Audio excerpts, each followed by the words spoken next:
დირსი, მასშტაბური საცხოვრებელი კომპლექსი თბილისში. წარმოგიდგენთ. გადაცემის სპონსორია ნოვა, ორასამდე დასახელების ქართული პროდუქტი. ნოვა, 12 წელი თქვენს გვერდით.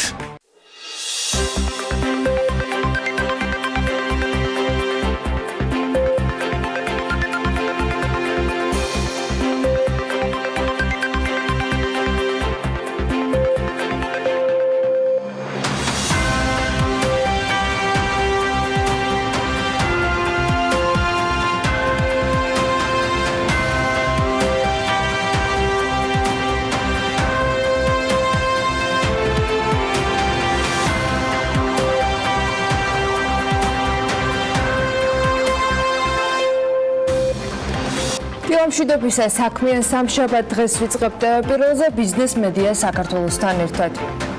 რუსეთი ორ ქვეყანას შორის ფრენების აღდგენის წინაპირობებს აყენებს და ქართული ავიაკომპანიების მხრიდან დავალიანების დაფარვას ითხოვს. ვალის დამადასტურებელი ინფორმაციის მოძიების სირთულესთან ერთად რუსეთი მორიგი მუქარებისთვისაც მზად არის. დუმის დეპუტატები ღვინის იმპორტის და ფულადი გზავნილების აკრძალვაზე ალაპარაკდნენ. საპენსიო სააგენტოს საინვესტიციო საბჭოს ოლივერ რუსოუ ხელმძღვანელებს საფრანგეთის ნაციონალური საპენსიო სარეზერვო ფონდის აღმასრულებელი დირექტორი საბჭოს წევრებმა 11 გუშინ აირჩიეს. რუსოს მოადგილის პოსტი კი საქართველოს ეკონომიკისა და მდგრადი განვითარების მინისტრის უფროსმა მრჩეველმა ჟან ფედერიკ პაულსენმა დაიკავა. ბოლო განახლებული ინფორმაციით საპენსიო სქემაში გაწევრიანებულია 831,000 ადამიანი და დაახლოებით 13%-მა დატოვა სქემა. ბიზნეს საკონსულტაციო კომპანია ექსპერტო მთელ მსოფლიოში ცნობილ ფრანგულ კომპანიას მენარდს, რომელიც ნიადაგის გამაგრების და გაწმენდის სამუშაოებს ახორციელებს, საქართველოს ბაზარზე თავის დამკვიდრებაში დაეხმარება. საქართველოს რკინიგზა კორპორატიული მართვის დეპარტამენტის უფროსის მოადგილის გიორგი ზაზაშვილის ინფორმაციით თბილისის ცენტრიდან რკინიგზის გადატანის საკითხი წლის ბოლომდე უნდა გაირკვას. თბილისი ტრანსპორტის მართვის მულტიმოდალური ჭკვიანი სისტემის დანერგვას აანონსებს. ახალციხე ბათუმის 220 კილომეტრიანი ორჯავა ელექტროდამცავი ხაზის მშენებლობის გამო საქართველოს სახელმწიფო ელექტროსისტემას მოქალაქის უძრავი ქონების ექსპროპრიაციის უფლება მიენიჭა. ისის ტბის ტერიტორია სამშენებლო და არასამშენებლო ზონებად დაიგეგმება. ჟურნალმა EMEA Finance-მა TBC ბანკი 2018 წლის საუკეთესო ბანკად დაასახელა საქართველოში. TBC ჟურნალმა საუკეთესოდ უკვე მერვე აღიარა. TBC-მ ასევე მიიღო საქართველოში 2018 წელს საუკეთესო საინვესტიციო ბანკის ჯილდოც და TBC კაპიტალი კი გასული წლის საუკეთესო ბროკერად არის დასახელებული. თელავში TBC-ის მხარდაჭერით კიდევ ერთი ბრენდული სასტუმრო Holiday Inn გაიხსნა. ცენტრში 85 ნომრიანი სასტუმროსათვის ფრანჩაიზის ხელშეკრულება Intercontinental Hotel Group-თან გაფორმდა, რომელიც მსოფლიოს მასშტაბით 5000-ზე მეტი სასტუმროთია წარმოდგენილი.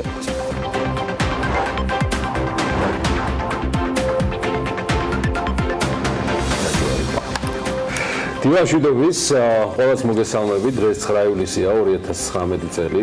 საქართველოს თბილისიდან მოვუწყებლობთ.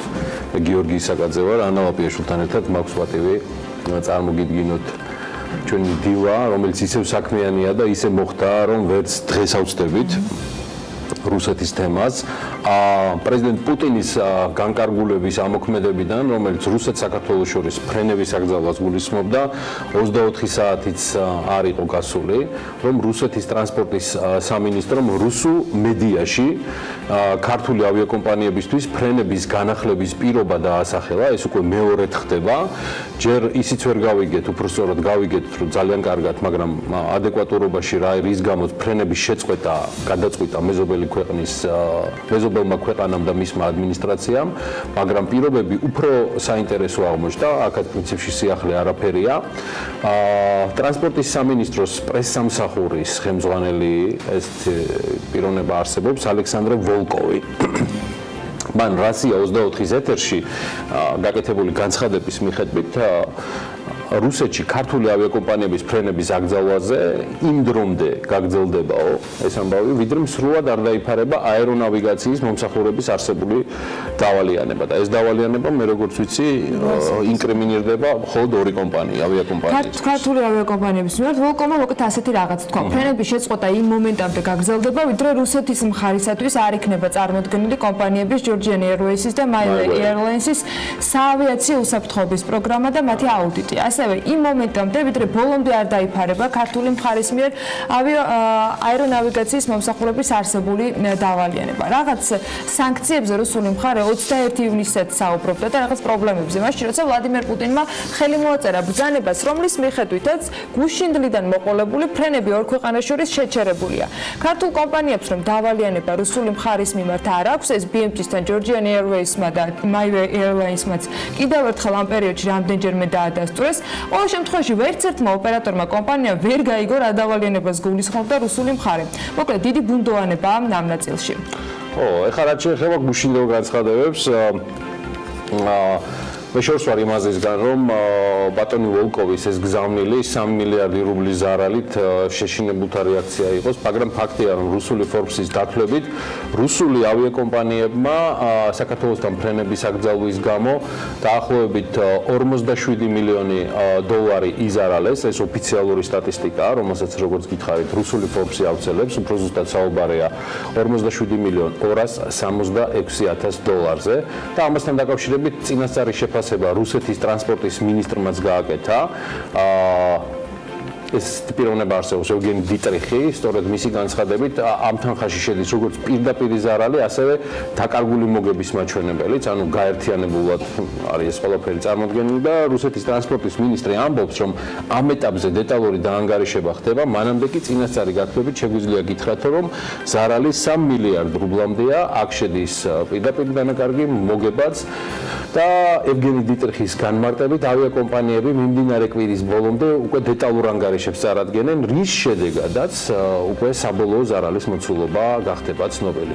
ამასობაში რუსული ავიაცია და მთავრობა ელოდება ალბათ პირველ გზავნილზე რეაქციებს იმ ფონზე, რომ საქართველოს მთავრობის წევრები განცხადებებისას არაერთ მნიშვნელოვნად აღნიშნავენ, რომ მოსახლეობის თხოვნით ყველაფერს იზამენ, რომ რუსული ბაზარი არ დაიკარგოს. საინტერესოა კითხვა და მასზე პასუხი. უნდა ველოდოთ თუ არა, რომ ხელისუფლებისგან უფრო აქტიური მუშაობა იქნება იმაში გასარკვევად, რა ვალს გთხოვს რუსეთი, რა ვალს თხოვს ქართულ კომპანიებს რუსეთი და კიდევ უფრო საინტერესოა, უნდა უღირდეს თუ არა საქართველოს მთავრობას იმუშაოს, თუნდაც არ არსებული ვალის დასაფარად. კითხვა რა თქმა უნდა რიტორიკულია და მისი პასუხი ერთმნიშვნელოვანია. თუმცა იარსებებს ბევრი არგუმენტი და ბევრი მაგრამ, რომელიც შეიძლება მოვისმინოთ და დიდი ინტერესით დაველოდები, სხვათა შორის მე ამ ძალიან ბევრ მაგრამს. ამასობაში ქართულ ავიაკომპანიებს სხვათა შორის სიახლეები აქვთ თბილისი-მოსკოვის ჩასანაცვლებლად, მაგალითად Georgian Airways-ი, ბათუმი-ერევანი, ბათუმის მიმართულებით რეგულარულ საჰაერო მიმოსვლას განახორციელებს, თბილისიდან ერევნის მიმართულებით ფრენების სიხშირეს ზრდიან. საქართველოს ეკონომიკისა და მდგრადი განვითარების სამინისტროს სამოქალაქო ავიაციის სააგენტოს ინფორმაციით, ფრენები ბათუმი-ერევანი-ბათუმის საჰაერო ხაზზე 2019 წლის 10 ივლისიდან ზაფხულის სანავიგაციო სეზონის ბოლომდე ყოველდღიურად კვირაში 7 ჯერ შესრულდება. ქართულმა ავიაკომპანიამ გაზარდა ფრენების სიხშირე თბილისი-ერევანის მიმართულებითაც და უკვე ორშაბათიდან მოყოლებული Georgian Airways-ი ამ საჰაერო ხაზზე ამატებს 7 სიხშირეს, ანუ ყოველდღიურად და ზაფხულის სანავიგაციო სეზონის ბოლომდე რეგულარულ ფრენებს კვირაში 14 ჯერ შეასრულებს. შესაბამისად, ავიაკომპანია მგზავრებს თბილისიდან ერევნის მიმართულებით დღეში 2 რეისს შესავაზებს. ავიაკომპანია ასევე შეასრულებს დამატებით რეისებს თბილისიდან ერევნის მიმართულებით 8 ივლისიდან 30 აგვისტომდე და ეს კვირაში ერთხელ იქნება. კიდევ ერთი ქართული ავიაკომპანია, რომლის ავიამიმართულებაც ჟუკოვსკი იყო და ეს გამოაკლდათ, ეს MyWay Airlines-ია და ის 2019 წლის ზაფხულის სანავიგაციო სეზონზე ჩარტერულ ფრენებს ახალი მიმართულებით იწყებს. ეს არის თბილისი-ელქუვეითი თბილისის მიმართულებით, რეისების შესრულება კი 6 ივლისიდან დაიწყო და 17 სექტემბრამდე კვირაში 2 ჯერ ყოველდღიურად სამშაბათს და შაბათს მოხდება. ესეც ფრენები და რეალობა, რომელიც ამ მიმართულებით გვაქვს. რუსეთის დუმაში კი საქართველოსთან მინერალური წყლებისა და ღვინის იმპორტის აკრძალვაზე იმსჯელეს გავრილოვის კომიტეტზეა საუბარი, რომელმაც ემბარგოს დაწესებას მხარი ცხადია დამკვრელური ტემპებითაც დაუჭირა, როგორც რუს ჟურნალისტებს კომიტეტის თავმჯდომარემ ლეონიდ სლუცკიმ განუცხადა, მკაცრი ზომების მიღება აუცილებელია, უნდა გატარდეს საერთაშორისო საქმეთა კომიტეტი წინადადებას, რომელიც ფრაქცია ეძინა ერასიას მიერ იყო წარდგენილი მხარს უჭერს. ეს თამ განაცხადა სლუცკიმ. აქ არის საუბარი საქართველოსთან ექსპორტირებული ღვინის 60%-ზე მეტზე, რომელიც რუსეთზე მოდის, ფულადი გზავნილების შემთხვევაში კი ეს მაჩვენებელი დაახლოებით 25-29%-ის ფარგლებში. ასეთია საქართველოს ეროვნული ბანკის და ღვინის ეროვნული სააგენტოს ოფიციალური მონაცემები. გუშინ გვიან ღამით ეთერში უსმენდი ქალბატონი ვიცე-სპიკერის თამარ ჩუგოშვილის ჩართვას ვახოს სანაიასთან და დამჩაშტაბებდა რომ ბოლომდე სრული ინფორმაცია მას არ ქონდა, რადგან უკვე ემბარგო სრულად გამოაცხადეს. ისინი თვლიან რომ ეთყობა კომიტეტების დონეზე მიღებული გადაწყვეტილება უკვე ნიშნავს ნება თუ არა, ეს არის პოლიტიკური გადაწყვეტილება, რომლითაც რუსეთის პარლამენტი, რუსული დუმა მიმართავს რუსეთის მთავრობას და მხოლოდ მთავრობა იღებს ამაზე გადაწყვეტილებას. დღეს საქართველოს რუსეთს შორის მოქმედებს ერთადერთი ემბარგოს ელემენტი და ეს არის ავიაგადაზიდვები, რომელიც ერთნაირად ეხება როგორც ფიზიკურ პირებს, ასევე იურიდიულ პირებსაც იგულისხმება ტვირთები. შესაბამისად, ემბარგოს მხოლოდ ეს ელემენტი მოქმედებს და ჯერჯერობით ოფიციალურად ყოველ შემთხვევაში რაიმე ტიპის აკრძალვა არ არის. რაც შეეხება გადარიცხვებს, 2019 წლის იანვარ-მაისში რუსეთიდან საქართველოში 164 მილიონ დოლარამდე გადმოირიცხა, რაც მთლიან გზავნილებს თითქმის 25% შეადგენს. სულ წელს ქვეყანაში 663 მილიონი დოლარი არის გადმორიცხული. 2018 წლის განმავლობაში საქართველოში უცხოეთიდან ფულადი გზავნილების სახით $1.5 მილიარდზე მეტი შემოვიდა, სადაც რუსეთიდან გზავნილების წილმა დაახლოებით 29% შეადგინა, ეს 457 მილიონი დოლარია. თქვენ ხა ყველაფერს დეტალურად ხედავთ ჩვენს ეკრანზე. აღსანიშნავია, რომ რუსეთი ფულადი გზავნილების მიხედვით უკვე წლებია პირველ ადგილზე. აი, რაც შეეხება ღვინის ექსპორტს, პირველ 6 თვეში მიმდინარე წლისა რუსეთში ექსპორტზე გავიდა 25.5 მილიონი ბოთლი ღვინო. ეს მთლიანი ექსპორტის 60%-ზე მეტია.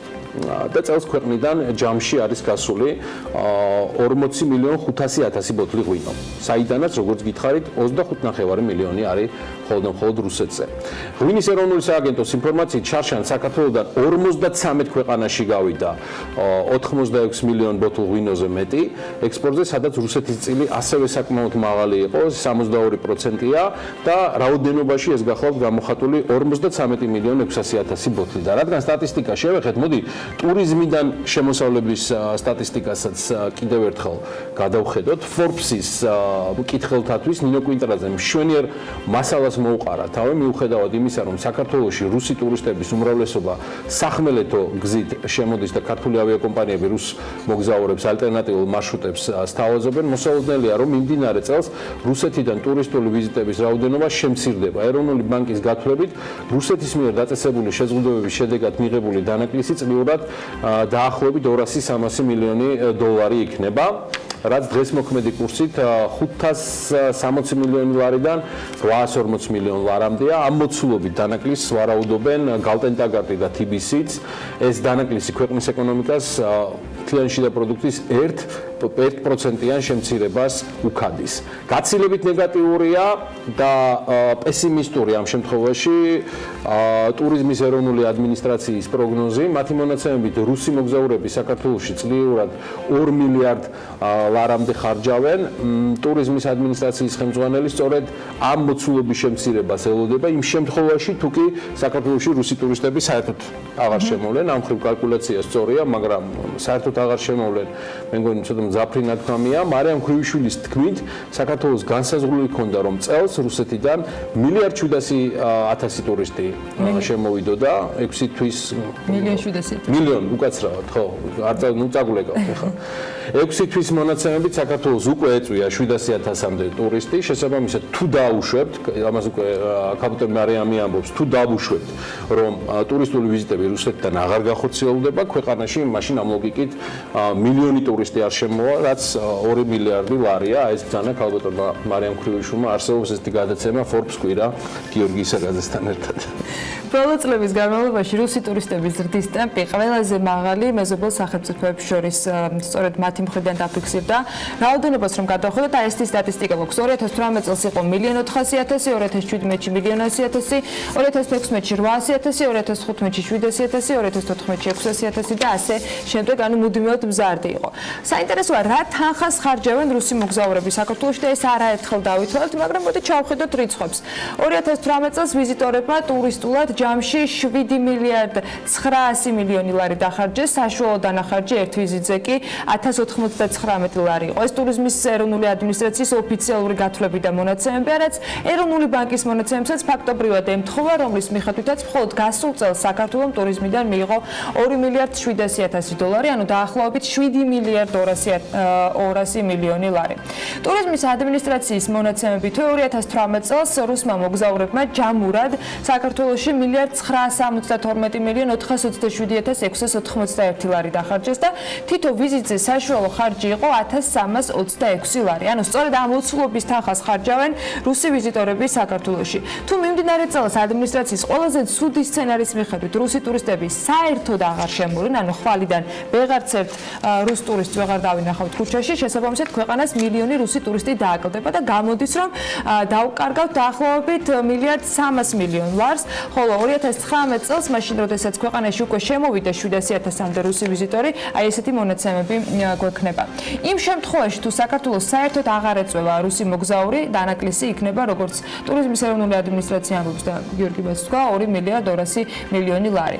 თავად ადმინისტრაციის მონაცემებით 2018 წელს ჯამურად საქართველოში ყველაზე მეტი თანხა სწორედ რუსებმა დახარჯეს, თითო ვიზიტზე ყველაზე მაღალი დანახარჯი კი სამაგიეროდ იყო გაერთიანებული სამეფოს მოქალაქეების მხრიდან გაღებული. ფაქტია, ზარალი იქნება და ეს უნდა ვაღიაროთ. მასშტაბები და აკრძალვის გაგრძელების თემატიკას კიდევ ნახავთ.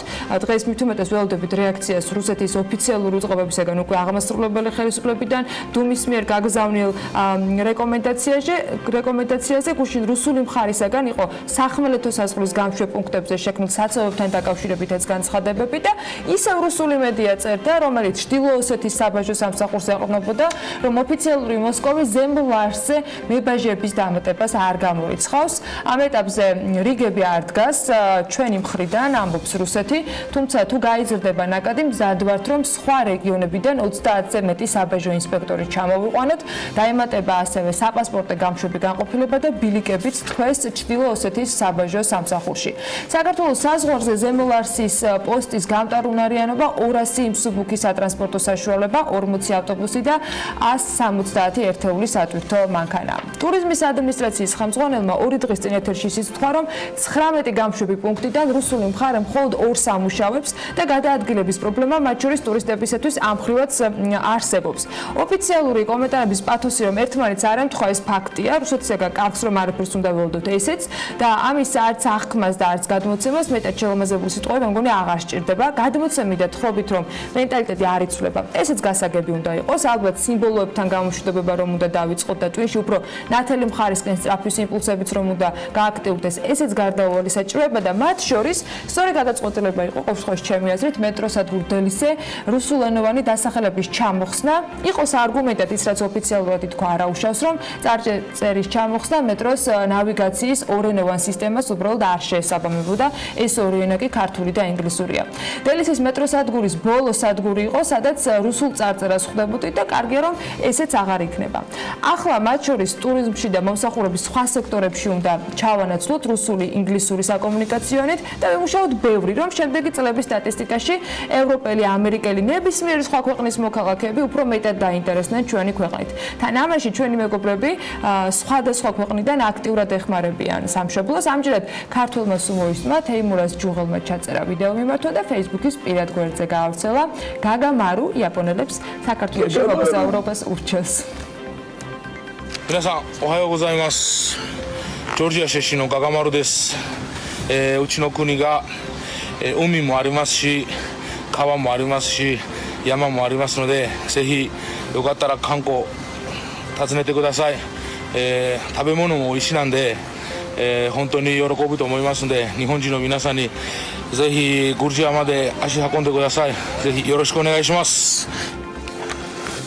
მე დარწმუნებული ვარ უმრავლესობა გაიგო რაზეც საუბრობდა.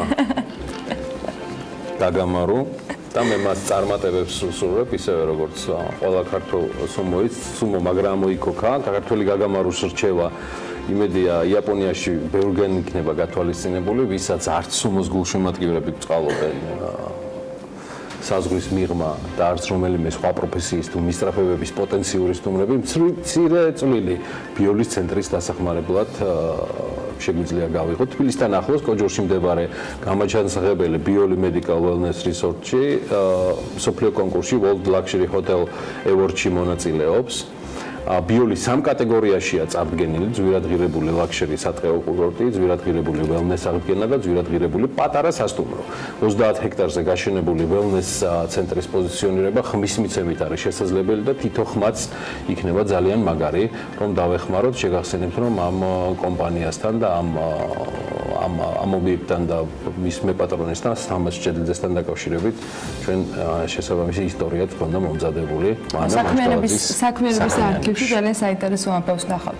სხვათა შორის საქართველოს ტურისტული პოტენციალის გასაცნობა ტურიზმის ეროვნული ადმინისტრაცია უცხოელი ჟურნალისტების განსაკუთრებულ დიდ რაოდენობას ელოდება. ივლისის ბოლომდე ამერიკის შეერთებული შტატებიდან, ევროკავშირის ქვეყნებიდან და მათ შორის იგულისხმება გერმანია, ჰოლანდია, დიდი ბრიტანეთი, ჩეხეთი, ლიეტუვა, ლატვია, ესტონეთი, ბულგარეთი, სამხრეთ კორეა, ყაზახეთი, უკრაინა, ისრაელი, აზერბაიჯანი, ყატარი, არაბთა გაერთიანებული საემიროები, მოკლედ 200-მდე ჟურნალისტი, ბლოგერი და გადამღები ჯგუფი უნდა ჩამოვიდეს. უცხოური ტელეკომპანიების ონლაინ და ბეჭდური გამოცემების წარმომადგენლები საქართველოს სხვადასხვა კუთხეს დაათვალიერებენ, გადაიღებენ კურორტებს და ტურისტულად მიმზიდველ ადგილებს. მომზადებენ ასევე რეპორტაჟებს, სტატიებს, რომელსაც მილიონობით ადამიანი უნდა გაეცნოს და ასე შემდეგ. ეს ჯერ გეგმაა. უკვე გვესტუმრა საკმაოდ იაპონიის წამყვანი გამოცემის წარმომადგენლები, რომლებიც თბილისში, სიღნაღში, წინანდალში, მცხეთაში, ანანურსა და ყაზბეგში იყვნენ და შესაბამისი მასალაც მოამზადეს ამ ქალაქებთან დაკავშირებით. საქართველოს ტურიზმის ეროვნული ადმინისტრაცია აქტიურად მუშაობს იაპონიის ბაზარზე საქართველოს ცნობადობის გასაცვლელად. შესაბამისად, ჩვენ ბოლო 1 კვირის განმავლობაში გვყავდა ჩამოყვანილი 2 ჯგუფი, რომელიც დაკომპლექტებული იყო საუკეთესო რეიტინგული ჟურნალისტების წარმომადგენლებისგან. მათ ბუნებრივია ჩვენ მოუწყეთ ტური საქართველოს ტურისტული პოტენციალის გასაცნობად, რის შესაბამისადაც იქნა გადაღებული ვიდეო მასალები, შემდგომ დამზადება სტატიები, ისევე როგორც გადაცემები და საბოლოო ჯამში საქართველოს შესახებ გაიგებს მინიმუმ 15 მილიონამდე. ამ ტურის შემდეგ მოდი ამ ნაწილს მე დავამთავრებ და Forbes-ი შენ წარადგინე. გმადლობთ. ამ ტურის შემდეგ საქართველოს შესახებ იაპონიის წამყვან გამოცემებში ვრცელი სტატიები დაიბეჭდება. ეს ტური იაპონიასა და აზერბაიჯანში საქართველოს საელჩოების ხარდაჭერით სუამის საკონსულტაციო ფორუმის ფარგლებში გაიმართა ჟურნალისტების საქართველოს შესახებ გადაცემისთვის Discovery of the World's Mysteries ფილმს მოამზადებენ. რაც შეიძლება ბევრი უნდა მოუყვეთ საქართველოსზე და რაც შეიძლება მეც უნდა მოუყვეთ.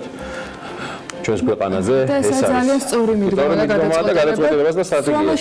ჩვენ თვითონმა ჩვენთაგან უნდა მივიღოთ მონაწილეობა და მეც უნდა გავაგებინოთ, რომ საქართველოს ძალიან ლამაზი სტუმართმოყვარე, დიდარი ისტორიის, კარგი დასვენების შესაძლებლობის უსაფრთხო ქვეყანა არის.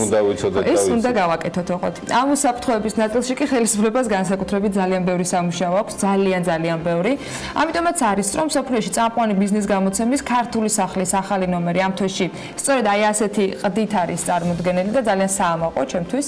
ეს Forbes საქართველოს ივლისის ნომერია, რას წაიკითხავთ ამ ნომერში, რამდენიმე წამში გაიგებთ.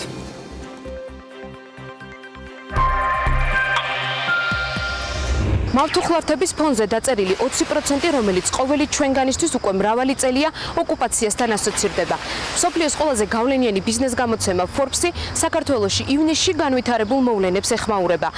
ეს Forbes-ის ივლისის სპეცგამოცემა ბენქერია, ტრადიციული რეიტინგებით, ანალიტიკით, მოსაზრებებითა და ედიტორიალით. ინერციიდან განვითარებაზე, გლეხობიდან, ფერმერობაზე, ცეხავიკობიდან, მეწარმეობაზე. გამოვიდეთ კომფორტის ზონიდან. Forbes Banker-ი 2019 წლის გამოცემას მისი მთავარი რედაქტორის, გიორგი ისაგაძის ედიტორიალით ხსნის.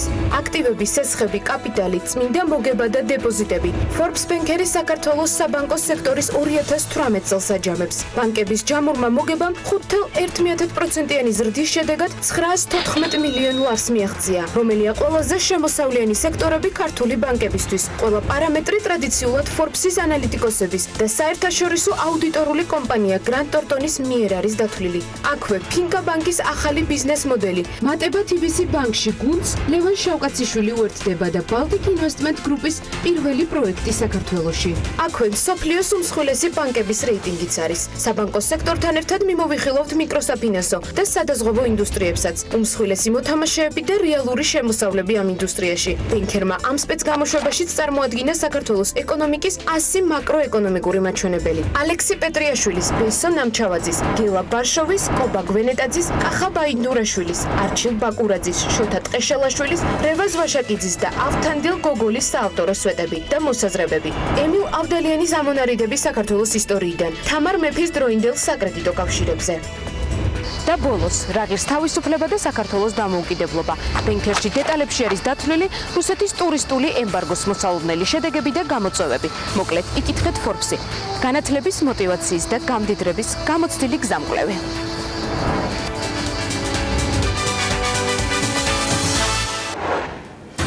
საერთაშორისო გამჭვირვალობა საქართველოს ოფისის ინფორმაციის მიხედვით ბათუმის მუნიციპალიტეტს 11 აიფში დასაქმებულთაში რომ ის ანაზღაურებაზე ყოველთვიურად 1,626,899 ლარი, წლიურად კი 19,522,796 ლარი სჭირდება.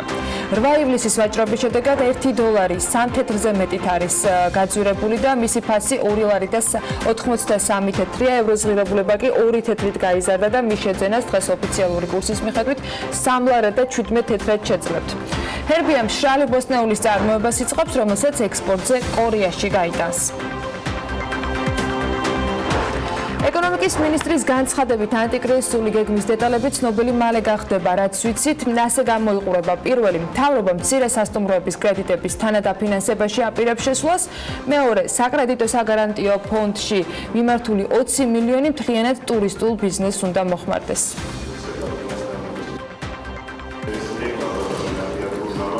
გადავწყვიტეთ, რომ მივიღოთ მონაწილეობა საბანკო სესხების პროცენტის თანადაფინანსებაში, რადგან თავარი, რაც მესმოდა ეს დღეები ამ შეხვედრების დროს არის ის, რომ საბანკო სესხები არის ერთ-ერთი მნიშვნელოვანი ფინანსური ასე ვთქვათ, ტვირთი, რაც აქვს ბიზნესს და ჩვენ ამ ტვირთის გაღებაში დავეხმარებით და მოვახდეთ პროცენტის თანადაფინანსებას.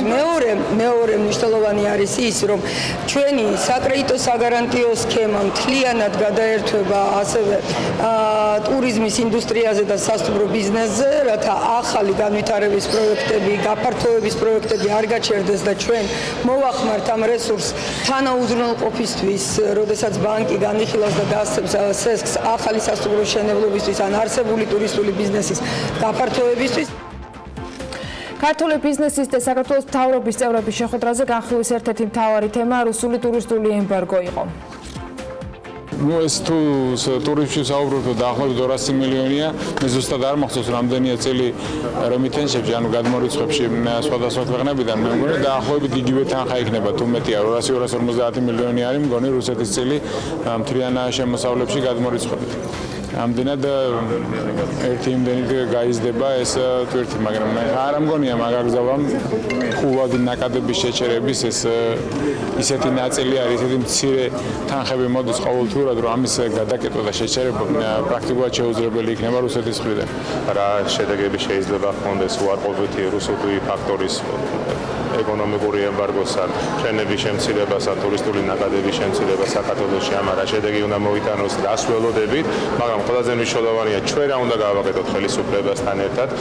სავარაუდოდ ტურისტულ სეზონთან დაკავშირებული მიმდინარე საკითხი და ბიზნესის ჩართულობა იმ ძალიან კრიზისულ სიტუაციაში, რომელშიც შეიძლება აღმოჩნდეთ ამ ზაფხულის პერიოდში რუსეთთან ფრენების გაუქმებასთან დაკავშირებით და სავარაუდოდ აქ იქნება ერთიანი სტრატეგიის განხილვა, როგორც შეიძლება ქართული ბიზნესი მიეხმაროს სახელმწიფოს იმისთვის, რომ არ შეეტყოს მცირე და საშუალო ბიზნესს განსაკუთრებით რეგიონებში ამ ნაკადის ესეთი კრიტიკული შეფერხება, რომელიცაც ჩვენ მივიღებთ აუცილებლად. ის ქმედებები, რომელიც ხორციელდება რუსეთის ხელისუფლების მხრიდან და უკავშირდება რიგა და საქმიანობებს, მათ შორის ფრენების აკრძალვას, გარკვეულ პროდუქციაზე, გარკვეულ შეზღუდვას, ბუნებრივია იქნება დანაკარგი ქართული ეკონომიკისთვის. ამიტომ ამასთან დაკავშირებით ეკონომიკის სამინისტრო რეგიონებში აქტიურად მართავდა შეხვედრებს ბოლო პერიოდის განმავლობაში. სფეროში და რამდენადაც ჩემთვის ცნობილია ბიზნესმა დასვა ეს მთავარი მოთხოვნები, რომელიც უკავშირდება იმ აკომპენსირებელ ნაბიჯებს, რომელიც წარმართულებით შეიძლება გადაიქცას.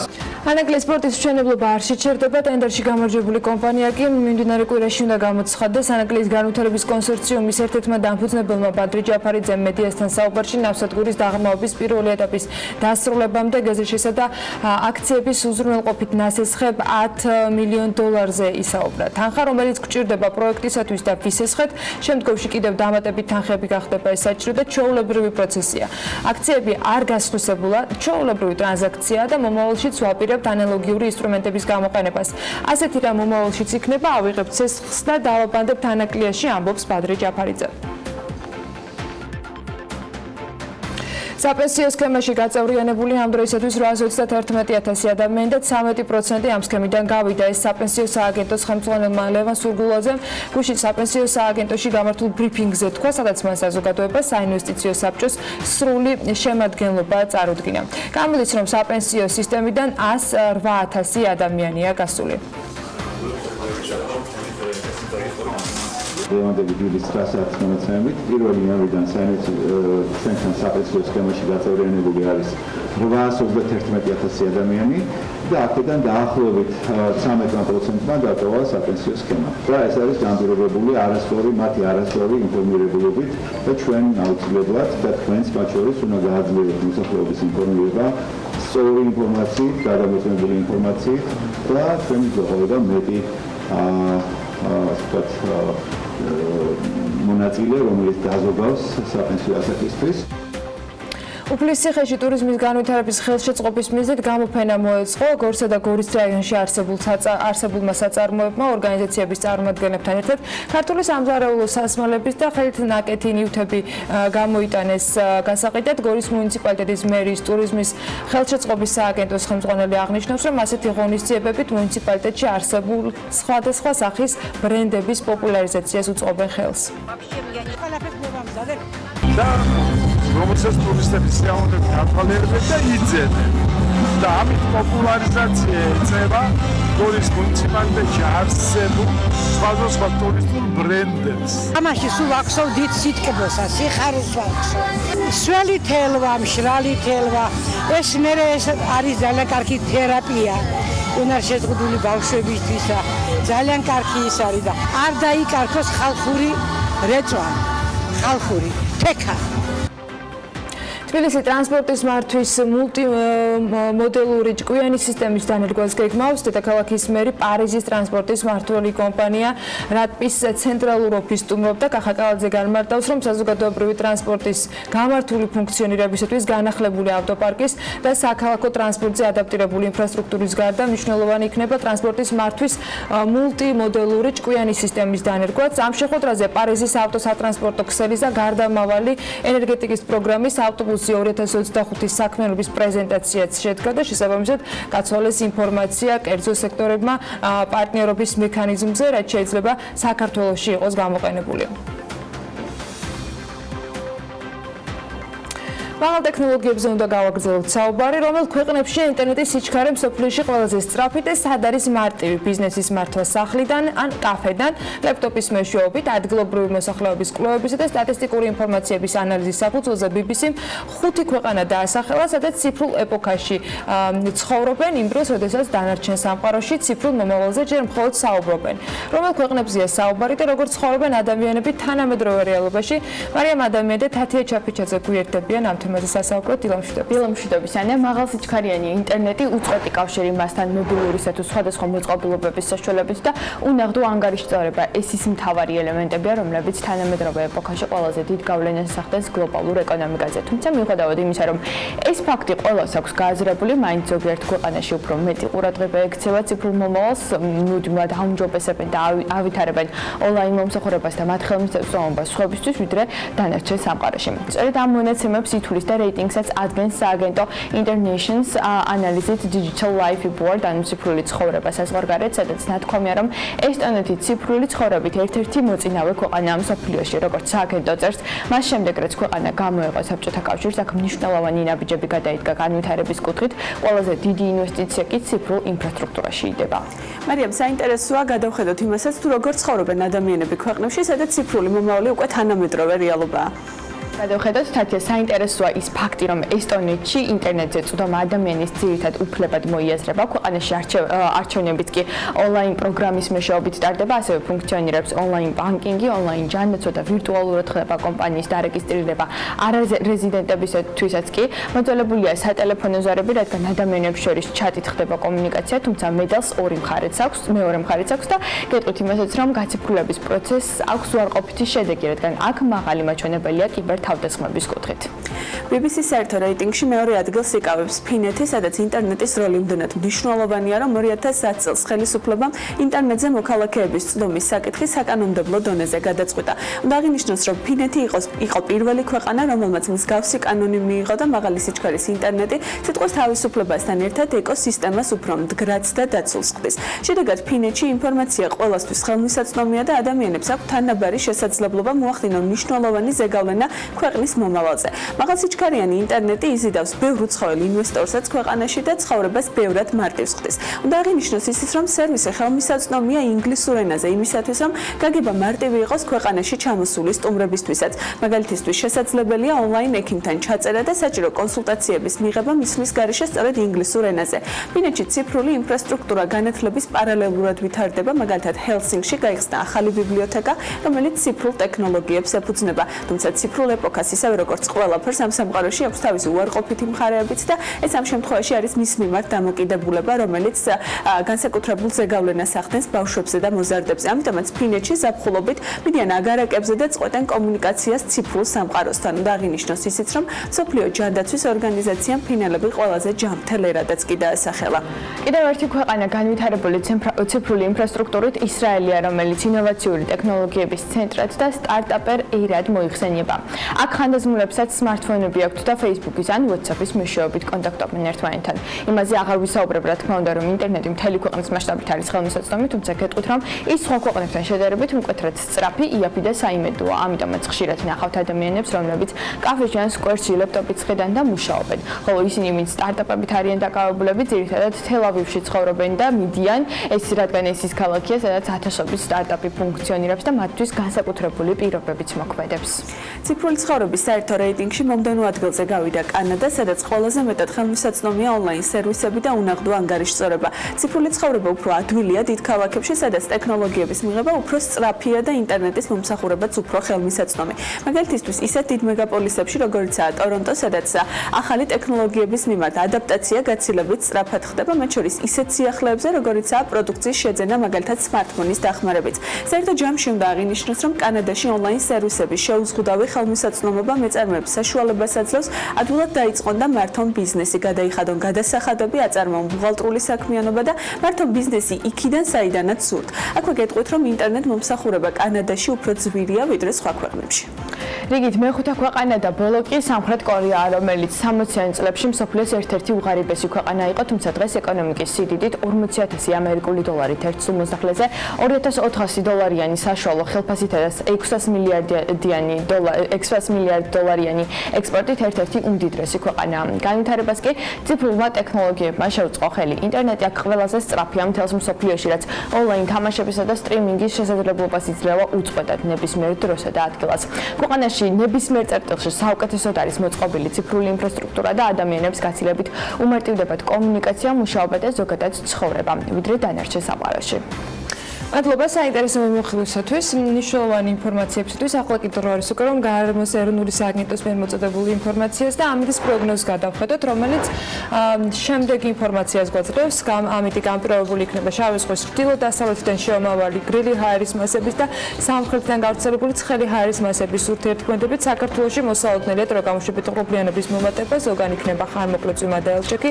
აღმოსავლეთ საქართველოში კი შესაძლოა იყოს სიტყვა და იქროლებს დასავლეთის მიმართულების ძლიერი ქარი ზოგიერთ შემთხვევაში. სოხუმში 25 გრადუსი იქნება, ბათუმში 26, ქობულეთში 27, ქუთაისში 28, ზუგდიდსა და ანაკლიაში 27, ოზურგეთში 30, ონში 26 გრადუსი და გორში 30 გრადუსი.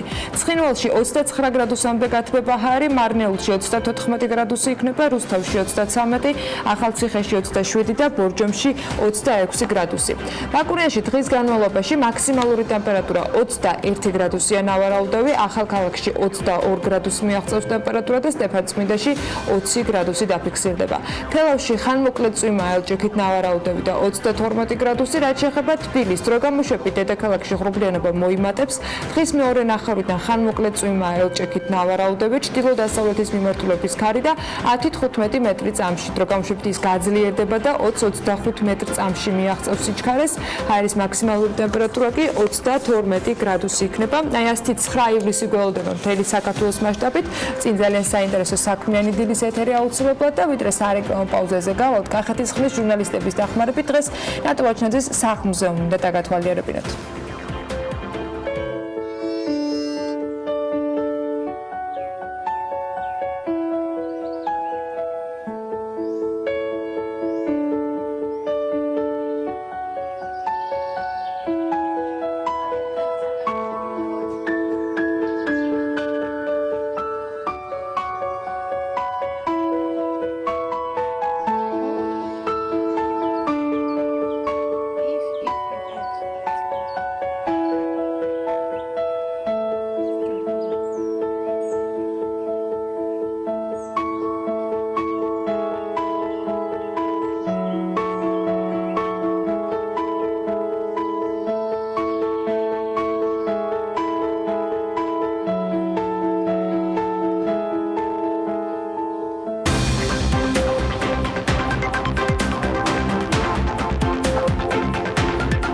გადაცემის სპონსორია ნოვა, 200-მდე დასახელების ქართული პროდუქტი.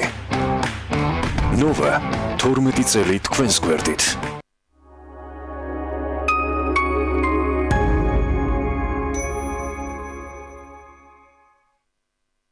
ახალი თანამგზავრული ტელევიზია Silksat-ი.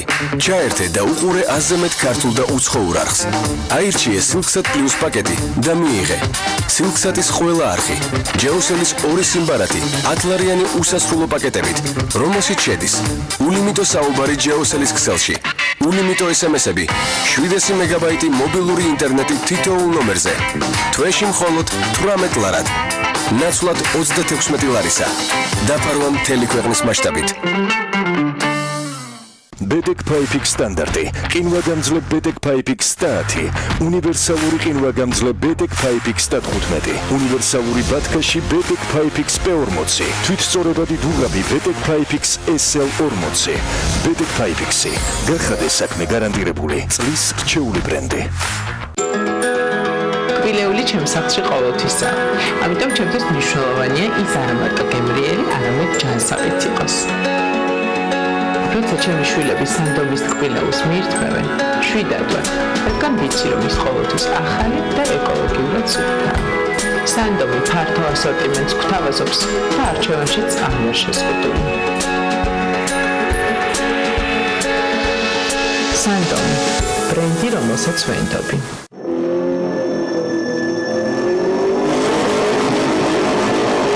ენერგია ნებისმიერი მოძრაობის საწყისი. იმისთვის რომ წინ წახვიდე, მეც მიაღწევ. აუცილებელია ენერგიის სწორად განაწილება. უნდა იცოდე როგორ დააზოგო, დააგროვო და როდის გამოიყენო. საუკეთესო შედეგს რომ მიაღწევ.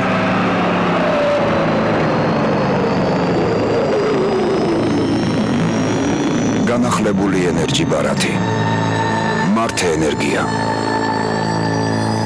სოფელში მე ტრადიციული რეცეპტით საყვარელი ადამიანებისათვის ნატურალურ და ნაზ დასალევ მაწონს ვამზადებ. სოფლის ცნობათის ახალი დასალევი მაწონი, ტრადიციული პროდუქტი მოსახერხებელ შეფუთვაში. ახლა კი ორი ახალი გემო, გამაგრილებელი ბიტნა და ბაზილიკი. თან წაიღე და მიირთვი ყველგან. ჩვენ თანამედროვე და გამოცდილი საშუალება გჭირდება. მეზიმფორდე შეიცავს საჭმლის მომნელებელ ფერმენტებს. მეზიმფორდე საჭმლის უკეთესი მონელებისთვის და დისკომფორტის მოსახსნელად. გამოყენებისას გაეცანით ინსტრუქციას. გვერდითი მოვლენების შესახებ დეტალური ინფორმაციის მისაღებად მიმართეთ ექიმ. თეთა რა იყო ხომშიტობა? მიაშავე ლონდონის ბილეთები შენი უნივერსიტეტის ადმინისტრაციას. ვერ სადაც ვერ წახვალ. რატო და რა მოხდა? მოდი შეხედე რას წერენ, მოდი. ადამიანის კანისგან ტანსაცმელს ამზადებენ. ხო და არ მიგასტროჩკონ იქსადმე. Facebook რო გამოცემას ქვია შეიძლება კაციენდას, მომირო გადავამოწმე. ავტორს ფოტო Google Image-ში და მივაგნებ პირველ წყაროს. რეალურად ფრანგი დიზაინერი ოლივერ გოუეტი ამზადებს ტანსაცმელს, რომელიც ადამიანის კანის იმიტაციაა. ნუ გახდები მანიპულაციის მსხვერპლი. გაზომე სიმართლე.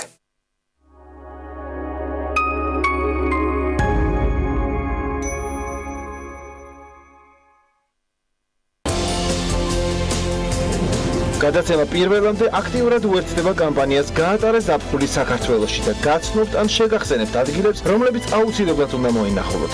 დინარე ტეხულას ხეობაში ბუნებრივად მოედინება გოგიდოვანი წყლები, რომელიც უნიკალურია მისი შემადგენლობითა და სამკურნალო თვისებებით.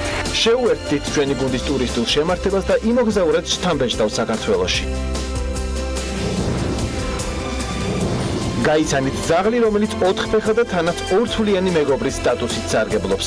საზოგადოება არ არის და ჯერ ესე ვთქვათ მიჩვეული თვითონ იმ ფაქტს, რომ შეიძლება ძაღლი ყავდეს უნარშეზღუდული, მაგრამ შენ ძაღლია შენი ოჯახის წევრია. მომღერალი ნინა სუბლატი და მისი საყვარელი შინაური ცხოველი რუბრიკაში ჩვენი 4 ფეხა მეგობრები.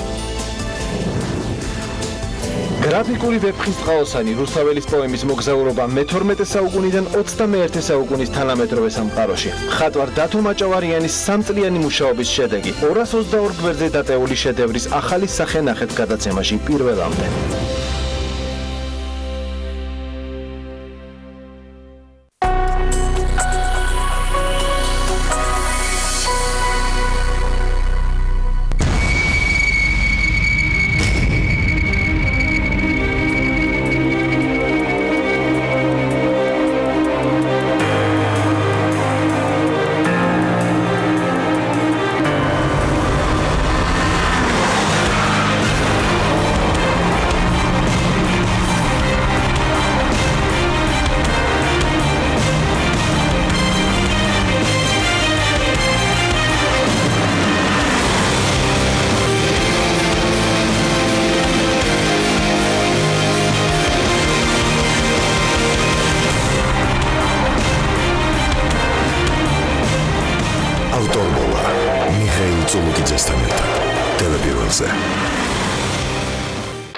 გადაცემა ავტორბოლის სპონსორია Toyota ცენტრი თბილისი, პირველი ოფიციალური დილერი საქართველოში. ხარისხი მუდმივ განვითარებაში. ეს Toyota.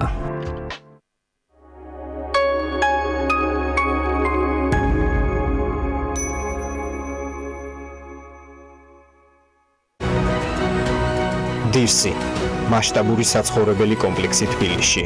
წარმოგიდგენთ. გადაცემის სპონსორია Nova. 200-მდე დასახელების ქართული პროდუქტი. Nova 12 წელი თქვენს გვერდით.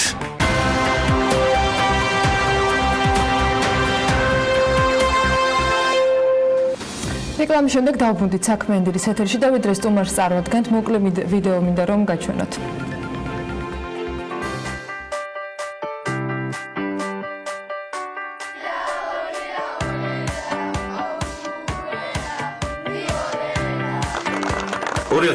წელს შევქმნით რაგბის კლუბი სოხუმი და ჩვენი ამოცანა თავიდანვე იყო აფხაზეთიდან დევნილი ზუგდიდის დევნილთა ჩასახლებაში მცხოვრები მოზარდების რაგბიში ჩართვა და ქართულ რაგბიში სოხუმის სახელის გამოჩენა. ჩვენი გუნდი ვარჯიშობს ზუგდიდში და დაკომპლექტებულია ზუგდიდის დევნილთა ჩასახლებაში მცხოვრები 2007-2008 წელს დაბადებული მოზარდებით. 2 წელია ეს ბიჭები თამაშობენ სხვადასხვა ტურნირებს და 38 თამაშიდან მათ აქვთ 20 მოგება, 3 ფრე და 15 მარცხი. ამ 2 წლის განმავლობაში ჩვენი გუნდი არსებობდა კეთილი ადამიანებისა და კომპანიების მხარდაჭერით. 2019-2020 წლის ბიუჯეტი არის 16500 ლარი და ეს თანხა მოიცავს წვრთნელის წვრილ ხელფასს, სათამაშო ფორმას, ორ კვირაში ერთხელ დასავლეთ საქართველოში სარაგბო ფესტივალებზე ბავშვების ტრანსპორტირებას და ყვებას, ეროვნული ნაკრების თამაშებზე ბავშვების ჩამოყვანას, სხვადასხვა სოციალურ აქტივობებში მათ ჩართვას და ზაფხულობით 3-4 დღიან საველე შეკრებებს. გუნდში ბავშვებს არ აქვთ გადასახადი და სწორედ ამიტომ ვამბობთ, რომ ეს არის სოციალური პროექტი და ჩვენი ამოცანა ამ ბავშვების სპორტულ აქტივობებში და სოციალურ აქტივობებში ჩართვა.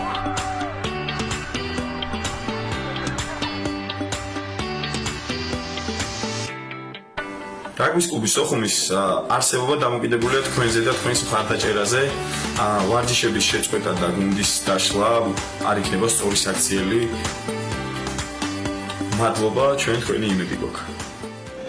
დიახ, ამ მოწოდებით ვეხმაურებით საქმიანი დილის ეთერში. მე ყველა საქმიან მაყურებელს ახლა ვუხმობ და დანარჩენზე ცხადია გადაწყვეტილება თქვენი მისაღებია, თუმცა მინდა უკეთ გავიცნოთ კლუბი სოხუმი, რომელზეც ინფორმაცია მეც არ მქონდა, ვიდრე გუშინ არ ნახავდი ვიდეოს და არ შევეხმიანებოდი სოციალური ქსელის მეშვეობით და აღმოაჩინე ჩემთვის ლევან ჯობავა, რომელიც საზოგადოებრივი მაუწყებლის წამყვანი გახლავთ და მიხარია რომ იგი BMG სტუდიაშია TV1-ის ეთერში. ლევან, დილომშვიდობის. დილომშვიდობის, მადლობა რომ ხარ ჩვენთან ერთად. მოგვიყევით შეიძლება მეტი ამ გუნდის შესახებ, რომელსაც პირადად ასე ვთქვათ მართავდა ეხმარებით დისტანციურად და რამდენადაც ვიცი ეს გუნდი ბაზირებულია ზუგდიდში. კი ბატონო, მოგესალმებით, მადლობა პირველ რიგში მოწვევისთვის. რაც შეეხება სოხუმს, რაგბის კლუბი სოხუმი შეიქმნა 2017 წელს. ჩემი და ჩემი მეგობრის დავით გებუაძის სატელეფონო საუბრის შემდეგ, რომელიც მანამდე იქ ავარჯიშებდა ბიჭებს, მწვრთნელი იყო დიახ, ხო? როდესაც მისი წინა გუნდის მოთამაშეები უკვე გახდნენ აბიტურიენტები, დათომ დამირეკა და ცოტა გულდაწყვეტით მითხრა, რომ ეხა აღარავინ აღარ ივლის და გუნდი დაიშლება. მეთქი მოდი ვნახოთ. იქ სკოლა არის, ამ გუნდი ვარჯიშობს ზუგდიდის დათოს წინა გუნდიც ვარჯიშობდა ზუგდიდის სპორტის სასახლის უკან არსებულ საფეხბურთო მოედანზე, რომელსაც ესე საფეხბურთოდ ხშირად აღარ იყენებენ, ბალახი არის, ცოცხალი. და იქვე არის სკოლა, იქვე არის დევნილთა ჩასახლება. დათო მივიდა სკოლაში მოსინჯა, ინტერესი გაჩნდა და ინტერესი რო გაჩნდა, მეორე დღეს ეგრევე დავიწყეთ დათვა რა დაждდებოდა გუნდის 1 წლის ბიუჯეტი. პირველი წელი დაგვიჯდა 12000 ლარი და მადლობა მიშა ჭკუასელს, ძალიან დიდი მადლობა კახალანიას, დავით რაფაოს და გიორგი რუპიას, იმიტომ რომ პირველი წელი ზუსტად ამ ადამიანების დახმარებით მოხერხდა. უკვე პირველი წლის შემდეგ არ შეიძლება დასახელების უკვე ხო დავასახელებ გააგზავნე. ხო, შემდეგ უკვე ჩაერთო გიორგი მირცხოვა მოგვეხმარა, ძალიან ანაკლიის კონსორციუმის ანაკლიაში გიორგი. კი, ისევ გურიელი და ვაკის ხორცის პროდუქტები და მოვიდა შემდეგი წელი. 2019 წელი უნდა და სადღაც დღეს ვართ იქ, რომ დღეს არის მე-5 დღე, რაც ეს ვიდეო განვათავსეთ და უნდა თქვა სიმართლე, თავიდან ამ ვიდეოს განთავსება მინდოდა იმისთვის, რომ რაც შეიძლება მეტ პოტენციურ სპონსორთან მისულიყო ჩვენი ხმა, მაგრამ როგორც კი ვიდეო დაიდო, გაჩნდა მოთხოვნა, რომ მიაწერეთ ანგარიშის ნომერი. მივაწერეთ ანგარიშის ნომერი და ამ ეტაპისთვის 41.59% არის შემოსული, ანუ 6905 ლარი და მადლობა ისევ მიშა ჭკუასელს და გურიელს იმისთვის, რომ ისინი ისევ გვიდგან ჩვენ გვერდში და ძალიან ბევრი ადამიანი გაერთიანდა ამ გუნდის ირგვლივ 50-მდე ტრანზაქცია დაფიქსირდა. რა ასაკობრივ რა ასაკის ბავშვებზე არის საუბარი? არიან ძირითადად 2007-2008 წელს დაბადებული ვაჟები, იმიტომ რომ ეს არის სოციალური პროექტი, როგორც აღნიშნე და იმაზე დავიწყეთ ფიქრი და მუშაობა, რასაც ვიცოდით, რომ მოვერეოდით და არ გვიფიქრია უფრო ფართო მასშტაბებზე. როგორც კი გვერდის მხრიდან წამოსული ვიდეოები ესე დატრიალდა, რაგბის კლუბის სოხუმი, როგორც თქვენ მოგწერეთ, ასე უწერენ სხვადასხვა მშობლები, რომ აი თბილისში რატო არ არის სოხუმი. თბილისში ძალიან ბევრი გუნდია და იგივე მაგალითად ერთმა ქალბატონმა მომწერა, რომელიც მითხრა, რომ ორი ტყუპი ვაჟი მყავს, ვარ სოციალურად დაუცველი, აფხაზეთიდან დევნილი და სად მივიყვანო თქვენთან როგორ მოახერხებ. ცხოვრობდნენ გზდანში და დაურეკე დავით ცხედიანს, რაგბის კლუბი ხვამლის დამფუძნებელს, ბორჯღაოსანს, ვეტერანს. და ბათუმ მიხარ სექტემბრიდან ვიწყებ ვაჯიშს და ამ ბავშვებს არ ექნებათ არანაირი გადასახადი, არაფერზე პრობლემა. მოვიდნენ კი ბატონო, ამ ქალბატონს გაუგზავნე ეს ნომერი და პლუს ორი ადამიანი კარტულად ვიდეო გექნება ჩასაწერი, ოღონდ სხვა მიმართულებით. რა სისტემით ხდება ამ ბავშვები, იმიტომ ვიცი რომ იღებენ მონაწილეობას ტურნირებში, რაღაცა ღონისძიებები, ანუ ვიდეოშიც ჩანს რომ ისინი გარდა ვარჯიშისა ძალიან ბევრ სოციალურ აქტივობაში არიან ჩართული, ანუ რას მოიცავს გუნდის სოხუმის საერთოდ არსებობა და რა სისტემით წვრთნიან ამ ბავშვებს და რა სისტემით ხელმძღვანელობენ. კი ბატონო, ესე იგი ჩვენ არ მოგვიგონია რაღაც ველოსიპედი და ქართლიდან ზოგადად რაგბი ყოველთვის გულისხმობს სხვადასხვა სახის სოციალურ პასუხისმგებლობას და შეგვიძლია ნახოთ ჩვენი ნაკრების მორაგბეების ნებისმიერი აქტივობა, თუნდაც ახლა ისინი აკეთებენ პროექტს სახლი და აუტისტური სპექტრის ეროვნული ნაკრები და 20-მდე ნაკრები აუტისტური სპექტრის მქონე აუტისტური სპექტრის აშლობის მქონე ბავშვებისთვის აშენებენ სახლს მათთვის რეაბილიტაციო ცენტრში, ეს იქნება პირველი კოტეჯი. ჩვენს გადაწყვეტილი გქონდა რომ აი ეს სხვადასხვა ღირებულებები მიგვეწოდებინა ამ ბავშვებისთვის, მათ იციან რომ უნდა დაჩაგრო, სუსტი უნდა დაიცვა, გუნდურობა არის მნიშვნელოვანი, მათ იციან რომ განათლებას აქვს ძალიან დიდი მნიშვნელობა და როდესაც პირველ წელს გუნდი ავიყვანეთ, მაშინვე უთხარით ბავშვებს რომ სააღდგომოდ ჩვენ ჩამოვალთ და მოვიკითხავთ თქვენ ნიშნებს. არ გექნებათ კარგი ნიშნები, არ იქნება შეკრება. შეკრება გულისხმობს 4 დღიან საველე შეკრებას. სააღდგომოდ როდესაც ჩავედი, დირექტორმა გითხრა რომ იქნება გოგოებიც მიიყვანოთ ესენი პასონებაზეც არ დაგიენ. და ნუ გქონია სხვადასხვა სახის დასუფთავების აქცია, ხეების დარგვის აქციები, კადრითიც იწყება ეს ვიდეო, ეს იყო ბრაზილიის ნაკრები შარშან ჩამოსული და თბილისის თასზე მონაწილეობდა, შევახვედრეთ ბრაზილიის სარაგბო ნაკრების მოთამაშეებს. ეხლა მათ ელოდება ძალიან კარგი შეკრება ისევ მარტყოფის ბაზაზე 28 ივლისიდან და ჩვენი პროექტის პარკლებში, რომელსაც რაგბი აქაურობას ქვია, ჩვენ დაღუპული ჯარისკაცების შვილებისთვისაც და ვეტერანი სამხედროების შვილებისთვისაც ვაწყობთ ხოლმე საველე შეკრებებს საფულობით. და ეს ორი შეკრება გაერთიანდება და ამ შეკრებაზეც მიიღებენ ისინი მონაწილეობას. ამით იმის თქმა უნდა, რომ ჩვენი ამოცანა არ არის მოვძებნოთ ჩემპიონები, ჩვენ ჩემპიონებს არ ვეძებთ. საშუალო დონის მოთამაშეს გვიჩვენია მივიღოთ კარგი გულშემატკივარი, რომელიც გამტარი იქნება სარაგბო ღირებულებების. ვარჯიშებს ატარებს კვალიფიციური მწვრთნელი აქვთ კვირაში 2-ჯერ ან 3-ჯერ გააჩნია 2 კვირაში ერთხელ აქვთ გასვლითი თამაშები მთელი დასავლეთ საქართველოს მასშტაბით და სხვადასხვა რაიონებში მცხოვრებ თავის თანამტოლებს იცნობენ და ესეც ძალიან მნიშვნელოვანია და თუ არ აქვთ თამაში კვირაში 3-ჯერ ვარჯიშობენ, თუ აქვთ თამაში კვირაში 2 ვარჯიში და 1 და ეს ყველაფერი კეთდება წელიწადში 16500 ლარად. კი, 16500 არსებობს სარაგბო გუნდი, კლუბი, სოხუმი. კი, ეს თანხა აი სრულად უზრუნველყოფს ყველაფერს, ნებისმიერ მსურველს შეგვიძლია ვაჩვენოთ ეს მეცაც ვიტყვი, მეტი გამჭვირვალობისთვის მზად ვართ, რომ თუ ვინმე კომპანია გამოჩნდება, ეს ბუღალტრული საკითხი მას გადავაბაროთ და ჩვენ სპორტული ნაწილი დავიტოვოთ და ამას მივხედოთ გამართულად. ყოველ წელს ჩვენი კარი ღია, ანგარიშის ნომერი ეხლაც არის მითითებული, კლუბის საბანკო ანგარიშის ნომერი ჩვენს ტიტრზე. ყველას ვინც დაინტერესებული ხართ და ვიცი რომ ბევრი უყურებთ ამ თემას, ეს არ არის მხოლოდ მოწოდება, ან ეს არ არის მხოლოდ ლევან ჯობაოს მხარდაჭერა, საუბარია იდეაზე, რომელიც ცალსახად მხარდასაჭერია ამ სიტუაციაში. ზუგდიდში ბაზირებული ეს გუნდი ყოველ წელს იქნება მხარდაჭერილი BMG-ს მხრიდან, ეს იქნება სატელევიზიო ეთერი და მათ შორის ცხადია ფინანსურადაც ჩათვალეთ, რომ უკვე 50% შეგროვებულია. ძალიან მადლობა. თქვენი ხარჯებისა. მე მინდა მე ვიცი როგორ მისნა გულშემატკივრად BMG-ს სახელით. ხო, იმიტომ რომ ეს ის მაგალითია, რომელიც გადამდები უნდა გახდეს. ლევან, წარმატებები და ეს ნიშნავს, რომ რაიონში ჩნდება შესაძლებლობა, რომ ახალი, თქვათ, სივრცე იყოს ბავშვებისათვის, რომლებიც იქნება სპორტული თუ სხვა მიმართულებით იქნებიან აქტიურები და ისინი ხედავენ ფანჯარას მათ შორის დანარჩენ სამყაროთან.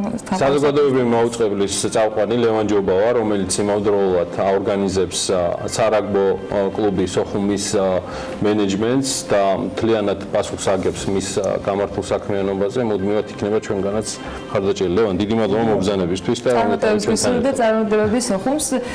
ჩვენ ეხლა სოხუმიდან ვინაცვლებთ ცოტა სხვა მიმართულებით, მაგრამ ზღვისპირეთს არ შევდებით. გაგონილი გექნებათ ალბათ იტალიის ზღაპრულად ლამაზი ამალფის სანაპირო და მისი ერთ-ერთი სოფელი პოზიტანო, რომელიც ფორთოხლებისა და ზეთისხილის ბაღებშია ჩაფლული, მთებს შორის ხეობაში მდებარე მინიატურული ტერიტორიები კი, რომელიც ერთი დიდი ღირსშესანიშნაობა და იტალიის ყველაზე ფოტოგრაფირებად ადგილადაც ითვლება. თუმცა როგორც აღმოჩნდა, ასეთი ერთი შეხედვით უნაკლო ადგილიც საკმაოდ ბევრი პრობლემებით ხასიათდება. ბიზნეს ინსაიდერის ინფორმაციაზე დაყრდნობით, მარიამ ადამი ამ ულამაზეს მხარეში გვამოგზაურებს და პრობლემებსაც მიმოიხილავს. მეორეჯერ.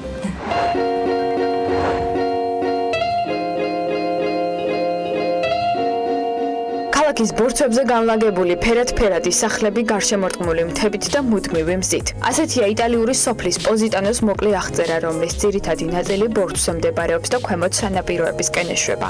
საკურორტო ზონა მოთხოვნადია არა მხოლოდ უცხოელი ტურისტებისთვის, არამედ აქ ადგილობრივებიც ხშირად ისვენებენ. ეს ის ადგილია, სადაც დაიწერა და მიუძღვნა კიდეც The Rolling Stone-მა სიმღერა Midnight Rambler-ი. ხოლო თუ კი 2018 წლის ზაფხულის მაჩვენებლებს ავიღებთ, პოზიტანო ჰეშთეგით სოციალურ ქსელში 1,5 მილიონზე მეტჯერ დაიპოსტა. მოკლედ, ყველა ერთხმად აღიარებს, რომ ეს არის საოცნობო მიმართულება თითქმის ყველა მოგზაურისთვის, თუმცა არც ისე უნაკლოა, როგორც ფოტოებიდან ერთი შეხედვით ჩანს. ამიტომაც დავიწყოთ მოგზაურობა და მისი ნაკლიც ერთად დავითვალოთ. მთავარი და ნომერ პირველი დაბრკოლება პოზიტანოზე მოხვედრაა. კურორტთან ყველაზე ახლოს მდებარე ქალაქი, საიდანაც ტრანსპორტი მოძრაობს ამ მანქანის დაქირავებაა შესაძლებელი, ნეაპოლია. ყველაზე იაფი კი ამ შემთხვევაში მატარებლით მგზავრობაა სორენტომდე, რომლის ფასი 15 ევროა კაცზე და შემდეგ დანიშნულების პუნქტამდე ავტობუსი მიდის. შედეგად დაახლოებით საათნახევარში პოზიტანოს უმაღლეს წერტილზე აღმოჩნდებით, საიდანაც პირველი და თანაც ულამაზესი ხედი იშლება ზღვის სანაპიროზე. აქედან ჩანს ქალაქის მთავარი ღირსშესანიშნაობაც, სახლების კალეიდოსკოპი. აქ იმაზე გაცილებით მეტი კიბეა, ვიდრე წარმოგიდგენიათ. ხოლო ქალაქის უმრავლეს ნაწილში ფერადი ბუგენვილიები ყვავის. ამიტომაც დროის ნებისმიერ მონაკვეთში შეხვდებით ვიწრო ქუჩებს, გადავსებული ტურისტებით და იშვიათად თუ მოისმენთ იტალიურ ენას. ასევე ხალხმრავლობის გამო შეუძლებელია სანაპიროზე თავისუფალი ადგილის პოვნაც. თუმცა თუ იპოვით, შეზლონგის დაქირავებაში 12.5 ევროს გადახდა მოგიწევთ დღეში. აქვე უნდა გაითვალისწინოთ ისიც, რომ ვიდრე ზღვაზე მოხვდებით მთავარ ქუჩაზე ვია მარია გრანდეზე რიგში დგომაც მოგიწევთ. აქვე უნდა აღინიშნოს ისიც, რომ პოზიტანო არ არის ბიუჯეტურ ტურისტზე გათვლილი მიმართულება, რადგან აქ ყველაფერი უკიდურესად ძვირია. მაგალითად, ერთ-ერთ ყველაზე პოპულარულ ბარში ერთი კოქტეილის ღირებულება 18 ევროა. შედარებისთვის ასეთია ფასი ლონდონში ყველაზე ძვირ ბარშიც. თუმცა, როგორც ტურისტები ამბობენ, მაღალი ფასების მიუხედავად, პოზიტანო ის მიმართულებაა, რომლის ნახვაც ნამდვილად ღირს.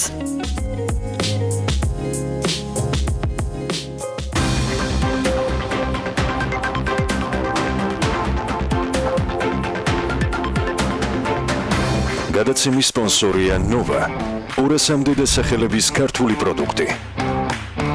Nova, 12 წელი თქვენს გვერდით.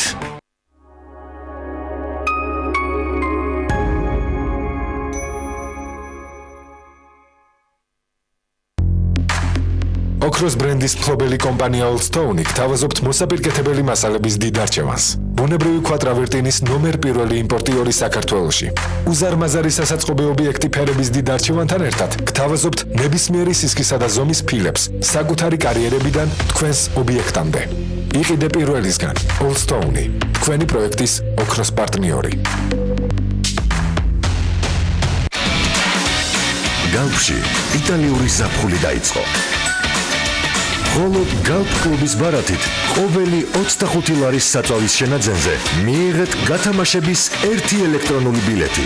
3 თვის განმავლობაში მოიგეთ 3 Fiat 500, 9 Vespa-ს მოპედი და 3 საგზური იტალიაში.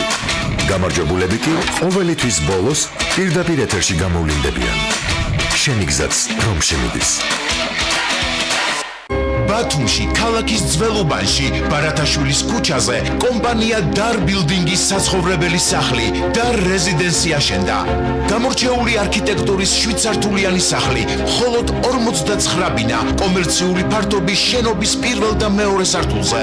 აგურის და დეკორატიული ფილებით მოპირკეთებული სახლის ფასადი, კეთილმოწყობილი ეზო, 24 საათიანი უსაფრთხოება.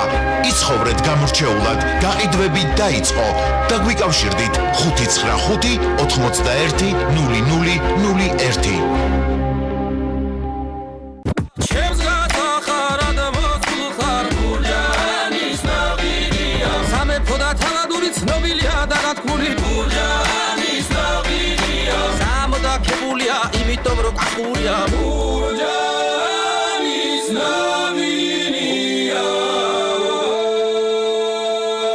სასიამოვნო სიახლე მუზენიდის ტრეველისგან. ჩაერთე გათამაშებაში და მოიგე ერთკვირიანი საგზური საბერძნეთში მომავალი ზაფხულისთვის. არ გაუშვა შანსი კიდევ ერთხელ ეწვიო ზღაპრულ ჰალკიდიკის, საოცარ კრეტას. დაჯავშნე სრული ტურისტული პაკეტი 2 ივლისიდან 28 ივლისამდე და შენ ავტომატურად ჩაერთვები აქციაში. იჩქარე, გათამაშება უკვე დაიწყო. დეტალებისთვის ეწვიე მუზენიდის ტრეველის ვებგვერდს ან მიმართე ქალაქის ტურისტულ სააგენტოებს. მუზენიდის ტრეველი, მთელი საბერძნეთი, მხოლოდ თქვენთვის.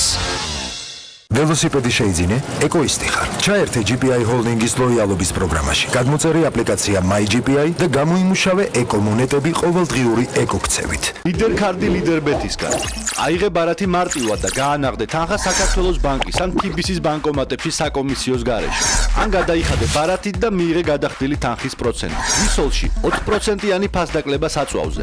არის სუპერმარკეტების ქსელში 5%-მდე ფასდაკლება პროდუქციაზე. ფასდაკლებები რესტორნებსა და ავტოსამრეცხაოებში ბარათის გადახდის შემთხვევაში. აიღე ლიდერ კარდი მარტივად მთელი საქართველოს მასშტაბით. ლიდერ კარდი, შენი დაცული ბარათი.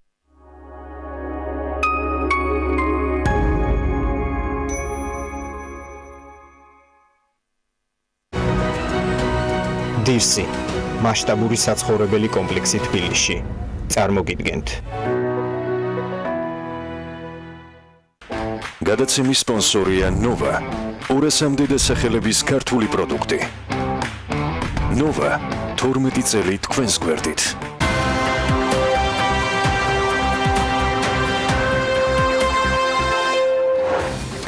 დუმის კომიტეტი საქართველოდან ღვინის და მინერალური წყლის იმპორტის აკრძალვის წინადადებას მხარს უჭერს. ნათია თურნავა იმედოვნებს, რომ 4,9%-იანი ეკონომიკური ზრდის პროგნოზი გადასახედი არ იქნება. ბიზნეს ომბუდსმენის შეფასებით, ბიზნეს გარემოს გამოწვევა დღეს ის არის, რომ რუსული ბაზრიდან მისაღების შემოსავლების მოსაოდნელი შემცირება და ლარის კურსი იყოს კონტროლირებადი. საპენსიო სააგენტოში საინვესტიციო საბჭოს თავმჯდომარე და მისი მოადგილე აირჩიეს. ეს საბჭოს პირველი სხდომა იყო გუშინ, სადაც საკადრო საკითხებთან ერთად ის მიმართულებებიც განიხილეს, რაც საინვესტიციო პოლიტიკის დოკუმენტში უნდა აისახოს. არსებული მონაცემებით საპენსიო სისტემაში 831,000 ადამიანი ამ დროისთვის ჩართული და დღეს მათ საყურადღებოდ საბჭოს წევრებმა პირველი განცხადებებიც გააკეთეს. სად არის მოსაოდნელი საპენსიო დანაზოგების ინვესტირება საინვესტიციო საბჭოში, რომელიც პარლამენტმა დაამტკიცა სულ 5 წევრია და მათგან მხოლოდ ერთია ქართველი. მოდით გავიცნოთ ისინი კიდევ ერთხელ. ოლივერ რუსო 2011 წლიდან არის საფრანგეთის ნაციონალური საპენსიო სარეზერვო ფონდის აღმასრულებელი დირექტორი. მმართველ თანამდებობაზე მუშაობის 21 წლიანი გამოცდილება აქვს ფინანსურ ბაზრებზე, მათ შორის პარიზში, ლონდონში, ტოკიოში, სინგაპურში, ჰონკონგში და სიდნეიში. მაიკლ რიდლი აქვს 27 წლიანი გამოცდილება საინვესტიციო საბანკო საქმეში ლონდონში და ამერიკის შეერთებულ შტატებში და იყო JP Morgan-ის ვიცე-თავმჯდომარე. ამავე საინვესტიციო ბანკში იგი იკავებდა ხელმძღვანელ თანამდებობას 2002-2012 წლებში. ჟან ფრედერიკ პაულსენი 2019 წლის 18 მაისამდე იყო საქართველოს ეკონომიკის მინისტრის უფროსი მრჩეველი სხვადასხვა მიმართულებით. 2015 წლიდან დღემდე არის თბილისის სახელმწიფო უნივერსიტეტთან არსებული ეკონომიკის საერთაშორისო სკოლის სამეთვალყურეო საბჭოს თავმჯდომარე. ტიმო ვიჰერკენტა 2015 წლიდან ფინეთის სახელმწიფო საპენსიო ფონდის მთავარი აღმასრულებელი დირექტორია, რომლის აქტივების მიმდინარე მოცულობა 20 მილიარდ ევრომდეა. დავით ციკლაურს აქვს საფინანსო სექტორში მუშაობის 15 წლიანი გამოცდილება, როგორც საქართველოში, ასევე დიდ ბრიტანეთში. 2017-2019 წლებში იგი საქართველოს ბანკში მთავარი ფინანსური ოფიცრისა და მთავარი აღმასრულებელი ოფიცრის მოადგილის თანამდებობები. სურგულაძემ საბჭოს წევრების წარდგენისას გუშინ თქვა, რომ საპენსიო სქემა დაახლოებით 13%-მა დატოვა. სურგულაძე ამ ეტაპზე ვერ ასახელებს, მაგრამ რამდენი იყო საჯარო და რამდენი კერძო სექტორის წარმომადგენელი. რაც შეეხება დანაზოგებს, იანვრიდან დღემდე ფონდში მობილიზებულია 270 მილიონი ლარი და მათ 3.700.000 ლარის ოდენობის სარგებელი აქვს დარიცხული. ახლა მთავარი ეკონომიკის რომელ სექტორში მოხდება ამ თანხის ინვესტირება? ეს უნდა გაიწეროს საინვესტიციო პოლიტიკის დოკუმენტში, რომელიც რამდენიმე თვეში მომზადდება. მანამდე ლევან სურგულაძე მისი აზრი წარუდგინა მედიას, პირველი 5 წლის განმავლობაში რა სფეროებში შეიძლება საპენსიო დანაზოგები აღმოჩნდეს. საბჭოს თავმჯდომარემ და მოადგილემ კი თქვეს, რომ საქართველოს მოსახლეობა მათი თანხების ბედთან დაკავშირებით მიღებული გადაწყვეტილებებით სარგებელს ნახავს. საქართველოში არის მომგებიანი სექტორები, საიმედო სექტორებიც, ესეთი არის მაგალითად ჩემი აზრით ენერგეტიკა, სატელეკომუნიკაციო სექტორი, ლოჯისტიკური სექტორებიც, ესენი დაბალ კორელაციაში ერთმანეთთან, დავსებით მისაღწევია კარგი ამონაგები და დაბალი რისკი. გვესმის, რომ არსებობს ბევრი შეზღუდვა. ბორდის უცხოელი და ქართული წევრები ვხედავთ ძალიან საინტერესო შესაძლებლობას იმისთვის, რათა დაფინანსდეს ქართული ეკონომიკა. ეს საქართველოს მოქალაქეებს მოუტანს სარგებელს. ვაცნობიერებთ, რომ ეს იქნება რთული ამოცანა. მოგახსენებათ, რომ საინვესტიციო პოლიტიკა შეზღუდულია საკანონმდებლო ჩარჩოებით. სურს, რომ რაც შეიძლება სწრაფად მოხდეს აღნიშნული პროცესის განვითარება.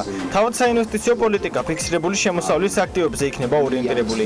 ეს დაბალრისკიანი აქტივებია. 80% აქტივების დაბანთდება საქართველოს ეკონომიკაში. მოხარული ვარ, რომ საბჭო შეიკრიბა და დაკომპლექტდა ასეთი გამოცდილი კადრების მეშვეობით. მინდა ხაზგასმით აღვნიშნო, რომ ჩვენთვის როგორც ბორდის წევრებისთვის უმთავრესი მნიშვნელობა აქვს იმას, რომ ჩვენ ვართ დამოუკიდებლები ჩვენს გადაწყვეტილებებში. ეს არის ერთ-ერთი მნიშვნელოვანი საკითხი, რომელზეც დღეს ვიმსჯელებთ.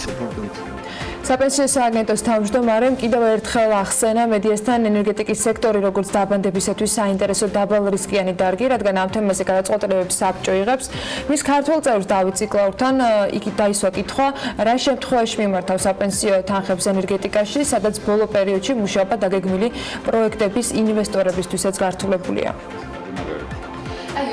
არის მუშა პროექტები, ხო, ანუ არის უკვე გამზადებული პროექტები, სადაც ესე ვთქვათ, კაპიტალის სტრუქტურა შედგება კაპიტალისგან და ასევე ლევერიჯისგან, ანუ სესხისგან, ანუ რაღაც მოზიდული ფონდისგან.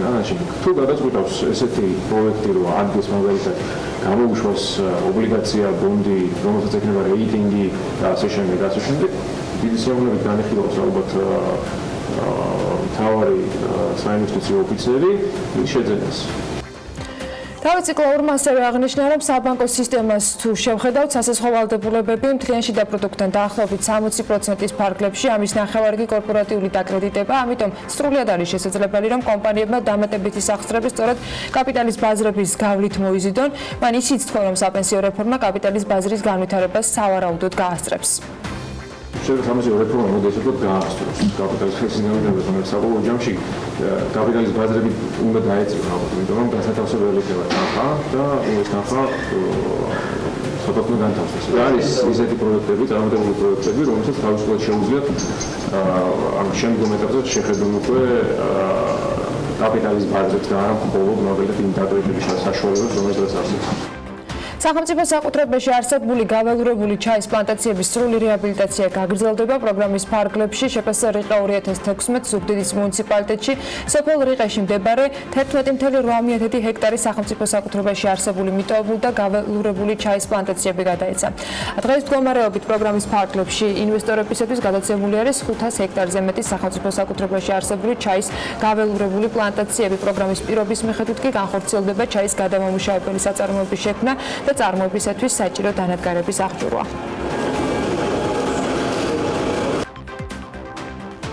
თელავში კიდევ ერთი ბრენდული სასტუმრო Holiday Inn გაიხსნა. 85 ნომრიანი სასტუმრო თელავის ცენტრში მდებარეობს და სტუმრების მიღება მას უკვე დაწყებული აქვს. სასტუმროს ფრანჩაიზის ხელშეკრულება კომპანია Intercontinental Hotel Group-თან გაფორმდა, რომელიც მსოფლიოს მასშტაბით 5000-ზე მეტი სასტუმროთია წარმოდგენილი.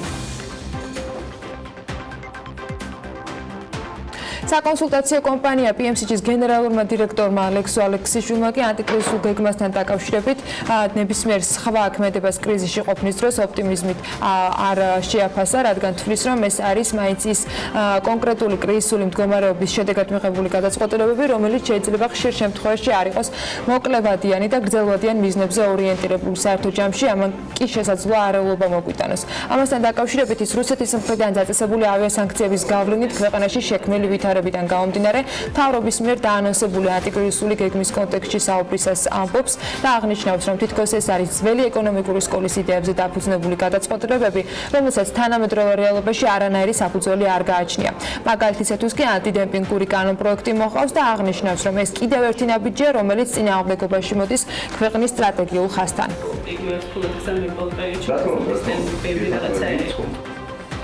ოქროსიასთან დაკავშირებით პესიმისტურად ვარ განწყობილი, როგორც ხედავ, ფინანსთა მინისტრი გადაწყვეტილების შეცვლას არ აპირებს, ამბობს ლაშა პაპაშვილი შეხვედრის შემდეგ, რომელსაც პრემიერთან და ეკონომიკის მინისტრთან ერთად ფინანსთა მინისტრიც ესწრებოდა. ბიზნესმენი ფინანსთა სამინისტროს გადაწყვეტილების გაუქმებას ისე ვითხოვს, რომელიც იმპორტის გადახდის ვადაზე ოქროსიის მონაწილეებისთვის შეღავათების გაუქმებას გულისხმობს, თუმცა ეს გადაწყვეტილება სავარაუდოდ აღარ გადაიხედება.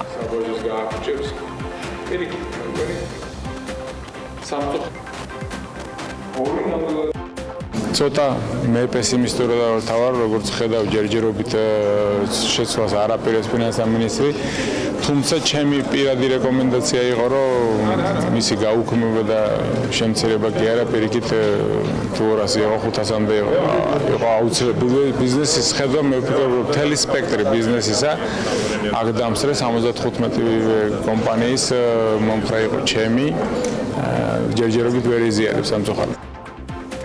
რაც უნდა უცნაური იყოს, ამ განცხადების პარალელურად გუშინვე ფინანსთა მინისტრი ამბობდა, რომ ბიზნესის სამინისტროს პოზიციას გაგებით მოეკიდა. ანუ მაჭავარიანი მედიასთან გუშინაც უცვლელი არგუმენტებით წარდგა, განკარგულებით, რომელთაც ოქროსია გაუქმდა ფინანსთა სამინისტრო კომპანიებისათვის პირობებს ათანაბრებს.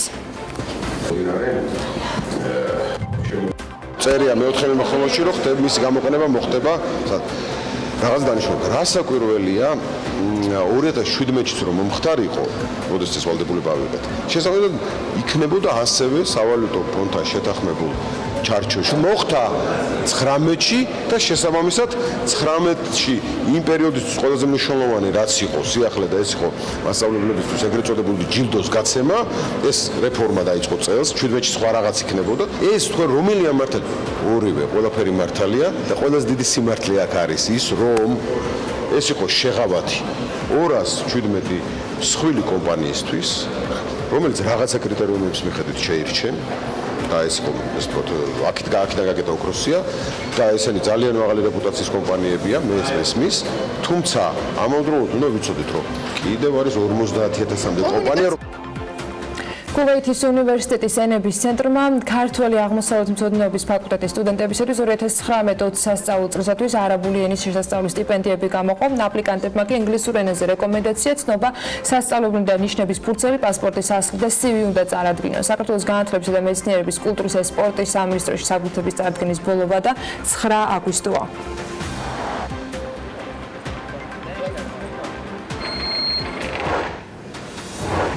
თავის ინიციატივით 2020 წლის 1 იანვრიდან დამატებული ღირებულების გადასახადით დაბეგვრის ახალი რეგულაციები უნდა ამოქმედდეს. კანონპროექტის მიხედვით მთელ რიგ შემთხვევებში შემოდის დაღეგეთი დაბეგვრის ისეთი რეგულაციები, რაც აქამდე დაბეგვრას არ განეკუთვნებოდა ყოველთვის დამატებითი ღირებულების ნაწილში. 20-მდე პუნქტთან დაკავშირებით ფინანსთა სამინისტრო ბიზნეს სექტორის წარმომადგენლებს, ექსპერტებს, ყველა დაინტერესებულ და მიზნობრივ ჯგუფს შენიშვნების წერილობით გადაგზავნეს თავაზობს. პარალელურად დაგვიანოსეს, რომ მოახლოეს პერიოდში დაიწყება უკვე ამ გამოქვეყნებული დოკუმენტის საჯარო განხილვა ბიზნეს ასოციაციებთან და ყველა დაინტერესებულ მიზნობრივ ჯგუფთან. გუშინ არ მგონია ამ თემაზე ყოფილიყო საუბარი, მაგრამ საქმიანობის ეთერში ვიწყებთ. ესეც იქნებოდა მეოთხე ან მესამე ან მეორე ნახევრის მიმოხილვაში და ფაქტია რომ გარეთ საჯაროდ ამაზე არაფერი ვთქვათ, მაგრამ ჩვენ საქმიანობის ეთერში ვიწყებთ მსჯელობას. ასოციაციები რატო არ იცოდით ეს ამბავი წინასწარ? მსჯელობას ამ თემაზე და ვიწყებთ საუბარს დავით პაპიაშვილთან, აუდიტორულ კომპანია კრესნო პაპიაშვილის პარტნიორთან ერთად. მოგესალმებით. დავით ივანშვილი, იმის რომ ხართ ჩვენთან ერთად. მე უსმინე თქვენს ჩართვას ბექა ბაციკაძესთან საქმის კურსში. ეს პრინციპში პირველი ტალღა იყო ინფორმაციის ვიდეოებისა, რომელიც მიიღეთ, თქვენ უკვე ფლობდით სრულ ინფორმაციას. ვიდეომ ჩვენს YouTube არხზე და სოციალურ ქსელებში ძალიან დიდი ინტერესი დაიმსახურა.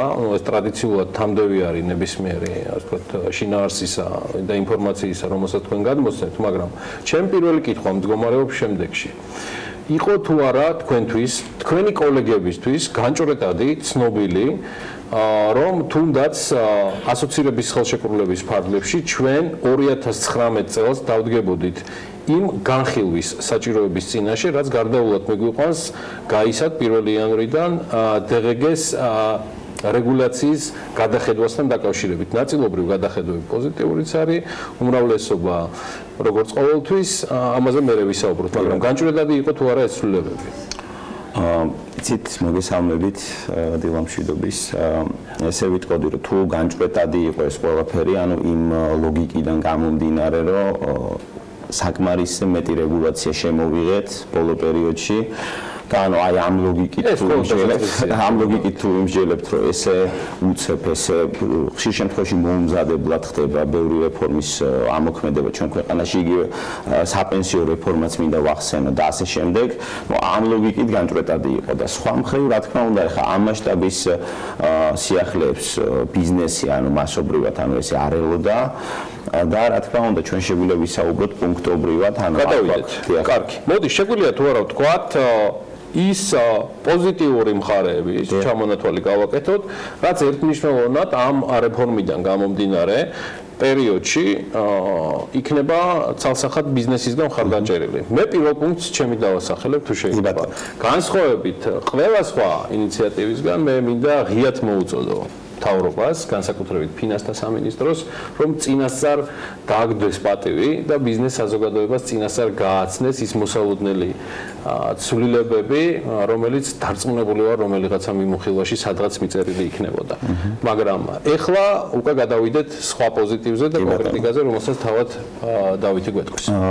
რა თქმა უნდა, ანუ ამ კანონ პროექტთან სტევს პოზიტიური მომენტები და გაწერილი არის ისეთი სიახლეები ამ კანონში, როგორიც არის უსასყიდლოდ მიწოდებული საქონლის DGG-სგან, ესე ვთქვათ, DGG-ი არ დაბეგრა, ანუ ბიზნესისთვის ხშირი იყო შემთხვევები, როდესაც უსასყიდლო მიწოდება ებეგრებოდა DGG-ი, ამავდროულად ბიზნესი ვერ იღებდა ჩათვლას და ეს იყო 18%-იანი ტვირთი ბიზნესისთვის. გაიწერა, რომ თუ ჩათვლა არ იქნება მიღებული საქონელზე, ბიზნესი უსასყიდლო მიწოდებას DGG-ი არ დაბეგრავს. ამ ზოგ შემთხვევაში სიახლეა. ასევე პრინციპული სიახლე არის ის, რომ მცირე ღირებულების საქონელი, რომელიც არის 50 ლარამდე ღირებულების, მისი უსასყიდლო მიწოდება ფაქტიურად არ დაიბეგრება არანაირი წინაპირობით, ესე რომ ვთქვათ რა. ეს არის 50 ლარი არის დადგენილი, ესეც პრინციპული მნიშვნელოვანი სიახლე არის, აი თუნდაც პრომო აქციების დროს, როგორც წესი პრომო აქციების დროს ხდება მცირე ღირებულების საქონლის ჩუქება და იგივე სადისტრიბუციო ბიზნესისთვის იყო ეს გარკვეული ტვირთი, იმიტომ რომ ჯამში ეს გარკვეული თანხა იყო და ეს აღარ დაიბეგრება, რა თქმა უნდა, ჩვენ ყველა ამას მივესალმებით. ასევე საუბარი არის ნიმუშების მიწოდების DGG-ი არ დაბეგრაზე. და ასევე პრინციპულად სრულიად ახალი ტიპის მიდგომებზე, რაც ეხება კრიპტოვალუტას, დაუშვათ კრიპტოვალუტაზე საუბარი არის, რომ არ მოხდება ამის დაბეგრა და ეს განხილულია ფაქტურად როგორც ელექტრონული რაღაცა გადახდის საშუალება და ფული, ესე რომ ვთქვათ. და არის მრავალი სხვა ესეთი პრინციპული სიახლე, თუნდაც იმ ნაწილში, რომ მომსახურების გაწევა, როდესაც ხდება საზღვარგარეთ უცხოური კომპანიებისთვის, ანუ აქაც გაიწერა, რომელი მომსახურება ჩაითვლება საქართველოში გაწეულ მომსახურებად, რომელი მომსახურება არ ჩაითვლება, ანუ საზღვარგარეთ გაწეული მომსახურებების DGG-ი დაბეგრა, არ დაბეგრის საკითხი. ესეც გაწერილია უკვე. გაიწერა კარგად, საკმაოდ გაიწერა და მრავალი სხვადასხვა ტერმინი დაზუსტა. აი რეგულარული და უწყვეტი მომსახურების ტერმინი, ესე რომ ვთქვათ, არ იყო განმარტებული, ეს დაზუსტა. თუმცა ანუ ეს ყველაფერი არის პოზიტივი, ჩვენ ამ ყველაფერს ვამჩნევთ და ანუ ხას უსვავთ, რომ ეს ყველაფერი კარგია, მაგრამ საკითხს აქვს მეორე მხარე, ის ასე რომ ვთქვათ, გართულებები, რაც ესე რომ ვთქვათ, ამავე კანონმდებლობით არის გაწერილი. მაგალითად, რა შეიძლება იყოს ეს ბიზნესისათვის და მეორე მხრივ შეიძლება რა შეიძლება გაურთულდეს თვითონ ფინანსთა სამინისტროს ადმინისტრირების ნაწილში. კი ბატონო, აქაც უნდა მივყვეთ პუნქტობრივად და შემიძლია ჩამოვთვალო, და მე დეტალებში შევიდეთ, პირველ რიგში ჩემთვის რაც ისე თვალშისაცემი იყო და ვთვლი რომ პრინციპულად ახალი რეგულაცია არის და შეეხება სხვადასხვა ბიზნეს სექტორებს, ეს არის მისაღები თანხების დერეგეთი დაბეგვრის ვალდებულება. ჩავშალოთ. აი რომ ესე რომ ვთქვათ, ჩავშალოთ და შევახსენოთ მაყურებელს რაზეა საუბარი. თქვენ იცით რომ 2017 წლამდე დერეგეთი იბეგრებოდა ძირითადად საქონლის მიწოდება და მომსახურების გაწევა. 2017 წლის შემდგომ ასევე შემოიღეს ავანსის დერეგეთი დაბეგვრის ვალდებულება და ჩვენ ამ ეთერში ძალიან ბევრი გვისაუბრია ამაზე. დეველოპერებსაც და უამრავ აი ეს არის კიდევ უფრო პრინციპულად ახალი თემა, წარმოიდგინეთ, მიწოდება იბეგრება, ჩარიცხული ავანსი იბეგრება. ახლა გვეუბნებიან, რომ თუ ბიზნეს თანხები აქვს მისაღები და თუ არ მიიღო მაინც იბეგრება. აი რო წარმოვიდგინოთ რაღაცა ტენდერებში, ესე რომ ვთქვათ, ტენდერებში მონაწილე კომპანია და ტენდერში მე ვარ სახელმწიფო და გაგიწელეთ გადახდა არ მოგეცით ეს. და კონტრაქტი, თავარი პირობა არის, რომ კონტრაქტი უნდა გადადიოდეს წლიდან წელში. პრობლემა არის, შეიძლება 3 და 4 თვიანი კონტრაქტი გადადიოდეს წლიდან წელში. თუ კონტრაქტი წლიდან წელში გადადის და თუ გათვალისწინებული არის ეტაპობრივი გადახდები, სულ რომ არ გავყიდოთ საქონელი ან მომსახურება, სულ რომ არ ჩაგვეიწყოს ავანსი, აი დავუშვათ ჯერ მიწოდება არ მომხდარა და კონტრაქტით გათვალისწინებული არის ჩარიცხვა თანხის, ხო? აი ამ ახალი კანონპროექტი, რაც ძალიან თვალსაცემი არის. საერთოდ ახიდან იქნება 18%. რა თქმა უნდა. შეუძლია ეს არის დერეგეს დასაბეგრი ოპერაცია, მისაღები თანხები უნდა დაუბეგროთ დერეგეს. ეს ავტომატურად გამოიწვევს თუ არა, მათ შორის იგივე სახელმწიფო ტენდერები რო ავიღოთ, სახელმწიფო ტენდერებში თანხის ჩარიცხვის თქვათ არსებული სქემის ცვლილებასაც, იმიტომ რომ რაღაცა როცა თანხაზე ვსაუბრობთ, რამდენიმე მილიონიანი პროექტების შემთხვევაში კომპანიისათვის პირველად დასახარჯი თანხების მოცულა ფაქტობრივად ფრიანად გადასახადისთვის მოუწევთ, რომ გადაიხადონ. აი ფაქტურად თანხის დაგვიანება ბიზნესისთვის, რომელსაც პატიოსნად შეასრულა. რა შეიძლება გქონდეს ამას სახელმწიფოსთვის დადებითი მხარე?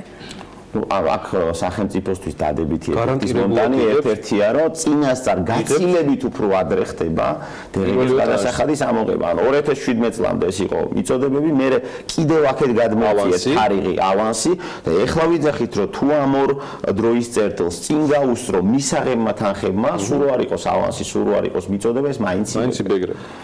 ეს ამის მაგვარი რეგულაცია ეს თქვენთვის პირადად და თქვენი ჯგუფისთვის ანალიტიკოსებისთვის ერთ-ერთი ყველაზე პრობლემატურია იმ ცვლილებებიდან, ხო? რაც პრინციპული თემაა. კარგი, შემდეგი საკითხი დავით რომ მოვასწროთ. აი უცებ ჩამოვთვლი მაშინ და შეძლებს დაგვარად ჩავშალოთ. იბეგრება ასევე საქონლის გადაცემა, ფაქტობრივი გადაცემა განვადებით, ვიცით რომ აქამდე ძირითადად დაბეგრა ხდებოდა საქონლის მიწოდების მომენტში, ახლა ფაქტობრივად განვადებით რომ გადავცეთ საქონელი, რომც არ გადავიდეს საკუთრების უფლება, ეს მიწოდება იბეგრება. გარდა ამისა არის ავანსების დერეგეთი დაბეგრის ნაწილშიც პრინციპული სიახლეები, აი ვახსენეთ უკვე რომ ჩარიცხული ავანსები იბეგრება. იყო რამოდენიმე ტიპის სერვისები და რამოდენიმე ტიპის მომსახურებები, რისი ავანსიც არ იბეგრებოდა. ამას ერქვა ეგრეთ წოდებული რეგულარული და უწყვეტი მომსახურების ავანსი. მაგალითად, აი რაღაცა ინტერნეტ ტელევიზიის კომპანიისთვის მომსახურება ითვლებოდა, ესე რომ ვთქვათ, უწყვეტ მომსახურებად და რო ჩარიცხულიყო ავანსი ამ კომპანიებს ეს არ იბეგრებოდა დერეგეთი. ანუ იყო გამონაკლისი, რომ რაღაცნაირი ავანსები არ იბეგრებოდა დერეგეთი და თუ რამე გამონაკლისი იყო და თუ რაიმე ტიპის ავანსი არ იბეგრებოდა, ფაქტობრივად ეს გამონაკლისი არის ამოღებული და ყველა ტიპის ავანსი იბეგრება დერეგეთი. ასევე გვაქვს სხვა პრინციპული სიახლეები, თუ საქონელზე გვაქვს დერეგე ჩათვლილი, საქონლის არამიზნობრივი გამოყენებას დერეგეთი იბეგრება. აი რო ვკითხულობთ ამ სიახლეებს, როგორი შთაბეჭდილება გრჩება, იცით, რომ აი თუ სადმე იყო პატარა დარჩენილი რაღაცა ისეთი შერბილებული პოზიცია კანონის, ანუ ყველაფერი არის ძალიან მაღალი სიმკაცრით, ესე რომ დაბეგრილი და წამოწეული, ანუ არამიზნობრივი ხადი ჩანაწერებით და ლავირების ხადი ჩანაწერებით, კი, მე ვფიქრობ, ანუ არის ზოგადად გასაგებად არის ყველაფერი. მეტნაკლებად იცით არის ხანდახან მომენტი რომ მე გამიშთა განცდა რომ ეს თარგმნილი იყო უცხოეთიდან და ნამდვილად თარგმნილია ეს ევროდირექტივების გარკვეული გაზიარებით მოხდა მაგრამ ნუ გასაგებია ასე თუ ისე მაგრამ ეს არის საკმაოდ ისეთი სკრუპულოზურად ყველაფერი დაბეგრილი არამიზნობრივ გამოყენებაში გულისხმება რომ მაგალითად ვიყიდეთ დანადგარი რაღაც რამოდენიმე წელი გამოვიყენეთ მიზნობრივად და მას უნდა ემუშავა მრავალი წლების განმავლობაში და დაუშვათ მე არ მოხდა მისი მიზნობრივად გამოყენება ანუ ან გაფუჭდა ან რაღაც დაემართა რომ ბოლომდე მისი რესურსი ვერ გამოვიყენეთ აი თუ დღეგე ჩათვლილი გვაქვს შეძენის მომენტში ის გვეუბნება რომ დაიბეგრება ანუ დაიბეგრება ასევე საკუთარი წარმოების შენობა ნაგებობების დაბეგრვა ხდებოდა ისეთი კომპანიებისთვის როგორიც არის სამედიცინო ბიზნესი, საფინანსო სექტორი, ანუ ამას ვეძახით ჩვენ ჩათვლის გარეშე გათავისუფლებულ ბრუნვებს, ანუ სამედიცინო სექტორი საფინანსო სექტორი რაღაც ბეჭდვის ანუ და სტამბის ანუ საბეჭდი კომპანიები ესე რომ ვთქვათ ვინც ბეჭდავს ჟურნალ გაზეთებს სხვათა შორის ესე ჩათვისუფლების გარეშეა ანუ ამ კომპანიებს ებეგრებოდათ ბევრი რამ მათ შორის შენობა ნაგებობის აშენება და ახლა გაწერილია რომ მათ დაებეგრებათ ასევე რემონტიც ანუ რემონტი არ იყო გათანაბრებული მშენებლობასთან და ანუ არ ვიცი ესეც მიიჩნიეს როგორც ჩანს რომ ეს რაღაც საფრთხე იყო და ესეც დაიბეგრა გარდა მაგის არის უამრავი საინტერესო და უამრავი მნიშვნელოვანი დეტალი ერთს გამოვყოფდი ასევე რომელიც ნუ ბიზნეს პირდაპირ არ უკავშირდება თუმცა საბოლოო ჯამში რაღაც კონკურენციის პრობლემა შეიძლება გააჩინოს ამ კანონპროექტით გამოიკვეთა რომ მის ავტორებს არ უნდათ სახელმწიფო სტრუქტურების სახელმწიფო სიპების ისეთი როგორც არის შემოსავლების სამსახური და საჯარო რეესტრი და ასე შემდეგ მათი მომსახურებების დაბეგრვა დერეგეთი ანუ გაიწერა რომ თქვენ იცით რომ დერეგეთი იბეგრება ეკონომიკური საქმიანობა თუ ეკონომიკურ საქმიანობას არ ეწევა მომსახურების საფუძველსაც ალბათ იგივეს დატოვა და საუბარია რომ სახელმწიფო სტრუქტურები რომც ეწეოდენ ფასიან მომსახურებას ეს აღარ ჩაითვლება ეკონომიკურ საქმიანობას ეს რამდენ არის ევროდირექტივასთან თავსებადი ნუ აი მე ახლა ეს დრო არ მქონდა საკმარისი დრო არ მქონდა რომ იქაური პრაქტიკა გადამემოწმებინა მაგრამ მე არ მიმაჩნია პირიქით რამდენად ჩემთვის ცნობილი არის ევროპაში მაქსიმალურად კანონმდებლობა არის ისეთი გამჭვირვალე რომ სახელმწიფო არ ერევა ბიზნესში და ყოველგვარი ეჭვი ანუ მე ვიცი ძალიან ბევრ კონკურენტულ საქმიანობას არ ახორციელებს სახელმწიფო საზღვარგარეთ რასაც ახორციელებენ ჩვენთან სიპები ხო და ეს ფაქტურად იმას ნიშნავს რომ მთელი რიგი სიპების მომსახურება აღარ დაიბეგრება დღეგეთი და ეს სიპები მე თქვენ შეგახსენებთ ჩვეულებრივად შედიან კონკურენციაში კერძო ბიზნესთან ანუ არის იგივე ფინანსთა სამინისტროში რამოდენიმე სიპი რომელიც იყენებს სახელმწიფო ქონებას არ იხდის კომუნალურებს არ იხდის იჯარას ანუ ის ისედაც წახალისებულ და პრივილეგირებულ მდგომარეობაშია და ეხლა ამ სიპებს ეუბნებიან რომ თქვენ ასევე კიდე სხვა პრივილეგია გექნებათ თქვენ არ გადაიხდით დერეგეს მათი მომსახურება სულ აქტივებს ანუ სახელმწიფო აქტივებს არც ელექტროენერგიას გადაიხდით ანუ ამასთან სახელმწიფო დაფარავს და ასე შემდეგ ანუ ესეც ჩემი აზრით ანუ აქ კონკურენციის სააგენტომ თავის სიტყვა უნდა თქვას და ბიზნესმა უნდა თქვას პირველ რიგში თავის სიტყვა რომ თუ რაიმე კონკრეტულ სექტორს ექნება პრობლემა ანუ მათ ეს თემა წამოწევენ ანუ არის იქ ბიზნეს სექტორები სადაც ესე არ მოხდება მაგალითად აეროპორტები და ასე შემდეგ მაგრამ მთელი რიგი მიმართულებები რჩება რა დროსაც სახელმწიფო იხდი და დერეგეს და აღარ გადაიხდის და ეს იქნება კონკურენციაზე გარკვეული დაწოლა ამ თემაზეც კიდეც გვექნება საუბარი ჩემი ბოლო კითხვა საბაჟო კოდექსს უკავშირდება რა გამოხმაურება აქვს მის ამოქმედებას ანუ ხომ არ არის მოსული და რამდენად აქტიური იყო და ადეკვატური ბიზნესი ჩართული კონსულტაციებში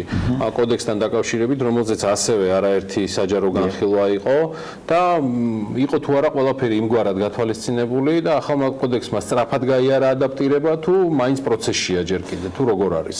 კი ბატონო, არ მე ვიტყოდი რომ პროცესში არის და ვერ ვიტყოდი ახლა რომ ბიზნესთან კომუნიკაცია არ ქონდა ფინანსთა სამინისტროს და უნდა აღინიშნოს რომ საბაჟო კოდექსი მაინც უფრო ძირითადად მოიცავს საბაჟო სერვისების გამარტივების ესე რომ თქვა თელ რიგ მიმართულებას. ანუ ეხლა მე იქ ესე აშკარად ვერ გამოვყოფდი იმ დონის დამძიმებას, როგორც აი რაზეც ჩვენ ეხლა დღეში საუბრობდით, ანუ ძირითადად ეხლა იქ რაზეც იყო საუბარი, ნუ საუბარი იყო რომ აი ეს მარტივდება და ასე შემდეგ. ანუ ძირითადად იქ პოზიტივზე არის აქცენტი, ნუ ბიზნესი ჩემი აზრით ჯერ კიდევ ვერ გაერკვა ყველა დეტალებში, მაგრამ ნუ დრო და დრო ამისთვის თქვენ ხართ. ჩვენი სტუდია არის და მე მექნება საუბარი დავითთან, რომ მინდა რომ Forbes-ის შემდეგ გამოცემისთვის კრესტონ პაპიაშვილის სახელით მან მორიგი სვეტი მოამზადოს. დღეს ამ თემასთან დაკავშირებით, რომელიც ალბათ უფრო მეტ საშუალებას მოგცემს ამ ტიპის ინფორმაციის გაზიარების. მადლობა დავით პაპიაშვილს ნუმრობისთვის. იგი კრესტონ პაპიაშვილის კომპანიის, აუდიტორული კომპანიის მმართველი პარტნიორი გახლავთ. ჩვენ გავალთ რეკლამაზე, სულ რამდენიმე წუთი დაგველოდეთ. ივა ჭყონია ექროქება უკვე საიმისოთ, რომ შემოგთავაზოთ თავისი წილი რუბრიკა საქმიან დილაში.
გადაცემის სპონსორია Nova.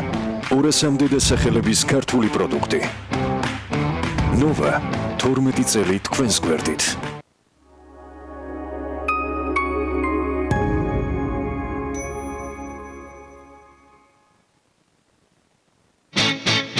მოიმზადე ზაფხულისთვის. გამოიწერე სასურველი ნივთები ამერიკიდან მალეოს დახმარებით და ისარგებლე უფასო საკურიერო სერვისით. შოპინგი მალეოსთან ერთად უკეთესია. აქ უნდა გვეჩვენებინა მეგობრები ლუდით. აქ უნდა გვეჩვენებინა ძველი მეგობრები ლუდით. აქ უნდა გვეჩვენებინა წვეულება ლუდით. ჩვენ ვაჩვენეთ უბრალოდ ლუდი. ჰარპი, ნამდვილი ირლანდიული ლუდი გინესის. ყველაფერი, რაც გიყვარს და რაც შენია. ნამდვილი. ცოცხალი ხილის განუმეორებელი გემო და ნაყინი. ერთდროულად გემრიელი და სასარგებლო. ვიტამინებით მდიდარი ცოცხალი ხილისა და ნაყინის ჰარმონიული შერწყმა. ცოცხალი ხილის ნაყინის უკვე საყვარელი. უნიკალური, დაუმწყარი და განსაკუთრებული გემოები, რომელსაც ახალი დაემატა. ტყის განუმეორებელი კენკრა. ნაყინი ცოცხალი ხილით. მხოლოდ ბარამბოსგან. Bedek Pipix სტანდარტი. ყინვაგამძლე Bedek Pipix 10, უნივერსალური ყინვაგამძლე Bedek Pipix 15, უნივერსალური ბათქაში Bedek Pipix P40, თვითწორებადი დუღაბი Bedek Pipix SL40. Bedek Pipix-ი გახადე საქმე გარანტირებული წლის რჩეული ბრენდი. დედა, რა იყო ხომშიტობა? მიაშავე ლონდონის ბილეთები შენი უნივერსიტეტის ადმინისტრაციას. ვერ სადაც ვერ წახვალ. რატო და რა მოხდა? მოდი შეხედე რას წერენ, მოდი. ადამიანის კანისგან ტანსაცმელს ამზადებენ. ხო და არ მიგასტროჩკონ იქსადმე. Facebook-ro გამოცემას ფიალმა შეიძლება კაცი ენდოს, მომიო გადავამოწმე. ავტორთა ფოტო Google Image-ში და მივაგნოთ პირველ წყაროს. რეალურად ფრანგი დიზაინერი ოლივერ გოუეტი ამზადებს ტანსაცმელს, რომელიც ადამიანის კანის იმიტაციაა. ნუ გახდები მანიპულაციის მსხვერპლი. გაზომე სიმართლე. გჭირდება სახურავი. გინდა იყო დაცული ნებისმიერ ამინდში. მონტერეი ლუქსის მეტალოკრამიტის სახურავები, უმაღლესი ხარისხი და საუკეთესო მომსახურება. ენდე ლიდერებს. გადახურე და დაივიწყე პრობლემები. მონტერეი ლუქსი, კაიროს ქუჩა 42. მონტერეი ახლა უკვე ქუთაისშიც.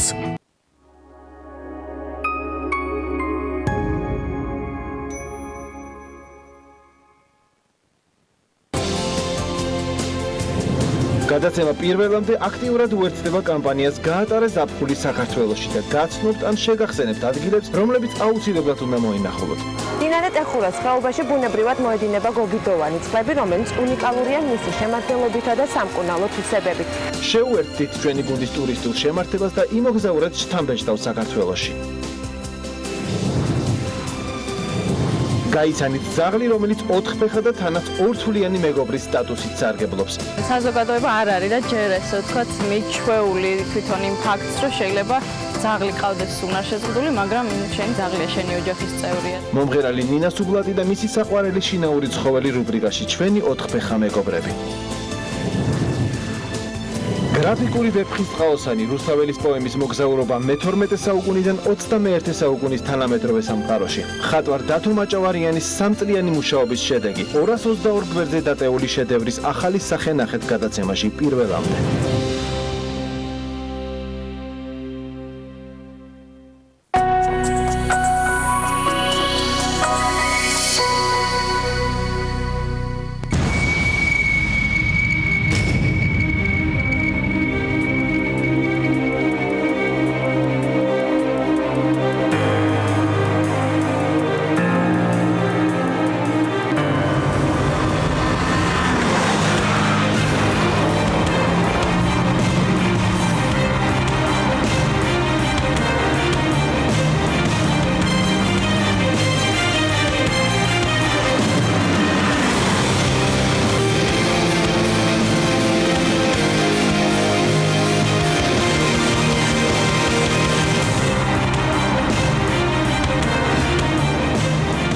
ავტორბოლა მიხეილ წულუკიძესთან ერთად ტელეპირველზე.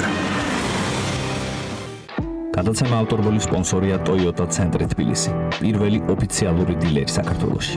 ხარისხი მუდმივ განვითარებაში. ეს Toyota.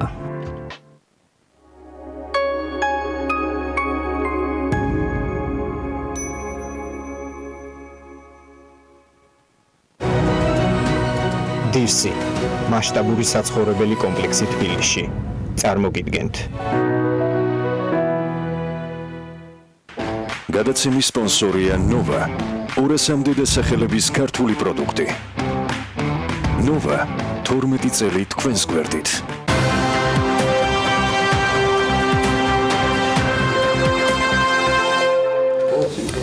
ექსპო ჯორჯიაში აწარმოეს საქართველოს ბენეფიციარებსა და დისტრიბუტორთა და ქართულ მაღაზიათა ასოციაციის წევრების შეხვედრა გუშინ შედგა, რომლის მიზანით საქართველოში წარმოებული პროდუქტის რეალიზაციის ხელშეწყობა იყო. როგორც ასოციაციები და ბენეფიციარები განმარტავენ, დამწყებ ბიზნესებს საწყის ეტაპზე პროდუქციის რეალიზაცია უჭირთ და მსგავსი შეხვედრები სწორედ ამ პრობლემის აღმოფხვრას ემსახურება.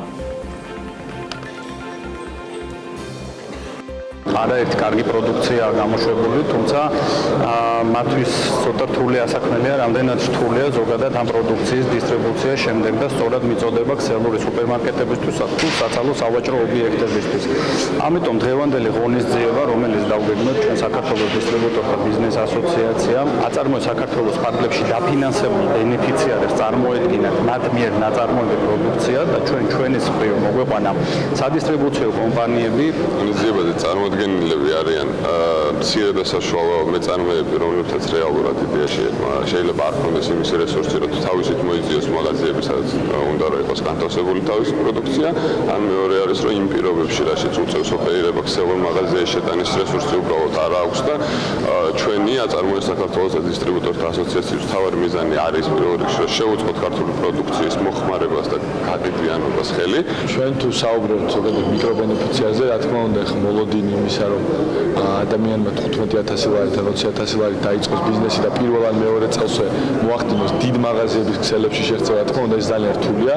სწორედ ამიტომ ჩვენი მიზანი არის დაფინანსების შემდეგ მაქსიმალურად ხელი შევუწყოთ ჩვენ ბენეფიციარებს, რომ მიწვდნენ მაღაზია დიდი რაოდენობით ვერ აწარმოებენ ამას, ამიტომ დიდ ქსელებს შევეჭიდოთ. ამის არა დაუშვე კონტრაქტს ხელი რომ მოაწეყოთ, ხო, მაშინ სტაბილური უნდა იყოს და დიდი რაოდენობის უნდა გქონდეს. ჩვენ ამ ეტაპზე აი ფეხს ვიდგამთ და ვიწყებთ გაფართოებას. ჩვენ დავიწყეთ პირველად მარწყვის სასათბურე მეურნეობიდან თავიდან ქონდა პატარა რაოდენობის 1000 ძირიდან მე გავფართოვდით და 3 სათბური 1500 კვადრატულზე გავაშენეთ მარწყვა. დასწრება სანიმუშო კადრების მიხედვით არ ყოფილა, მიუხედავად პრობლემებზე ხშირად და გახსნილად საუბრისა, როგორც ჩანს, სექტორის წარმომადგენლებს კომუნიკაციის პრობლემის შესაძლო მოგვარების მიმართ დიდად იმედიანი განწყობა არ აქვთ, ეს კიდევ ცალკე პრობლემაა. გამოწვევებზე, მთავარ გზავნილებზე, შეხვედრის მიზანზე და შედეგებზე სტუმრებთან ერთად უნდა გავაგრძელოთ საუბარი. ვაჭყონია საქართველოს დისტრიბუტორთა ბიზნეს ასოციაციის თავმჯდომარე და ლუკა ჭელიძე, ქართულ მაღაზიათა ასოციაციის თავმჯდომარე არიან ჩვენი სტუმრები. დილამშვიდობის ივან, მოგესალმებით. საიდან დავიწყო, არ ვიცი, მიზნებზე ვისაუბროთ თუ ჯერ პრობლემას და გამოწვევაზე, რომელიც გუშინ და შეხვედრაზე იყო, მე გულისხმობ დასწრებას, მით უმეტეს საინტერესო და საინტერესო თემაზე იყო შეხვედრა. ყველაზე პრობლემურზე ალბათ ქართველი მეწარმეებისთვის.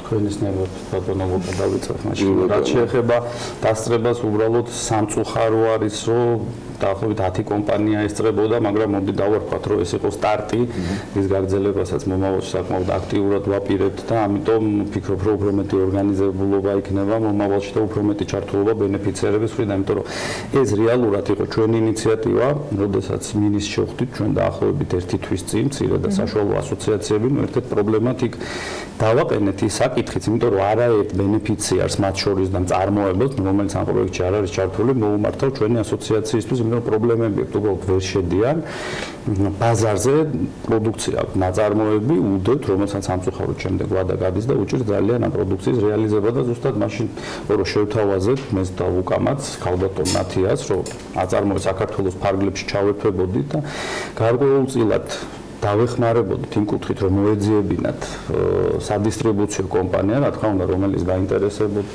დაინტერესდებოდა მათი პროდუქციის რეალიზაციით საქართველოში და აგრეთვე ლუკას ხრიდან რომ გარკვეულწილად საცალო სავაჭრო ობიექტები რომლებსაც რეალურად არიან ძალიან პატარები რაღაც კუთხით პრობლემებიც აქვს დახმარებოდნენ უკვე ამათ რომ მათი პროდუქცია განეთავსებინათ დახლზე და ცნობადობა ამ პროდუქტის აეციათ რეალურად გუშინდელი დღე ზუსტად ამას ემსახურებოდა და ვთვლი რომ ყოველ შემთხვევაში მიუხედავად იმისა კიდევ ერთხელ ვამეორდები რომ დასწრება იყო საკმაოდ დაბალი, საკმაოდ ნაყოფიერი ინფორმაცია მიიღეს, თუნდაც ყველაზე მინიმუმ რაც შეიძლება ვთქვა ახლა რომ ეტიკეტირებასთან დაკავშირებით თითქმის 10 კომპანიიდან 9-ს არასწორი ეტიკეტი ქონდა წარმოადგენენ რაც მათთვის საკმაოდ დიდი ხარჯი იქნებოდა მათი ცნობიერება ანუ პროდუქციას რა ჭირდება, შეფუთვას რა ჭირდება ვთქვა ზოგადად რეალიზაციას რა ჭირდება როგორ სისტემას უნდა მოეგო საერთოდ წარმოდგენაც კი არა აქვთ ანუ როდესაც ეს პროექტი დაიწყო და მიდიოდნენ ის ადამიანები რომლებიც მართლა არიან ჩართული წარმოებაში ნამდვილად უნიკალურ პროდუქტს აწარმოებენ თქვა დღევანდელი ბაზრის პრინციპებს თქვა რა ჭირდება როგორი უნდა იყოს იგივე შეფუთვა რომ იყოს კონკურენტუნარიანი რა რაოდენობა უნდა აწარმოონ იგივე ეტიკეტირება და რაც ყველაზე მთავარია ზოგადად დისტრიბუცია რა არის და პროდუქტის გასაღებას რა ჭირდება წარმოდგენილი არ აქვს ამიტომ მათ მიერ წარმოდგენილ პრაისში თვითონ ფასში განსაზღვრული არც აქვს რომ დისტრიბუციას აქვს საკმაოდ დიდი ხარჯები, საკმაოდ დიდი მარკეტინგი არის, საკმაოდ დიდი არის თქვა იგივე შეცვლის საფასური და ასე შემდეგ, რომელიც არაერთხელ მისაუბრეთ თქვენი ეთერით, რომ დიდ პრობლემებს გვიქმნის. ამიტომ ამ რეალობას შემდეგ რომ აი კედელივით დაეჯახნენ და ნახეს რა პრობლემების წინაშე არიან. პირველი ეტაპი იქნება ის, რომ ჩვენ უბრალოდ დავუხსნით, მათ დააწარმოეს საქართველოსთან, მე არაერთხელ ღიად მithქვია, რომ სიამოვნებით ჩავერთვები, რომ იგივე ბენეფიციარების დაფინანსებას სანამ დაიწყებენ მომავალში, უბრალოდ აუხსნათ თუ რა არის და რასთან ექნებათ მომავალში შეხება, მით უმეტეს, როდესაც ეს არის იგივე კვების პროდუქტი, რომელიც არის დაბალვადიანი, მალე ფუჭებადი და ხშირ შემთხვევაში არაერთხელ გვინახია და ქონია მე თვითონ შემთხვევა, რომ საწყობში გაფუჭებულა უბრალოდ დასაწყობებულ პროდუქციას ვადა გასვლეს რა თქმა უნდა ზარალი არის რა თქმა უნდა სახელმწიფოსთვის აქ ძალიან მნიშვნელოვანი გავითვალისწინოთ ის რომ ისე ჩვენ მიერ გადახდილი გადასახადებით ფინანსდება ეს პროექტი და ამიტომ ძალიან მაღალი უნდა იყოს ბიზნესის ჩართულობა ну თითოეული ეს პროექტი იყოს ძალიან წარმატებული და ერთი კიდე ყველაზე მთავარი რაც ბოლო პერიოდში მოვლენებმა გვაჩვენა რომ ქართული პროდუქტი ადგილზე წარმოებულ პროდუქციას უნდა დავეხმაროთ უპირველეს ყოვლისა, რომ ადგილობრივ ბაზარზე მაქსიმალურად იყვნენ წარმოდგენილი და ამაში აუცილებლად უნდა დავეხმაროს რიტეილ სექტორი და არა მხოლოდ საცალო სავაჭრო ობიექტები და მცირე მაღაზიები, არამედ ქსელური სუპერმარკეტებიც, ჰიპერმარკეტებიც და 1-2 მათთაგანთან საკმაოდ აქტიური კომუნიკაცია ჰქონდა და დარწმუნებული ვარ, რომ ისინი მომავალში უკვე სადღაც სექტემბერში, ოქტომბერში, როდესაც დაიგეგმება შედარებით უფრო მასშტაბური ჩაერთვებიან და ჩვენი კუთხით, როგორც სადისტრიბუციო კომპანიები, აგრეთვე რიტეილ სექტორი დავეხმარებთ, რომ მათი პროდუქცია წარმოდგენილი იყოს და ამის პოპულარიზაცია გავწიოთ და რა თქმა უნდა თქვენი დახმარებით, რომ ეს ყველაფერი გაშუქდეს და ხალხმა ნახოს, რომ ქართულს ჭირდება, თორე საკმაოდ სერიოზული პრობლემის წინაშე იქნებიან და იმასაც მინდა ხაზი გაუსვა, რომ კომპანიები, რომლებიც ექსპორტზე იყვნენ დამოკიდებული და რა თქმა უნდა მათთვის პირდაპირ მიმართულება ძალიან სამწუხაროა, მაგრამ მხოლოდ და მხოლოდ რუსეთზე ქონდათ გათვლა ეს სერიოზული პრობლემების წინაშე დადგნენ უკვე და უკვე იმაზე ფიქრობენ ქართულ ბაზარზე სად დაიმკვიდრონ ადგილი.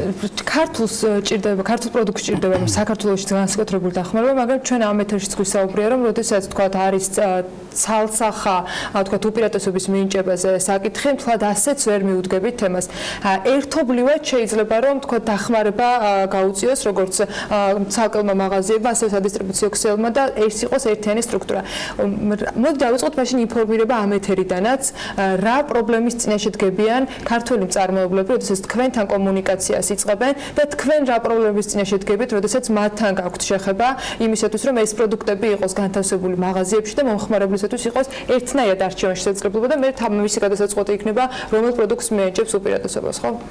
კი ბატონო, მოდი ის დავიწყოთ თავი მიზანი და აზრი რა იყო ამ ყველაფერს როგორ შეიძლება ღონისძიებს. ანუ ჩვენ რეალურად ეხლა დღეს ბაზარზე გვაქვს ესეთი სიტუაცია, რომ მცირე და საშუალო მეწარმეები, რომლებიც შეზღუდული ბიუჯეტი აქვთ, ანუ დაფინანსება მიიღეს ამ დაფინანსების ფარგლებში რაღაც საწარმო გააკეთეს, უბრალოდ არ აქვთ შესაძლებლობა იმისა, რომ აღმოჩნდეს მათი პროდუქცია ქსელურ მაღაზიაში, გადასახადებიდან ასე შემდეგ ამაზე გვისაუბრია ბევრჯერ. ნიშა რაც ჩვენ გვინდოდა რომ დაგვეჭირა იდეაში და რა უნდა გავაკეთოთ იმისთვის, რომ ქსელურ მაღაზიებთან შედარებით რაღაცა კონკურენტული უპირატესობა ქონდეს საცალო მაღაზიას, ხო? ეს იყო ერთ-ერთი ნიშა, რითიც ჩვენ შეგვიძლია ქართველი მომხმარებელი პირველ რიგში მოვიზიდოთ რომ აი ქსელურ მაღაზიაში რა პროდუქცია არ არის იქნება საცალო მაღაზიებში. აწარმოე საქართველოს მხრიდან მხარდაჭერა არის, რაც თავარია, ჩვენ მეზდაივას აქტიურად ჩართულები ვარ და აქ უკვე მიდის საუბარი იმაზე, რომ როდესაც ადამიანი გრანტზე შეიტანს მოთხოვნას იქ უკვე ინფორმირებული იყოს იმასთან დაკავშირებით. ის სტრუქტურა უნდა დაახლოებით. ანუ ის რომ მე პროდუქცია შევქმნი, ეს არის საქმის 50%, არც კი დამეთანხმები. ანუ აქ იქიდან რომ შენ პროდუქცია შექმნი, ეს პროდუქტი ძალიან დიდ გზას გადის იქამდე, სანამ აღმოჩნდება დახლზე მომხმარებლისთვის ხელმისაწვდომი. დისტრიბუციის კუთხით არ არის მხოლოდ ის რომ მე ერთი ობიექტიდან მეორეზე წავიღე, ეს სასაცილოა თუ ვინმე ესე აგიქონს და თავიდან რეალურად ხდება ხოლმე ისე რომ გონიათ რომ უბრალოდ თავისივე მანქანით რომ დაждდეს და წაიღოს მაღაზიებში. ანუ შეტანის პრობლემა არის, ნდობის ფაქტორი არის, ბევრი ფაქტორი არის. სისტემის არსებობა. კი ბატონო, და მგონია რომ ეს ესეთი სამკუთხედი რაც ჩამოყალიბდება, ანუ მეწარმეების დისტრიბუცია და მაღაზიები ჩვენი კუთხით, შეგვიძლია გავაკეთოთ რომ პირველ რიგში ყავდეს ინფორმირებულები, მეორე არის ის რომ შევეცადოთ მაქსიმალურად რომ ამ ადამიანებს პირველ რიგში ავუხსნათ რომ ეს ყველაფერი რა ჯაჭვს ასე ვთქვათ, რა რეაქცია უნდა მოხდეს და რას უნდა მიყვეს მიზანშედეგობრივად რომ წარმატებას მიაღწიოს მათმა ბიზნესმა. გუშინ სხვადასხვა ბევრი კითხვები დაისვა იმასთან შესახებ როგორ უნდა აწარმოოს, ვისთან უნდა კონდეს მოლაპარაკება, რა გზით უნდა კონდეს მოლაპარაკება. ამიტომ მგონია რომ იმაზე რომ ეს სამეწარმეო ბაზრობები ეკეთება, ამაზე არ შემოიფარგლება ჩვენი თანამშრომლობა, იქნება ის რომ ყველა დაინტერესებულდეს ჩვენ. ერთი შეხვედრებით ზოგადად ეგეთ საკითხები აწყდება ხოლმე და ეს გრძელვადიან კომუნიკაციას საჭიროებს. ვინ არის ადრესატი ამ შემთხვევაში თქვენგან, ვინც დაინტერესებულ კომპანიებს, მათ შორის ვინც შეიძლება გუშინ არ იყვნენ ამ შეხვედრაზე, შესაძლოა სატელევიზიო ეთერით, ან თუნდაც მათი ახლობლების, მეგობრების ან პარტნიორების დახმარებით, გადაწყვეტენ რომ ამ სქემაში დღეს უკვე სტაბილურად უნდა იყვნენ ჩართულები და სტაბილურად ქონდეთ ამ მოწოდების სქემა გამართული, ვისთან უნდა ქონდეთ კომუნიკაცია და რა ფორმით შეიძლება ამ ყველაფრის მოგვარება. უპირველეს ყოვლისა, რადგან ეს პროექტი ამ პროექტს ხელმძღვანელობს აწარმოე საქართველოს, ყველა ორგანიზაციულ საკითხში ისინი უნდა იყვნენ ჩართული.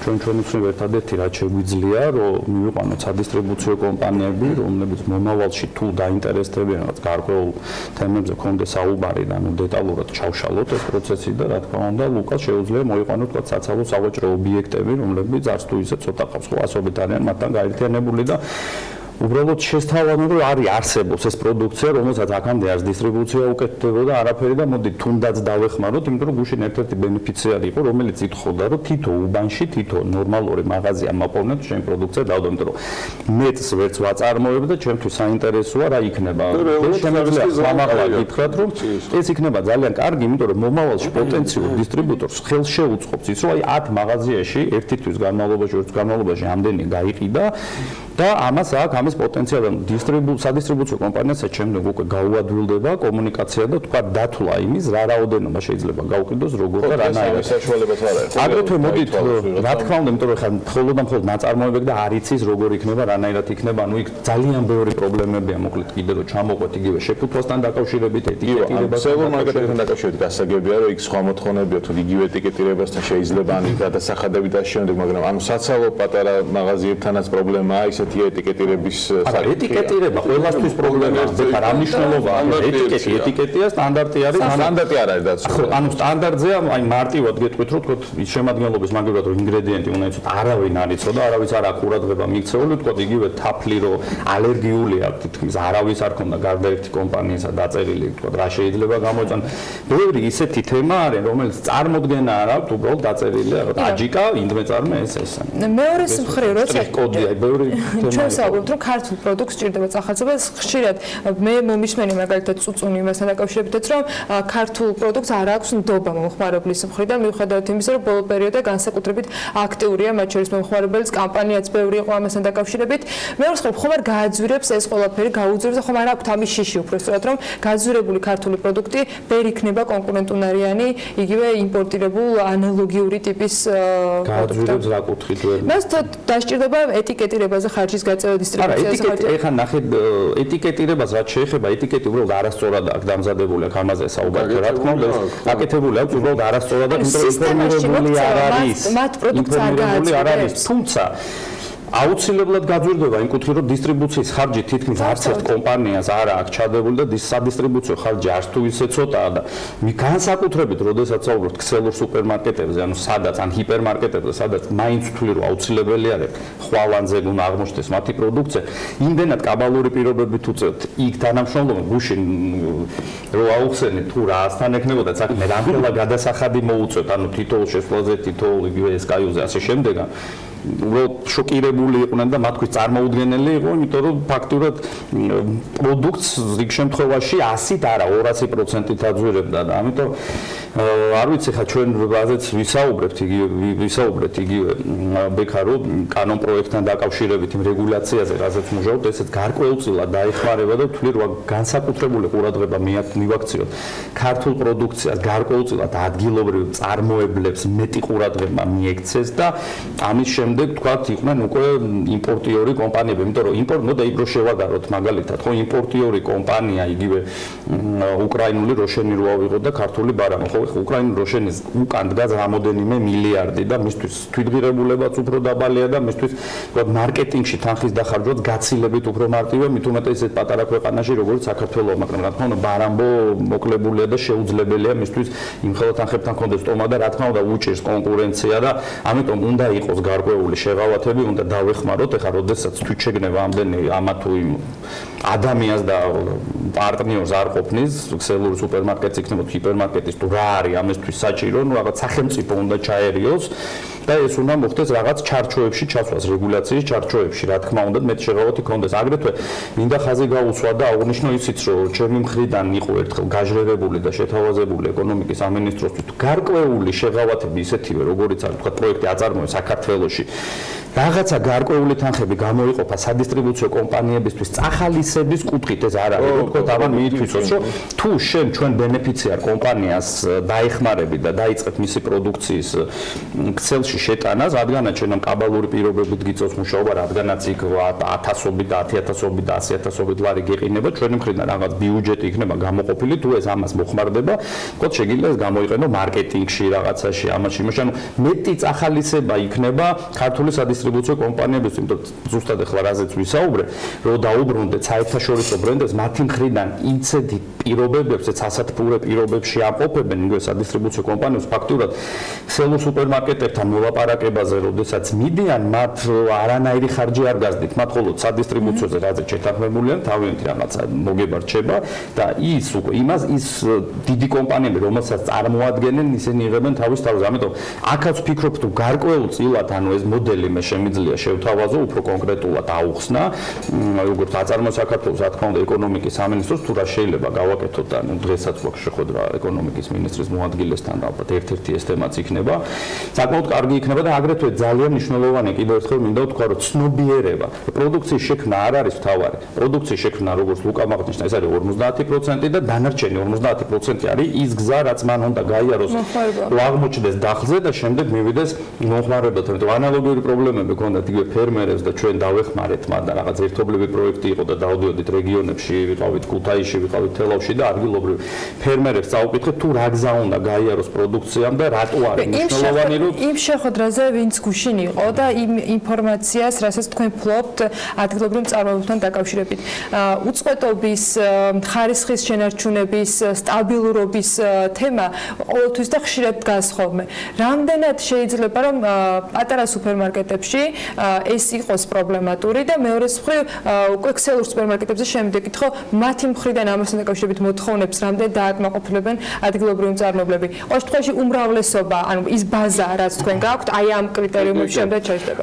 სიტუაცია როგორია ეს იცით, ანუ ჩვენ როდესაც ვსაუბრობთ საცალო მაღაზიებზე, აქ არ არის ის მოთხოვნა, რომ შენ აუცილებელია არ ქონდეს წყვეტა, ანუ სხვა პირობებებზე არის აქ პირდაპირ საუბარი. აქ ხდება მიწოდება, ძირითადად არის ან კონსიგნაციაზე საუბარი ამ შენ, ანუ კონსიგნაციით პროდუქციის მიწოდებაზე და ანუ აქ არა ის იმ ხარჯებთან და იმ კონტრაქტთან არ არის ყველაფერი დაკავშირებული, რაც არის ქსელურ მაღაზიებთან. ანუ შენ თუ რეალურად ხარ პროდუქტის წარმოებელი, ამარაგებ 10 მაღაზიას და რაღაცა პერიოდში შენ შეიძლება ქონდეს წყვეტა, იქ სანქციები არ არის შენ წინააღმდეგ წაყენებული. რეალურად აქ არის მეორე ვარიანტიც, ანუ შენ შეიძლება გქონდეს იმის იმედი, რომ წყვეტა არ გექნება რეალურად, მაგრამ იმ პირობებიდან გამომდინარე, რომ შენ სულ 50000 ლარი გაქვს აღებული მაგალითად აწარმოო საქართველოსთან და კონტრაქტში კი წერია, რომ თუ წყვეტა გექნება ერთი დღით მაინც 50000 ლარი დაჯარიმდები, ანუ ეს უკვე რეალურად ადამიანი ფუძე მინდა მიღის ამაში შესვლა თუ მოდი მირჩევნია, რომ საცალოებში წავდეს, სადაც რეალურად შეიძლება გაყიდვიანობა ნაკლები იყოს, მაგრამ დაცული ვარ და რისკ ფაქტორი ბევრად ნაკლები მაქვს, ხო? გააჩნია რომელი კუთხით შევხედავთ, ანუ თუ ჩვენ გვაქვს ანუ საუბარი არამცირე მეწარმეებზე და უკვე ისეთ ადამიანებზე, რომლებიც მაღალ პროდუქციაზე არიან ასულები, შეიძლება აქ ჩვენი დახმარებით იოს დახმარებით რაღაცა ისეთ პირობებზე შევჭერდეთ, რომელიც იქნება რეალური წარმოებლისთვის და იქნება რეალური სუპერმარკეტისთვის და ჰიპერმარკეტებისთვის, რომელიც არ იქნება ან ერთი მხარესთვის დამღუპველი, ან მეორე მხარესთვის. დღეს არსებული სიტუაცია აი ამ რისკების წინაშე რამდენ კომპანიას აყენებს? ამ რისკის წინაშე თითქმის ყველა ის კომპანია, რომელიც გუშინ იყო წარმოდგენილი, ანუ რაოდენობრივად რა თქმა უნდა, მათ გაუჭირდებათ თუნდაც ყველაზე მცირე ქსელშიც რომ შევიდნენ, შეუძლებელია ყველაზე ერთ-ერთი გასამახვილებელი რაც არის, რომ არის რიგი შემთხვევები, როდესაც კომპანიები არც უყურებენ კონტრაქტში რა წერია და ფაქტის წინაშე როცა დგებიან, საკმაოდ სერიოზული პრობლემები ექნებათ, აგრეთვე ვერ ხვდებიან, რომ ეს არის ხდება პროდუქციის რეალიზაციის შემდეგ თანხის გადახდა, ანუ რაც ძალიან რთულია, ანუ როგორ ეცით ციკლია, ხო თქვა პირობითად ივნისის თვის განმავლობაში გაყიდულ პროდუქციის რეალიზებულ თანხას გიხდიან 15 ივლისს, მაგრამ ამ ციკლს ხო ვერ წყვიტავ, ანუ იქ ყოველკვირეულად, როდესაც დისტრიბუტორს უწევს ვიზიტი, რაც დააკლდება, უნდა შეიტანოს, ანუ დამატებითი რესურსი მიდის და მხოლოდ რომ დაითვლიან.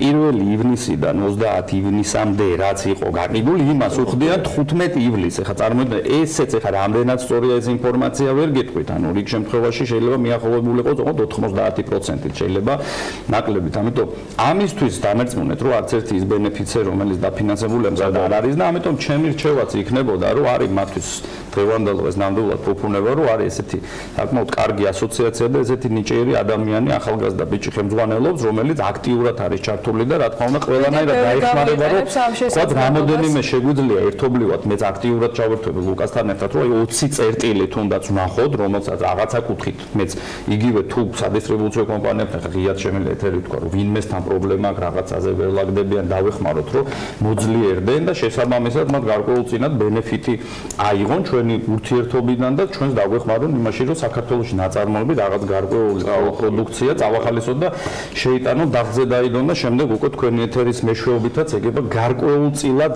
მათაც ცნობადობა აუწიოთ იმ კუთხით, რომ აი არის 10 თქვა მაღაზია, სადაც შეგიძლია რომელსაც ეხმარება და ზოგადად სახელმწიფოს გამოადგება. ეს ხო არ არის ჩემთვის ხო არ კეთდება და ეს ხო ლუკას არ კეთდება. საბოლოო ჯამში სად მივდივართ, იცი, რაზეც ხშირად საუბრობ, ჩვენ მიერ გადახდილი გადასახადები სწორად იყოს მიმართული, რომ ის რეალობა, რაც დღეს გვაქვს და ის რომ არის კება, რომ არ გარდაიცვალოს ველოდიან პერსპექტივაში. ბოლო ნაწილში შეჯამებისას მოდი ამ ლართან დაკავშირებითაც ვიკითხავ, ბევრჯერ გვისაუბრეთ იმაზე, ბოლო რყევებთან დაკავშირებითაც იყო შიშები, რომ აი რამდენი ხანი შეიძლება ეს პროცესი გაჩერდეს. არის იდეალური ცოტა, აი ყევა, მართლა ყევაშია ეს ლარი. ნუ ეხლა წარმოუდგენელია ხო 2 და 87. დასჭირდა თუ არა ბოლო 2 კვირის რეალობაში, 3 კვირის რეალობაში დასჭირდა თუ არა სადისტრიბუციო კომპანიებს და იმ კომპანიებს, რომლებიც არიან იმპორტიორები, ფასების კორექტირება.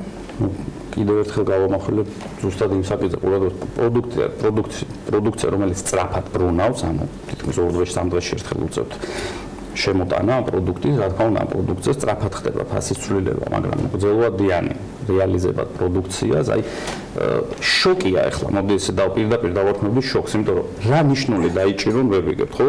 3 დღის წინ იყო 2.80, დღეს არის 2.87. ხვალე შეიძლება გახდეს 3, ზეგ შეიძლება გახდეს 4, ანუ ნიშნული რაღაცა ხო უნდა დაიჭირო. ჯერ მოდი ნახეთ ქსელურ სუპერმარკეტებთან მისთანაც უწევთ, ანუ ყველაზე ისე სერიოზულ კომპანიებს ურთიერთობთ, დიდ კომპანიებს, რომლებიც თანამშრომლობენ, ქსელურ სუპერმარკეტს მინიმუმ 15 დღით ადრე უნდა აცნობო ფასის ცვლილებასთან დაკავშირებით. ხა როგორ წარმოგიდგენიათ, რომ ყოველ კვირაში წერო, ეხლა მოდი ავწიოთ ფასი, მე მოდი დავწიოთ, ეხლა ავწიოთ, მე დავწიოთ, ანუ პირდაპირ მინდა გითხრათ, ჩემო ძვირფასებო, ვისაც გეხებათ, ეხლა აღარ ჩამოვყვები, იმიტომ რომ ბევრი ხართ.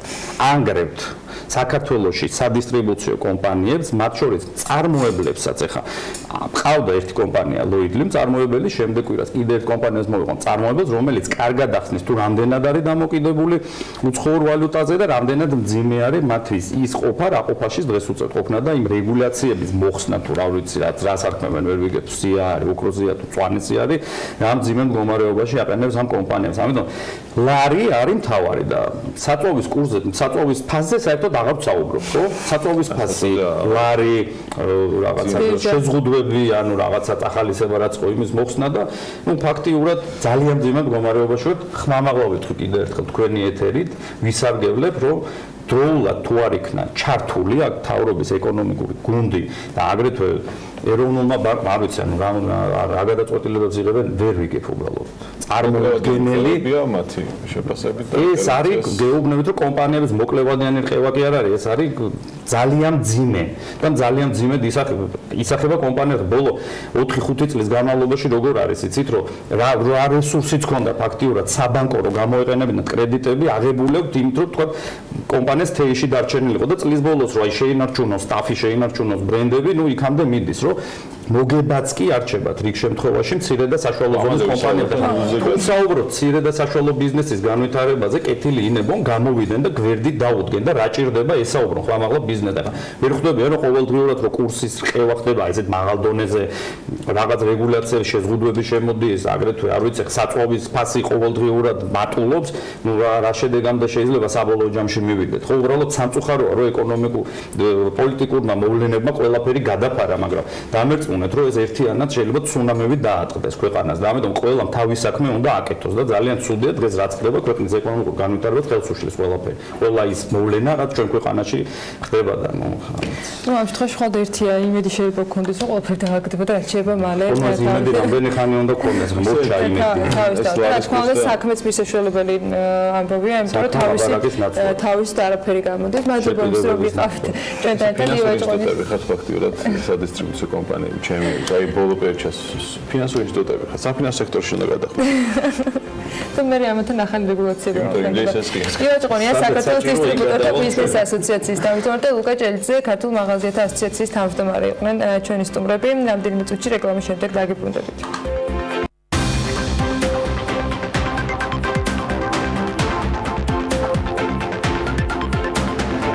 გადაცემის სპონსორია ნოვა 200-მდე დასახელების ქართული პროდუქტი ნოვა 12 წელი თქვენს გვერდით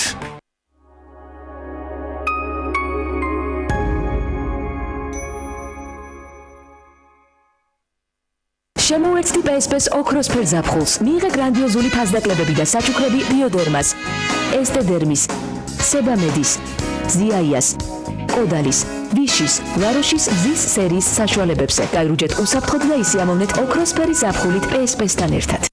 ვაფლი უნდა იყოს ხრაშუნა. ბავშვებისთვის ჰაეროვანი, ახალგაზრდებისთვის მადი სახელმწიფოები, შეყვარებულებისთვის მრავალფეროვანი. ახალი სიცოცხლისთვის ჯანსაღი და სანდო. გურმანებისთვის კი სრულყოფილი. ეს ბარამბოს ვაფლია. ვაფლის ფირფიტებში მოქცეული გემოთა მრავალფეროვანი ჰარმონია. ბარამბოს ვაფლი ყოველთვის და ყველასთვის. სასიამოვნო სიახლე მუზენიდის ტრეველისგან. ჩაერთე გათამაშებაში და მოიგე ერთკვირიანი საგზური საბერძნეთში მომავალი ზაფხულისთვის. არ გაუშვა შანსი კიდევ ერთხელ ეწვიო ზღაპრულ ჰალკიდიკის, საოცარ კრეტას. დაჯავშნე სრული ტურისტული პაკეტი 2 ივლისიდან 28 ივლისამდე და შენ ავტომატურად ჩაერთვები აქციაში. იჩქარე, გათამაშება უკვე დაიწყო. დეტალებისთვის ეწვიე მუზენიდის ტრეველის ვებგვერდს ან მიმართე ქალაქის ტურისტულ სააგენტოებს. მუზენიდის ტრეველი, მთელი საბერძნეთი, მხოლოდ თქვენთვის. ისარგებლე განახლებული ენერჯი ბარათით. მიიღე საოცარი ფასდაკლება და დააგროვე ქულები. ფასდაკლება დამოკიდებულია წინათვის მანძილზე შეძენილი საწვავის რაოდენობაზე. თუმცა სოკარი გთავაზობთ საზაფხულო აქციას. 3 ივნისიდან 3 სექტემბრამდე. ისარგებლე სპეციალური ფიქსირებული ფასდაკლებით. ბენზინსა და დიზელზე 9 თეთრიან მომენტალურ ფასდაკლებას დაემატება 3 ქულა. ხოლო ბუნებრივ აირზე 5 თეთრიან მომენტალურ ფასდაკლებას დაემატება 2 ქულა. 1 ქულა უდრის 1 თეთრს. დაგროვილი ქულები შეგიძლია გადაცვალოს საწვავში და სხვა პროდუქტებში. გადმოიწერე აპლიკაცია Soccer Geo და მართე განახლებული ენერჯი ბარათის სამივე ფუნქცია: დაგროვება, ფასდაკლება და ქულების გადასვლა. Soccer, მართე ენერგია.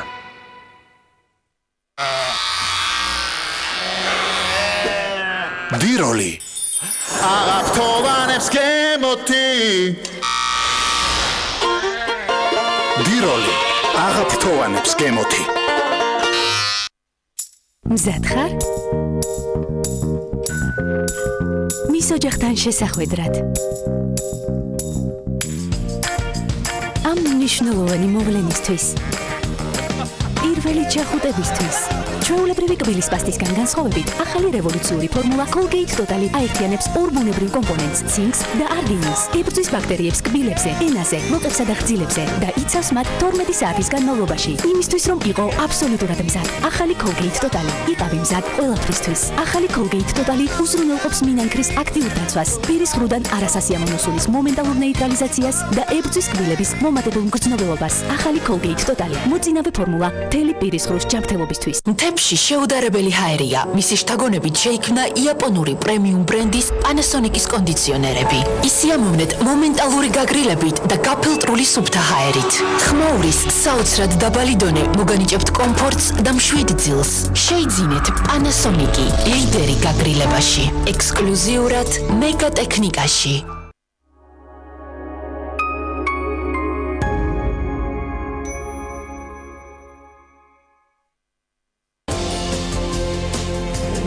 გადაცემა პირველამდე აქტიურად უერთდება კამპანიას გაატარეს ზაფხული საქართველოში და გაცნობთ ან შეგახსენებთ ადგილებს, რომლებიც აუცილებლად უნდა მოინახულოთ. მდინარე ტეხურას ხეობაში ბუნებრივად მოედინება გოგიდოვანი წყლები, რომელიც უნიკალურია მისი შემადგენლობითა და სამკურნალო თვისებებით. შეუერთდით ჩვენი გუნდის ტურისტულ შემართებას და იმოგზაურეთ შთამბეჭდავ საქართველოში. გაიცანით ძაღლი, რომელიც 4 ფეხა და თანაც ორთვლიანი მეგობრის სტატუსით სარგებლობს. საზოგადოება არ არის და ჯერ ესე ვთქვათ მიჩვეული თვითონ იმ ფაქტს, რომ შეიძლება ძაღლი ყავდეს უნარშეზღუდული, მაგრამ შენ ძაღლია, შენი ოჯახის წევრია. მომღერალი ნინა სუბლატი და მისი საყვარელი შინაური ცხოველი რუბრიკაში ჩვენი 4 ფეხა მეგობრები. გრაფიკული ვეფხისტყაოსანი რუსთაველის პოემის მოგზაურობა მე-12 საუკუნიდან 21 საუკუნის თანამედროვე სამყაროში. მხატვარ დათო მაჭავარიანის 3 წლიანი მუშაობის შედეგი 222 გვერდზე დატეული შედევრის ახალი სახე ნახეთ გადაცემაში პირველამდე.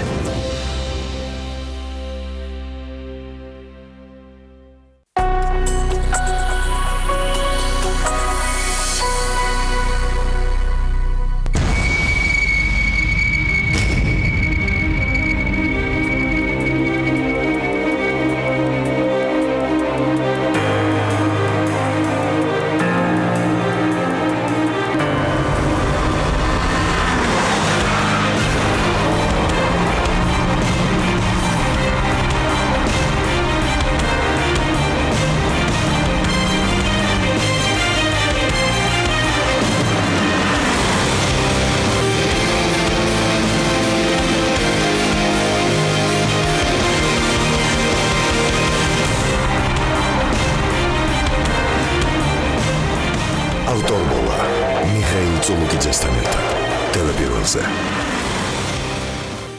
გადაცემა ავტორბოლის სპონსორია Toyota ცენტრი თბილისი. პირველი ოფიციალური დილერი საქართველოში. ხარისხი მუდმივ განვითარებაში. ეს Toyota. პატიების სათხოვნელად მოვედი. ძალიან ნანობი ყველაფერს რაც გაგიკეთე. იმედგაცრუებული ქალი რთული არჩევანის ზღვარზე. ყველაფრის თავიდან დაწყების შანსი. არ დავუშვებ რომ ბედნიერები იყვნენ. თუ ხაფანგი მიშველეთ. კვლავ ჯოჯოხეთში შესატყუებლა. ისევის მარკო ხარ. არ შეცვლილ ხარ. ბრძოლა ბედნიერებისთვის გრძელდება. ურჩევნიათ მიფრთხილდნენ. ყველაზე საინტერესო ამჯერად რა გააკეთე? იწყება ახლა. შენ ჩემი შეცდომა ხარ.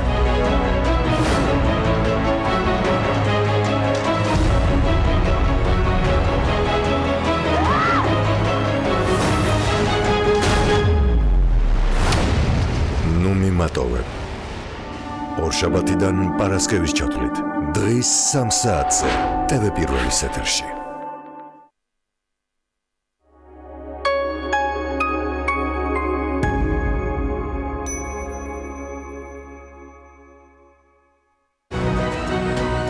დირსი მასშტაბური საცხოვრებელი კომპლექსი თბილისში. წარმოგიდგენთ. გადაცემის სპონსორია Nova. ორასამდე დასახელების ქართული პროდუქტი. Nova 12 წელი თქვენს გვერდით.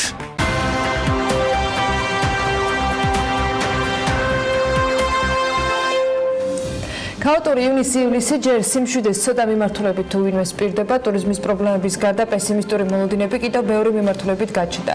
ცნობილ კითხვაზე უნდა ველოდოთ თუ არა რუსეთისაგან ემბარგოს, პასუხი ალბათ ახლაც ისევე როგორც 10 ან თუნდაც 15 თვის წინ იყო, უცვლელია რუსეთისაგან ყველაფერს უნდა ველოდოთ.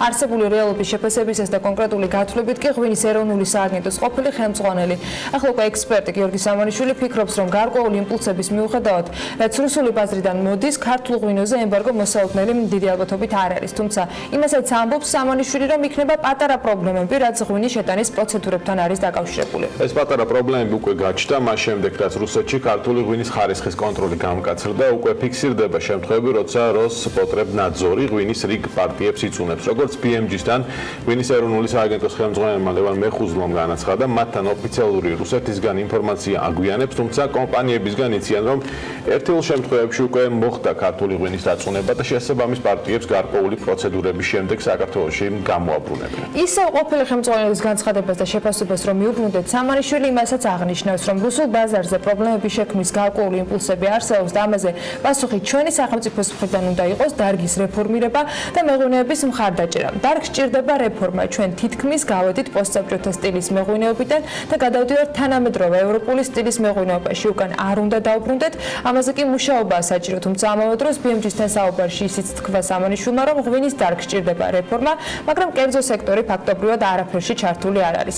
სად არის საქართველო, ქართული ღვინო და ბიზნესი? სხვათაშორის გამონაკლისებიც ძალიან ბევრი გვაქვს და ერთ-ერთი ასეთი კომპანიის წარმომადგენელი გიორგი ალადაშვილი, რუისპირის ბიოდინამიური მეურნეობის დამფუძნებელი შემოგვიერთდა საქმე ენდილის ეთერში. ეს ღვინო რუსებისათვის არ არის რუსულ ბაზარზე. მან ბევრად სხვა მიმართულება აერჩია, როგორც წარმოებისას, ისე რომ გასაყიდი ბაზრებისას. გიორგი, პირველი კითხვა, ქართული ღვინისათვის რუსეთის გარეშე არსება შესაძლებელია? კი, რა თქმა უნდა, თუ მოგესალმებით პირველ რიგში. რა თქმა უნდა, ეს ძალიან ადვილიც არის, თუ ვიმუშავებთ საკუთარ თავზე, საკუთარ გამოცდილებაზე, თუ შევინარჩუნებთ იმ ტრადიციებს, როგორც არის ქვევრის ღვინო, ქართული ნატურალური ღვინო და ხარისხიანი ღვინო, რომელიც მაგალითად ჩემი სუნთელი იყიდება შვეიცარიაში. ამავე დროს მეღვინეები ამბობენ, რომ ქართულ ღვინოს რუსეთში ყავს ტრადიციული მომხმარებელი და ბოლო წლებში ეს გარღვევები კიდევ მოხდა რამდენიმე ქვეყანაში, მაგრამ ქართული ღვინო ძალიან განსხვავდება ცნობილი ფრანგული, იტალიური ღვინოებისგან გემოს ნაწილში და მასჯერ მომხმარებელი ისე არ არის შეჩვეული. რამდენად რთულია გაიაროს ღვინომ გზა საქართველოდან ევროპულ სუფრამდე, ევროპულ მომხმარებლამდე. აი ამისათვის თქვათ, რა იყო შენი გზა და რა პრობლემების გადავახვა საჭირო და მთავარი, ეს არის ხარისხი, რას ითხოვს დანარჩენი მსოფლიო განსხვავებით რუსეთისაგან. ითხოვს პირველ რიგში ეს უნდა იყოს აუცილებლად ეკოლოგიურად სუფთა ბიოღვინოები უნდა იყოს, რომელსაც ძალიან დიდი მოთხოვნა აქვს ევროპის ბაზარზე. შემდეგ უნდა ვეცადოთ, რომ კონდეს შენარჩუნებული ჩვენი ტრადიციული ღვინოები, რომელსაც ევროპელები ძალიან კარგად ეჩვევიან ამ მომენტისთვის. უფრო მეტი ინტერესია ქართული ღვინის და ქვევრის ღვინის მიმართ, იმიტომ რომ დღეს ჩვენ გვაქვს შედეგი ის, რომ მივდივართ სამკვირიან ფესტივალზე, რომელიც 25 წელიწადში ერთხელ იმართება შვეიცარიაში და ეს რაღაც არაჩვეულებრივი მოვლენა, სადაც იქნება მარტო იმ ქალაქში მოყვანილი ყურძნისგან დამზადებული ღვინო და მათ შორის ქართული ქვევრის ღვინო, რომელიც ჩვენ იქ ჩავიტანეთ, ძალიან ბევრი მუშაობა ამაზე საჭირო, თუმცა დღესდღეობით უფრო და უფრო გაადვილდა ქართული ღვინის გატანა და მოწონება ევროპულ ბაზარზე და სხვადასხვა ქვეყნების ბაზარზე და მე ვფიქრობ, რომ რუსეთმა თავის დროზე ძალიან დიდი დაღი დაასვა ქართულ მევენახეობას. შემდეგ გააჩერა კიდევ ჩვენი ღვინის მიღება, ეხლა კიდევ იგივეს აპირებს და ამიტომ უნდა ვეცადოთ, რაც შეიძლება მეტი ვიმუშაოთ, რომ გავიდეთ უფრო სტაბილურ ბაზარზე, შემოსავლიან ბაზარზე, ხარისხიან ბაზარზე და მაღალ თანხის გადამხდება. რა არის ამ პროცესში ყველაზე მეტად შემოფეხები, როცა საუბრობთ თქვა ალტერნატივაზე ევროპულ ბაზარზე ამ შემთხვევაში და უფრო მეტ შემოსავალზე პრინციპში კომპანიებისთვის თუ იმ რაოდენობის ღვინოს გაიტანეთ ხო ევროპულ ბაზარზე ან სხვა ბაზრებზე რაც რუსეთში გადის, ახლა ბევრად მეტი იქნება შემოსავალი. ეს ერთი რაც თავისთავად ცხადია, მაგრამ აქ ხო ხარისხობრივი განსხვავებაც არის, ჯიშების განსხვავებაც არის, რა ღვინო შედის ასე თქვა რუსეთში, რა ღვინოზე არის მოთხოვნა ევროპულად თუ ამერიკაში ან ჩინეთში, ხო? აი თავარი გამოწვევა რა არის აქ სახელმწიფომ და კერძო სექტორმა ერთად რომ სახელმწიფო ერთის მხრივ ამბობს, რომ კერძო სექტორი აი ძალიან არ არის ჩართული და ურჩევნია თქვა ნაწილს მათ რომ წაიღონ ტრადიციულ ბაზარზე რუსეთში და გაყიდონ 25 მილიონზე მეტი ბოთლი ღვინო, ანუ სხვაობა პირველ ასე თუ ექსპორტიორ ქვეყანას და მეორე შორის არის დაახლოებით 22 მილიონი ბოთლი, ხო? ანუ ძალიან დიდი სხვაობა. აი ამის აღმოფხვრა. სისტემურად რო შევხედოთ ერთი კომპანიის თქვა თან ერთეული კომპანიების მაგალითზე დღეს რა ჭირდება ქართულ მეღვინეობას საქართველოს იმისათვის რომ დივერსიფიცირება იყოს რეალური და ეს მხოლოდ არ იყოს გეგმა სიტყვები ან რაღაცა სურვილი. ნუ გაყიდიან ახლა რაღაც $2 ღვინოს და გაყიდონ $20 ღვინო ევროპაში და იგივე იქნება, ხო? მოვა უფრო ნაკლები მოსავალი, გვექნება უფრო მაღალხარისხიანი მოსავალი ჩვენ, გვექნება უფრო მაღალხარისხიანი ღვინო და ჩვენ ადგილს ვიკავებთ და დავიკავებთ ბოლომდე. ეს არ არის რომ მაინც მე მილიონობით ბოთლი გავყიდო და მილიონობით ბოთლი ვაწარმოო, რომელთაც ძალიან დიდ ზიანს ვაყენებ, ხო?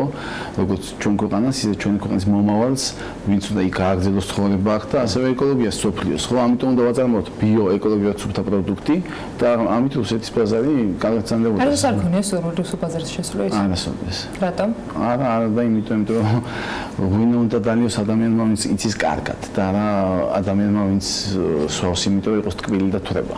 არ არის მოთხოვნა რუსულ ბაზარზე, თქო, მაღალხარისხიანი ღვინის თუ არის, მაგრამ ცოტა. კი, სხვადასხვა მოდიან ახლა ძალიან ბევრი ისეთი ექსპერტი, კრიტიკები ყოფილან, რომელსაც ძალიან დიდი რეკლამა გაუკეთებიათ და ბევრი რუსიც მოსულა, ხო?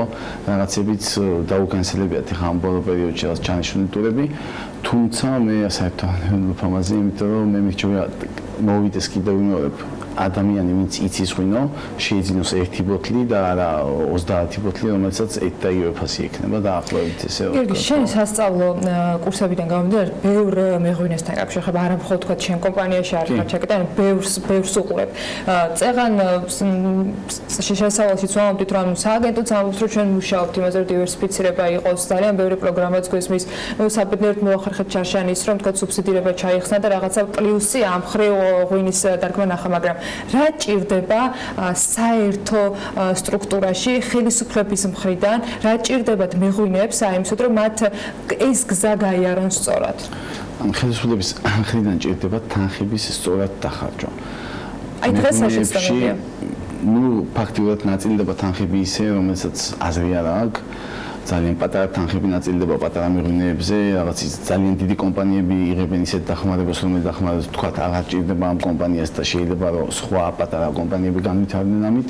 ძალიან ბევრი სამუშაო აქვს, შეიძლება ბევრი ეცადეს, მაგრამ მე პირადად კმაყოფილი არ ვარ, იმიტომ რომ არ გააკეთეს ის და არ ეხმარებიან ისე სწორად, რომ შემდეგ განვითარდეს ადამიანი. ეს წლები რომ განვითარებულიყო თითოეული მეღვინე მევენახე და თვითონ რასაც ითხოვენ უახლეს ტექნოლოგიებს, ახალ რეზერვუარებს და რაღაც და ეს ყველაფერი შემოსული იყო, სწავლება შემოსული იყო, ხო დღეს აღარ გვექნებოდა ეს რაღაც პანიკური პრობლემა, რომ ვაიმე რუსეთი ღვინოს აღარ ყიდულობს, იმიტომ რომ სად გვჭირდება სახელმწიფოს ჩართულობა? ეს არის სწავლების ნაწილში, ეს არის ტექნოლოგიების და ტექნიკის თქვა გადაცემის ნაწილში, ეს არის მარკეტინგული აქტივობა სხვადასხვა ბაზრებზე, იმიტომ რომ მარკეტინგული აქტივობა კიდე განსაკუთრებით დიდ ბიუჯეტს მოითხოვს და პატარა მცირე მეწარმეებისათვის ეს ფაქტობრივად მიუწვდომელი არის, თუ არ იქნება ინდივიდუალური დეგუსტაციები ამა თუ იმ თქვა უშუალოდ მაღაზიებში და რაღაცა სხვა ფორმით. სად უნდა იყოს სახელმწიფო უფრო აქტიური? სახელმწიფო პირველ რიგში რაც უნდა აკეთებდეს, ხო, უნდა უდგებოდეს სწორად იმ თვითონ რეკლამას, რომელსაც აკეთებს საზღვარგარეთ. ანუ უნდა გააგზავნოს ისეთი ხალხი, რომლებიც კარგად წარმოაჩენენ ჩვენ ქვეყანას, ხო? კარგად წარმოაჩენენ ჩვენ ისტორიას, მაგრამ მე ბევრჯერ შემოხვედრია სამწუხაროდ ისეთი სტენდები, სადაც საერთოდ არც კიდგანან ჩვენი წარმომადგენლები, სადაც არის ძალიან ბევრი ქართული რამე და ძალიან დასეირნობენ ხოლმე, ხო? ეს ხო შეცდომაა, ესეთ რაღაცებზე არის აუცილებლად დიდი აქცენტი გასაკეთებელი, რომ სახელმწიფომ წინ წამოწიოს ის ხარისხიანი მევენახეები და მეღვინეები, რომლებიც მხოლოდ და მხოლოდ ხარისხზე მუშაობენ. გიორგი, შენს მაგალითზე თქვა, არიან სოფლიოში ღვინის დიდი მოთამაშეები, ხო, იგივე ჩილეც საკმაოდ დიდი, ავსტრალია დიდი მოთამაშე, ბევრი ეს თუ ქვეყანა, რომელიც საკმაოდ ბევრ ღვინოს აწარმოებს, ხარისხიან ღვინოს აწარმოებს მათ შორის, შეიძლება მეტნაკლებად, მაგრამ ზოგიერთი განსხვავებით, მაგრამ ხარისხიან ღვინოს აწარმოებენ ევროპულ ბაზარზე აქვს ათვისებული. შენი გამოცდილებით, როდესაც დაიწყე შვეიცარიას თანამშრომლობა და მას შემდეგ აი როგორ განვითარდა ეს მიღებადობა, არის როგორ თქვა, როგორ მიიღო თქვა ბაზარმა და როგორ შეეჩვია ღვინოს. ანუ რამდენად შესაძლებელია, რომ მოკლე პერიოდში 2 ან 3 წელიწადში მასიურად, მასშტაბურად გაიზარდოს სწორი მიდგომის შემთხვევაში ქართული ღვინის რაოდენობა ევროპულ ბაზარზე. თუ სწორად მოვიყვანთ მოსავალს, ადვილად არის შესაძლებელი, იმიტომ რომ რა ქვეყნებიც ახსენეთ, ხო? მანდ არის ძალიან განვითარებული ტექნიკა, ანუ ძალიან მინიმალური მუშახელი ჭირდება და მაქსიმალურად საკეთებენ და ამიტომ უფრო მეტად ხარისხიანი. ჩვენ მეტი მუშახელი ჭირდება, გვიძირდება მოსავალი და აქედან გამომდინარე ბევრს ვასხმევინებთ. ვენახს რომ რაღაცნაირად ამოვიღოთ ჩვენი დანახარჯი. ესე ვერ წავალთ შორს, ხო? ამიტომ მე ყოველ წელიწადს ვაჩვენებდი ამ ხალხს, რომ ღვინის ხარისხი იწეოდა, მაღლა და ყოველ წელიწადს ვამტკიცებდი იმას, რომ მე ვცდილობდი გამეკეთებინა ეკოლოგია ჩემს ქვეყანაში, აღმედგინა და გადამეჩინა ის ტრადიციები, რომელიც იყო როგორც ხორბალში, ასევე ღვინოში. ეს ამ ხალხმა დაინახა და მე როგორც ეს ხოიც იმას უთხრა და დღესდღეობით არის ძალიან ცნობილი და ცნობადი, იმიტომ რომ თუ თქვა 3 თვის უკან რაღაც სტენდზე რომ წარადგენდით ღვინოებს იყიდებოდა, ну რაღაც X-ი, რაღაც 10 ბოთლი, დღეს იყიდება 100 ბოთლი. აი ესეთი სხვაობა არის უკვე დღეს, აი გუშინ წინ მითხეს ზუსტად რომ ძალიან ისეთი დადებითი ის გამოიწვია უკვე. სულ რაღაც სოფლის მეურნეობაზე რომ საუბრობთ, ანუ პროდუქტიულობაზე და შემოსავლებზე, სულ არის ხოლმე ნებისმიერი ადამიანი, ალბათ ექსპერტიც მათ შორის თავრობიდან ყველა ამბობს, რომ აი მცირემიწიანი ქვეყანა ვარ და აი ამ მცირემიწიაზე ვარ. მცირემიწიანობის დარად, ასე თქვა, შერაც ახსენე წეღა, რომ არასწორად ნაწილდება თანხები, რაღაც მცირე თანხები მიდის სხვადასხვა მეღვინეებთან, რომლებისთვისაც არ არის, ასე თქვა, ის თანხა იმ მომენტში შეიძლება მნიშვნელოვანი იყოს, მაგრამ განვითარების პერსპექტივაში არ არის. ამ შემთხვევაში თქვა, რა შეიძლება გაკეთდეს, ანუ რაღაცა გაერთიანდნენ მეღვინეები ერთობლივად და მათი დაფინანსება მოხდეს, თუ აი რა მოდელი შეიძლება შემუშავდეს, რომ თუნდაც ტექნოლოგიების ნაწილში ვიყოთ უფრო წინ, ვიდრე დღეს ვართ, ხო? ну ცოტა ჭირს თან მეღვინეების და მევენახეების გაერთიანება, იმიტომ რომ იყო ცდა ამის რო კოოპერატივები რაღაც წინ წამოწეული იყო, მაგრამ ცოტა რთულად მიიღო ხალხმა, მაგრამ იმას რომ რაღაც თანხებს არიგებენ ისეთ თანხებს, რომელიც თანხაც არ ყოფნის მარანს, ხო? ადამიანმა რომელმაც არ იცის და უხარია რომ მიიღო რაღაც თანხა, ძალიან უკან ვარდება, იმიტომ რომ მე დღეს რაღაცებს ვიყიდი და ღვინო არ მაქვს საკმარისი, ხო? გინდაც ღვინო მქონდეს, მე იმას ბოთლი უნდა, ეტიკეტი უნდა, საცობი უნდა, მე ბაზარზე გატანა უნდა და ამას წლები ჭირდება და ანუ ვიღაცას რო წაახალისებ თუნდაც 10000 ლარით, ეს არის ძალიან დიდი შეცდომა, იმიტომ რომ ესე ვერ განვითარდება. აი ეს უნდა თვითონ სახელმწიფომ დაარეგულიროს ისე რომ ადამიანები, რომლებმაც მიიღეს რაღაც წარმატება, რომლებმაც ნულიდან დაიწყეს და არა ისე რომ დიდი ფინანსები ჩადეს მეღვინეობაში, ვინც ნულიდან დაიწყო და მიდის ნელ-ნელა, ესენი უნდა გაერთიანოს, დააჯგუფოს და ისინი უნდა დააფინანსოს და თვითონ რაღაც მიმართულება უნდა მიცეს, იმიტომ რომ არ შეიძლება რომ აწარმოო შენ ცოტა და შორს წახვიდე, როცა სახელმწიფო შეუძლია დაგეხმაროს, ხო? არის თუ არა პრობლემა თავად მყიდველების, ასე ვთქვათ, წინასწარ მოძებნა ქართულ მეწარმეებში, ანუ ადამიანები შეიძლება იწყებენ წარმოებას ღვინის, მაგრამ არ ყავთ ჯერ მყიდველი, შემდეგ ეძებენ. ანუ ეს რამდენად არის პრობლემა? ძალიან დიდი პრობლემა, იმიტომ რომ მოდიან კითხულობენ რაღაც ერთი ბოთლი ღვინო, ვთქვათ, რაღაც ეტყვი 30 ლარი, რამდენ საწარმოებ ეტყვი 10000 და უცებ დაითვლა ყოფილიან ხოლმე და უხრამდენი ფულია და ესევე ვენახის გაშენებას წრებენ და მე უკან ვარდებიან. ან იყიდიან ყურძენს, ან ყველაფერს გააკეთებენ, თანხებს ჩადებენ და არიგებენ მაღაზიებში და მე თანხა აღარ შემოსთ, იმიტომ რომ ცნობადობა ჭირდება და ხარისხი ჭირდება. ეს არის აი აბსოლუტურად ყოველი მეორე ეს ამ მდგომარეობაში, ყოველი მეორე ძალიან რთული სიტუაცია გვაქვს, იმიტომ რომ არ გვაქვს არც საიმისო განათლება, არც საიმისო ცნობადობა, როგორ უნდა დავიწყოთ. მე ვენახეობა, მეღვინეობა, ეს ღვინის ბიზნესი და ასე შემდეგ. პიროქში ბაზარი ხინალოძებს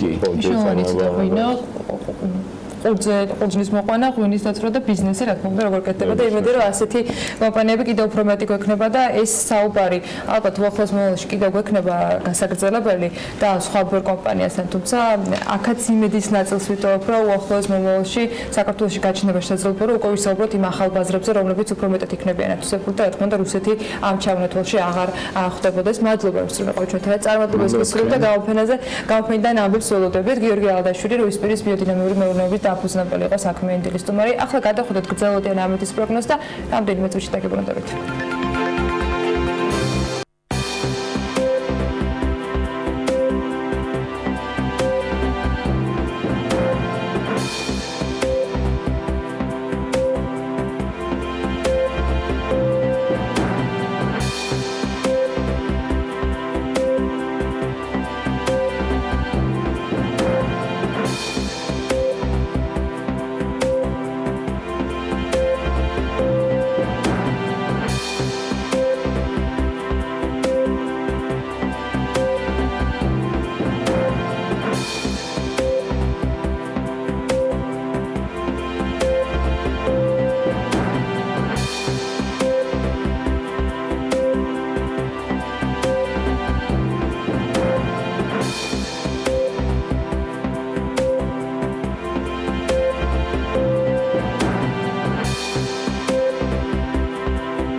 გადაცემის სპონსორია ნოვა. 200-მდე დასახელების ქართული პროდუქტი. ნოვა 12 წელი თქვენს გვერდით.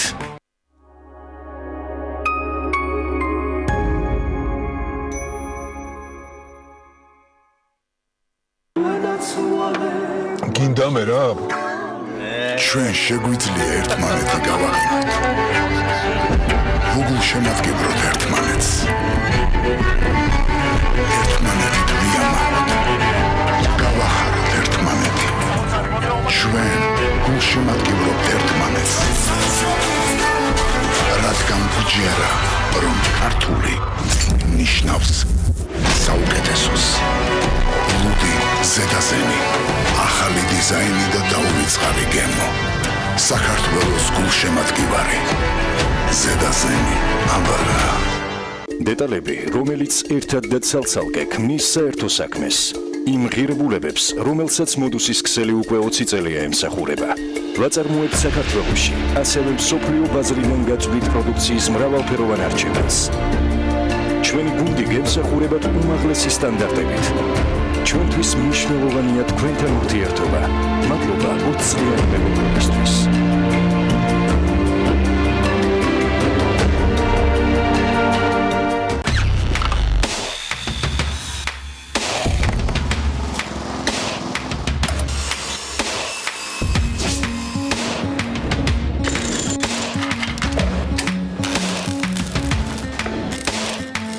პროფესიონალი სამუშაო ხელსაწყოები. ინკკო, შექმენი სამყარო შენივე ხელით. ძველად მაიასტომებს მზის შეგროვება შეეძლოთ. ამიტომ ისინი ყოველთვის კარგ განწყობაზე იყვნენ და ჩვენც ვიქნებით. ჩვენ ხომ ზუსტად ის მზე გვაქვს. სანდორა.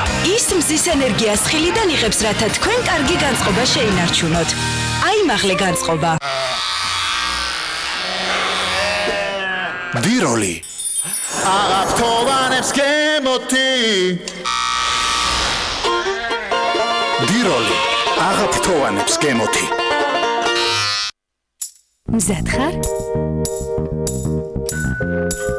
მის ოჯახთან შესახვედრად.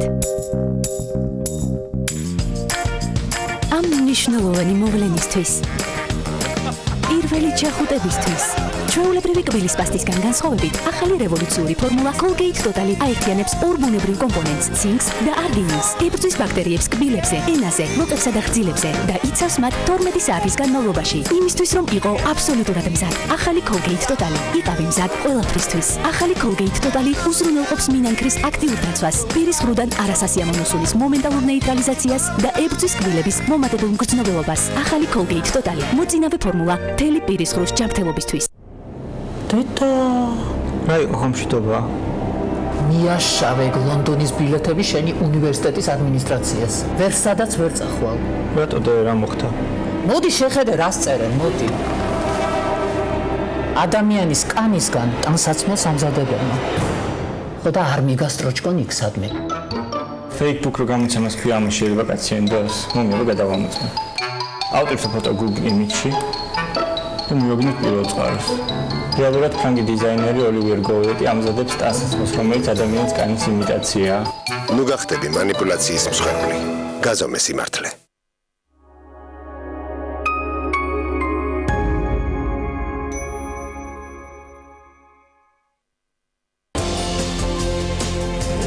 გადაცემა პირველამდე აქტიურად უერთდება კამპანიას გაატარეს ზაფხული საქართველოში და გაცნობთ ან შეგახსენებთ ადგილებს, რომლებიც აუცილებლად უნდა მოინახულოთ.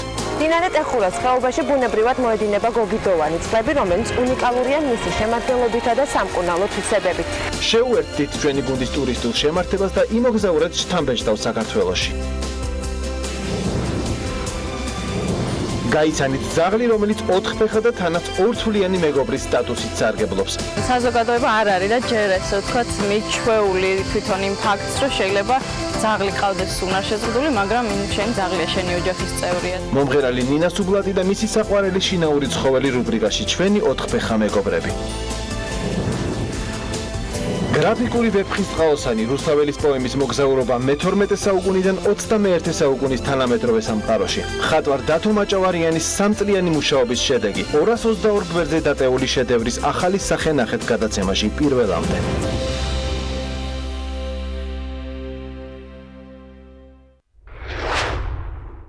პარტიების სათხოვნელად მოვედი. ძალიან ნანობი ყველაფერს, რაც გაგიკეთე. იმედგაცრუებული ქალი რთული არჩევანის ზღვარზე. ყველაფრის თავიდან დაწყების შანსი. არ დავუშვებ რომ ბედნიერები იყვნენ. თუ ხაფანგი მიშველეთ. კვლავ ჯოჯოხეთში შესატყუებლა. ისევის მარკო ხარ. არ შეცვლილ ხარ. ბრძოლა ბედნიერებისთვის გრძელდება. ურჩევნიათ მიფრთხილდნენ. ყველაზე საინტერესო ამჯერად რა გააკეთე? იწყება ახლა. შენ ჩემი შეცდომა ხარ.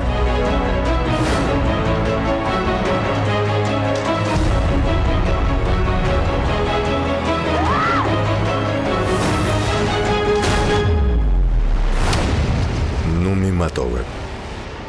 ორშაბათიდან პარასკევის ჩათვლით. დღის 3 საათზე TV პირველის ეთერში.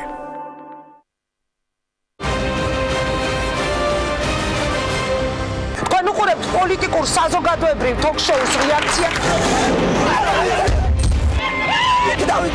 საღამოს 8-ზე ჩვენ მოგიყვებით. აქ მდგომი თითოეული ადამიანის ისტორია უმძიმესია. ისე გამოდის თითქოს ჩვენს ქვეყანაში მხოლოდ დრო იცვლება. ეს არის კიდევ ერთი ოჯახი, რომელსაც ემიგრანტი მოუკვდა. როგორ მიადეს ადამიანს იარაღი თავზე? თავს დაესხნეს, შეკოჭეს. ერთ-ერთი ყველაზე დაძაბული სხდომა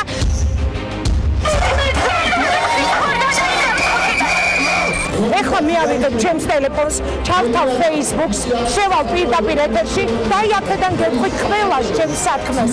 შევხვდებით ერთმანეთს TV პირველზე რეაქციაში.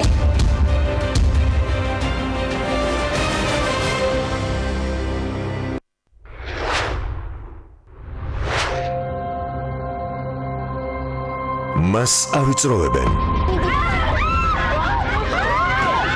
მას დევნიან. მასზე ნადირობენ. და თავს უნდა უშველოს. სხვისის სახით დაწყებული ცხოვრება. სხვის ნაცვლად ნაპოვნი სიყვარული და ოჯახური ბედნიერება. მტრად ქცეული ორეული. სიმართლე, რომელიც სახიფათო გახდა და სიცრუე, რომელიც სიმართლეს არჩიეს.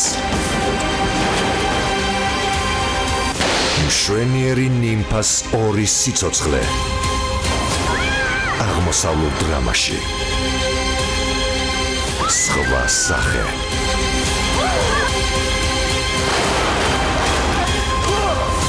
მალე TV პირველის ეთერში.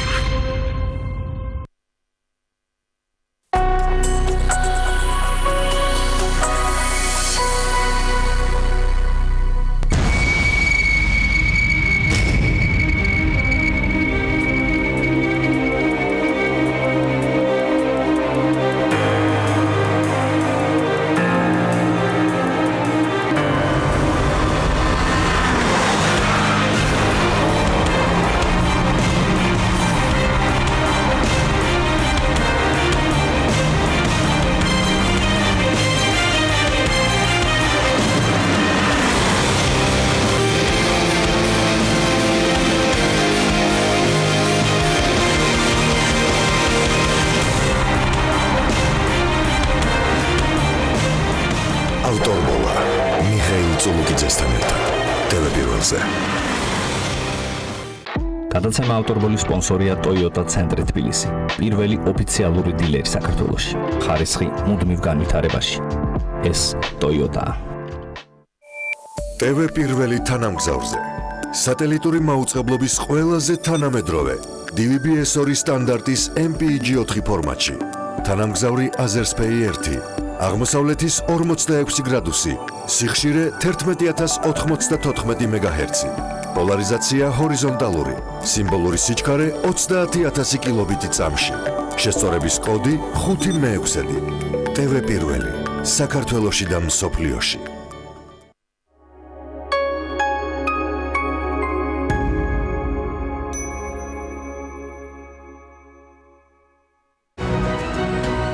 დირსი მასშტაბური საცხოვრებელი კომპლექსი თბილისში. წარმოგიდგენთ. გადაცემის სპონსორია Nova. 200-მდე დასახელების ქართული პროდუქტი. Nova 12 წელი თქვენს გვერდით.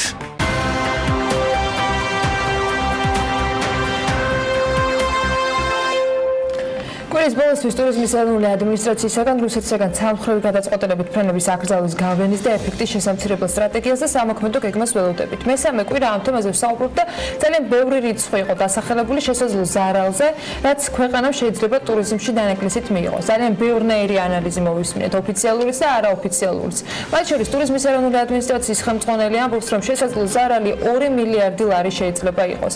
ეს დანაკლისი სხვა რეგიონებთან ერთად ზაფხულის სეზონზე აჭარაში განსაკუთრებით აისახება. მიუხედავად იმისა, რომ აჭარის როგორც ტურისტული მიმართულების რეკლამირება საერთაშორისო მედიებში აქტიურად მიმდინარეობს, რამდენად არის ეს საკმარისი რეაქცია, ამის ერთმნიშვნელოვანი შეფასება რთულია და ჩვენც ვაგრძელებთ მოსაზრებების შეგროვებას. დღეს ამ თემაზე მამუკა ბერძენიშვილთან ერთად უნდა ვისაუბროთ.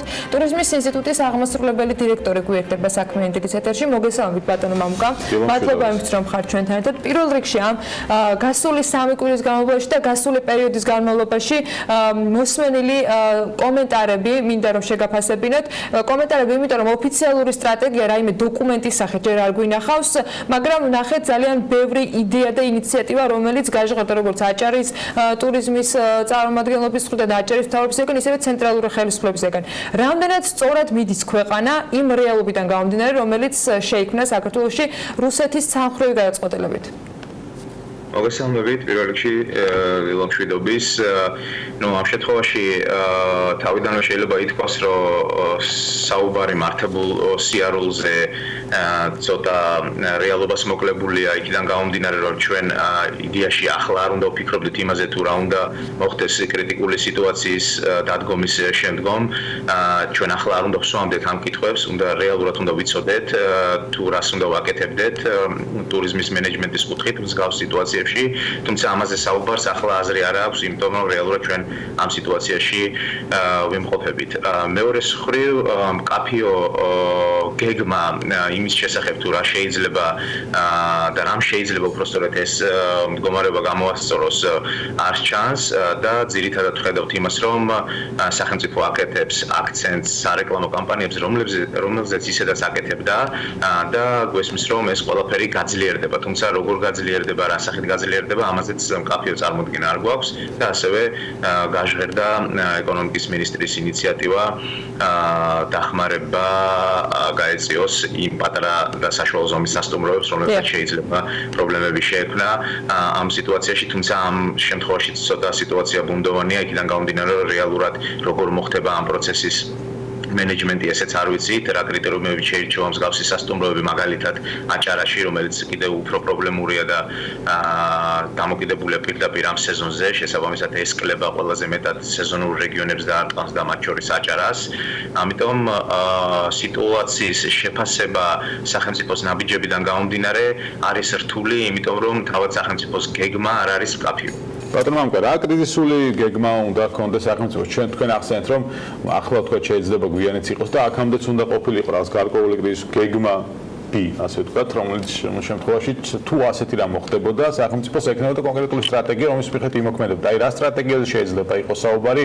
თქვენი განმოსახედიდან თქვენი ანალიზის მიხედვით რომელსაც უნდა მიყვეს ქვეყანა მათ შორის წაიყოლოს ამ სტრატეგიის შესრულების ნაწილში კერძო სექტორიც ну მაგალითად ამ შემთხვევაში ეს მდგომარეობა ბათუმს ყოველთვის უდგას დღის წესრიგში ისევ და ისევ მეორდები იმიტომ რომ ის არის სეზონური კურორტი და არაერთხელ ვისაუბრია ჩვენ იმაზე რომ ბათუმს განსაკუთრებით სეზონის საწყის ან სასრულ პერიოდში ან მაშინ როცა დაბალი აქტივობის სეზონია სჭირდება მხარდაჭერა ეს არაკრიზისულ მდგომარეობაშიც კი და ეხლა მით უმეტეს და ამ მიმართულებით რამოდენიმე გზა არსებობს პირველი ეს შეიძლება იყოს ტურისტული ფრენების ხარდაჭერა და არარეგულარული ფრენების ხარდაჭერა, ანუ ის ფრენები, რომლებიც ჩამოდის და რომლებიც ორგანიზებულია ტურისტული ოპერატორების მიერ და მხოლოდ ტურისტებით არის, ესე ვთქვათ, შევსებული.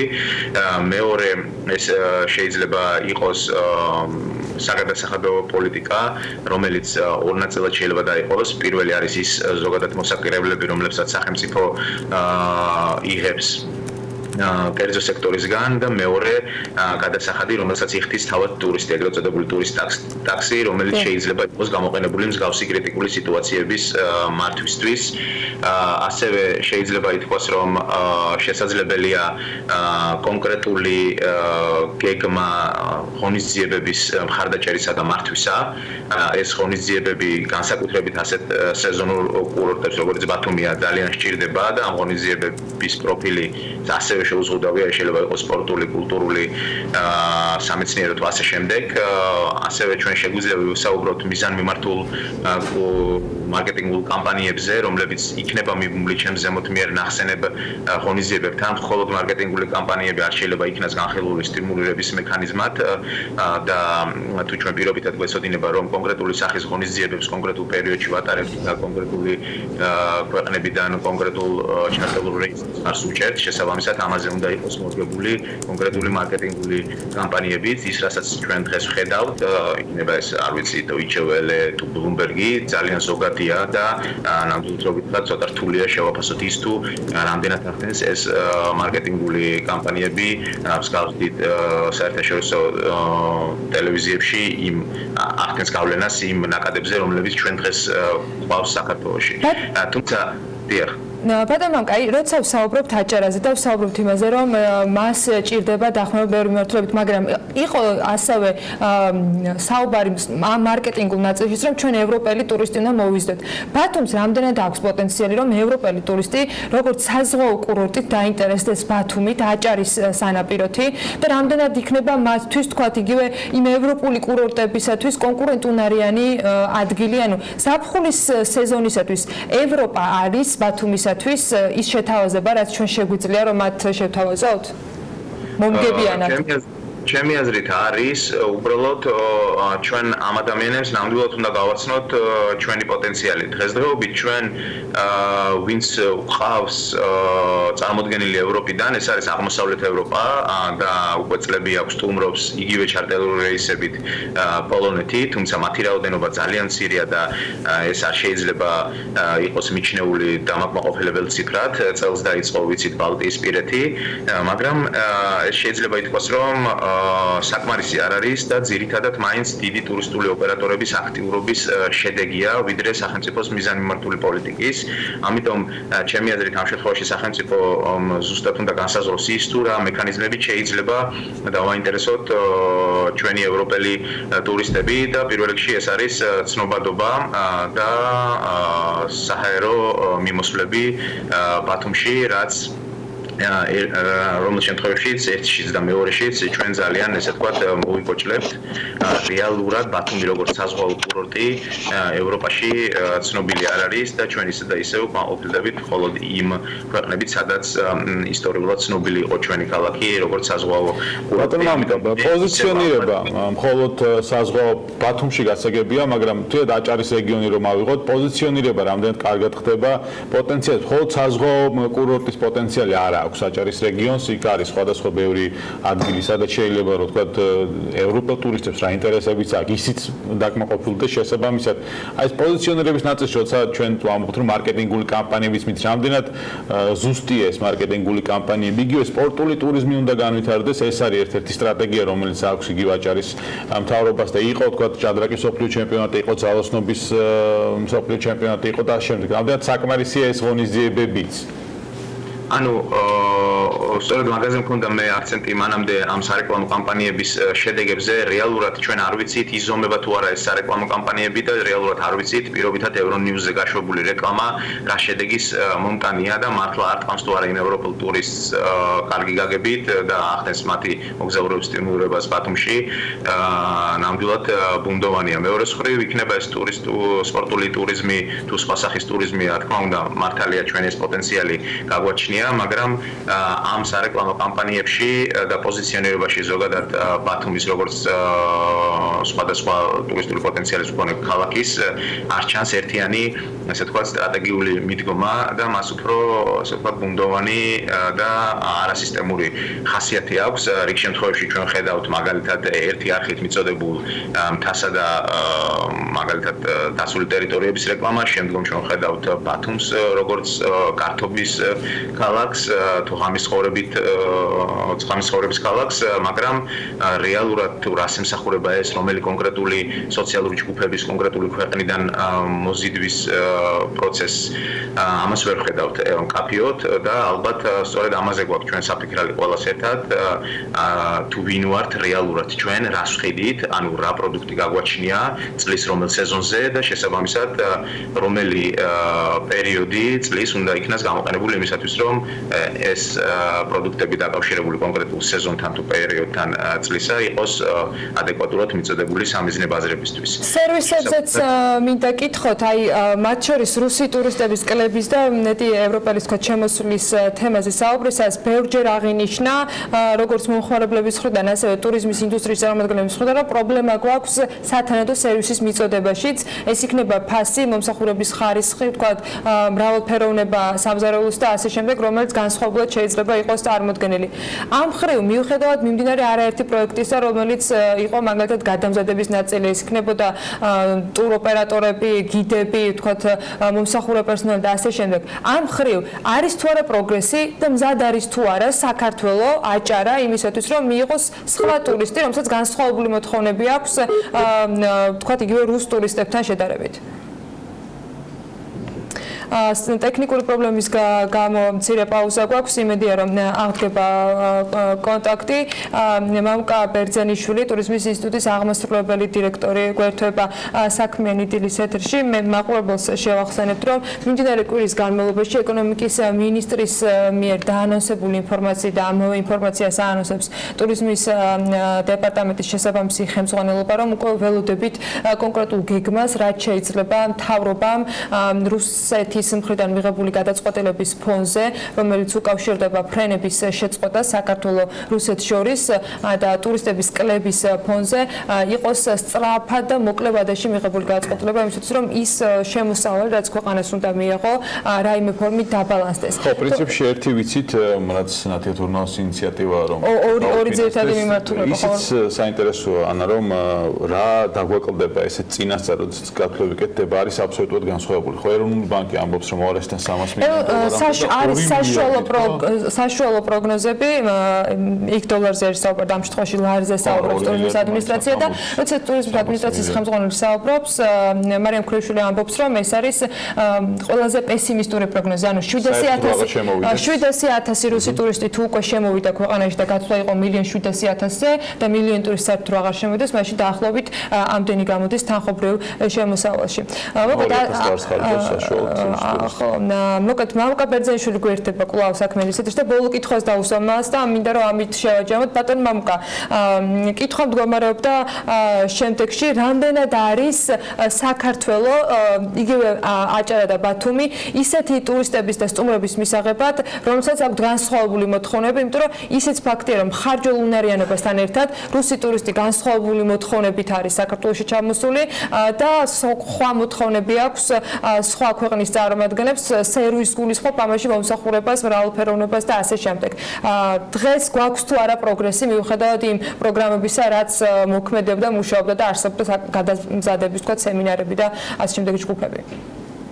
რა თქმა უნდა ჩვენ გვაქვს ძალიან ესე ვთქვათ ფართო შესაძლებლობები და უნდა ითქვას რომ პროგრესი არის მიუხედავად იმ ესე ვთქვათ კრიტიკული მიდგომებისა რომელიც ახლა პირობითად ჩემ შემთხვევაში იყო დასახელებული პროგრესი ჩემი აზრით განპირობებულია იმით რომ რეალურად ჩვენ ძალიან დიდარი პოტენციალი გვაქვს და სწორედ ამ ეს პოტენციალი არ გვაძლევს ჩვენ საშუალებას იმისა რომ ეს პროცესი არ განვითარდეს თუმცა მეორე მხრივ უნდა აღენიშნოს ის არსებული პოლიტიკა რომელზეც რომელსაც არაერთხელ ხაზი გაუსვით, ამ პოლიტიკას არ აქვს მიზანმიმართული ხედვა და შესაბამისად ამ პოტენციალის სრული ათვისება არ ხდება და სწორედ ამიტომაც ალბათ ჩვენ პირველ რიგში გვიჭირს ევროპელი ტურისტების მოსიდვა ბათუმში საზღვაო სეზონზე და საუბარი სხვა საზღვაო სეზონის მიღმა არსებულ პერიოდზე კიდევ უფრო ზედმეტია მიმართულებით, იმიტომ რომ ყველაზე ძლიერი ესე ვთქვათ ჩვენ ამ პერიოდში ვართ და ამ პერიოდშიც კი გვიჭირს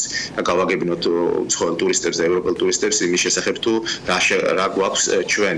ამიტომ მე ვიტყოდი რომ ყველაზე დიდი იარაღი რომელიც სახელმწიფოს აქვს ხელში უნდა იყოს ხელში და ეს არის მარკეტინგული ღონისძიებები უნდა იყოს მიზანმიმართულად გამოყენებული და ვფიქრობ რომ ეს ზოგადი სარეკლამო კამპანიები მაინც არ აწვდის ამ ევროპელ ტურისტებს განსაკუთრებით იმ კონკრეტულ მესიჯ ტურისტვის უნდა ჩამოვიდნენ ჩვენთან და საჭირო არის უპირველეს ყოვლისა ეს რამოდენიმე მილიონი ლარი რომელიც იხარჯება იყოს მიზანმიმართულად კონკრეტულ სოციალურ ჯგუფებზე კონკრეტულ ქვეყნებში მიმართული და ამ ადამიანების მოგზაურობის სტიმულირება უნდა მოახდინოს და მეორე კიდევ ერთხელ მეორდები აუცილებლად უნდა ვიცოდეთ ის რომ თუ ჩვენ ხალხური უნარიანი ტურისტი გვინდა ის რამოდენიმე საათიანი გადაჯდომის მქონე ფრენებით ბათუმში არ ჩამოვა და ჩვენ აუცილებლად უნდა ვიმუშაოთ იმაზე რომ კონდეს პირდაპირ მიმოსვლა ბათუმისა და სხვა ევროპულ ქალაქებს შორის იქნება ეს რეგულარული ფრენებით თუ ტურ ოპერატორების მიერ დანიშნული ჩარტერული ფრენებით, რაც ყველაზე უფრო რეალურია და ამიტომაც სჭირდება ჩემი აზრით სუბსიდირება ამ ფრენებს. გასაგებია მამუკა ბერძენიშვილი ტურიზმის ინსტიტუტის აღმასრულებელი დირექტორი გვერდებოდა საქმიანი დილის ეთერში. მადლობა თქვენისაც რომ ვიყავით ჩვენთან ერთად. ამით საქმიანდილას ვასრულებთ, თუმცა ვიდრე მაყურებელს დავამშვიდობებოდით, სულ რაღაც რამდენიმე წუთის წინ მამუკა ხაზარაძემ სოციალურ ქსელში დაწერა განცხადება, რომლის მიხედვითაც მამუკა ხაზარაძე საზოგადოებრივ მოძრაობას აფუძნებს და შევეცდები მოკლე ამონარიდი წაგიკითხოთ ამ განცხადებიდან. ქვეყანაში ბოლო დროს მიმდინარე პროცესები საგანგაშო ფორმებს იღებს, ახაზია ჩვენი საზოგადოების გახლეჩვის და დაპირისპირების მიზანმიმართული პროცესი. 20 ივნისის ღამე იყო წყალგამყოფი, როდესაც ჩვენმა ღირსეულმა და თავისუფალმა ახალგაზრდობამ გულწრფელი და მტკიცე პროტესტი გამოხატა ოკუპაციისა და ძალადობის წინააღმდეგ. ეს პროტესტი არის დამოუკიდებლობისათვის ბრძოლის გაგრძელება. თუ ამ ქვეყნის მოქალაქე ხარ, თუ მისთვის გული გიძგერს, არ შეიძლება ამ ყველაფერს გვერდიდან და გულგრილად უყურო, არ შეიძლება შენი დრო ენერგია საქმე ყველაზე მთავარს არ მოახმარო სამშობლოს კეთილდღეობასა და მის თავისუფლებას. მოკლედ მამუკა ხაზარაძე წერს, რომ აუცილებელია მიმდინარე პროცესებში საზოგადოების აქტიური ჩართვა და ამიტომ მიზანშეწონილად მიიჩნევს ახალი საზოგადოებრივი მოძრაობის დაფუძნება, სადაც გაერთიანდებიან სხვადასხვა სფეროს წარმომადგენლები. ისინი, ვისაც გაერთიანებს საქართველოში თანამედროვე დასავლური ყაიდის სახელმწიფოს მშენებლობის იდეა, რომელსაც ექნება ყველაზე კონკრეტული და ძლიერი ეკონომიკა რეგიონში და სადაც იზეიმებს კანონის უზენაესობა. ერთხელ და სამუდამოდ უნდა შეწყდეს ერთმანეთისადმი სხვადასხვა იარაღების უსაფუძვლოდ მიწებება და ყველანი სამოქალაქო მშვიდობის იდეის გარშემო უნდა გავერთიანდეთ. აქედან გამომდინარე მივიღე გადაწყვეტილება ჩემს მეგობრებთან და თანამოაზრეებთან, სხვადასხვა სფეროს პროფესიონალებთან ერთად სექტემბერში დავაფუძნო საზოგადოებრივი მოძრაობა, რომლის მთავარი მიზანი ქვეყნის გაერთიანება და მისი დამოუკიდებლობის და თავისუფლების შენარჩუნება იქნება. ეს არის მამუკა ხაზარაძის განცხადება, რომელიც მას სოციალური ქსელით გაავრცელა. შეგახსენებთ, TBC ბანკის დამფუძნებელი, TBC ჯგუფის ერთ-ერთი დამფუძნებელი და ანაკლიის კონსორციუმის დამფუძნებელი ამბობს, რომ აფუძნებს საზოგადოებრივ მოძრაობას, რომელიც გააერთიანებს სხვადასხვა პოლიტიკურ თუ საზოგადოებრივ წარმომადგენლებს დასავლური ღირებულებებით და ჩამოთვლილი აქვს ყველა ეს კრიტერიუმი, რომელიც ამ ერთიანობას ექნება საერთო. მოკლედ, ამით გემშვიდობებით ამ თემასთან დაკავშირებით გამოხმაურებებს, რა თქმა უნდა დაელოდოთ პირველი საინფორმაციო გამოშვებებში, საქმის კურსის ეთერებში და ჩვენს ვებგვერდზე იკითხოთ მუდმივად განახლებადი ინფორმაცია PM.CERT-ი. მეტნიერ დღეს გისურვებთ, ხვალ შეხვდებით ერთმანეთს.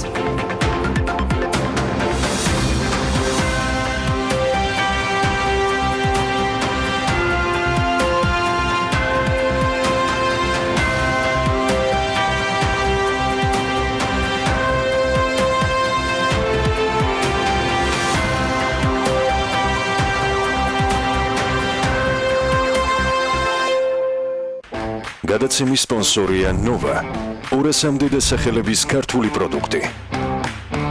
Nova, 12 წელი თქვენს გვერდით.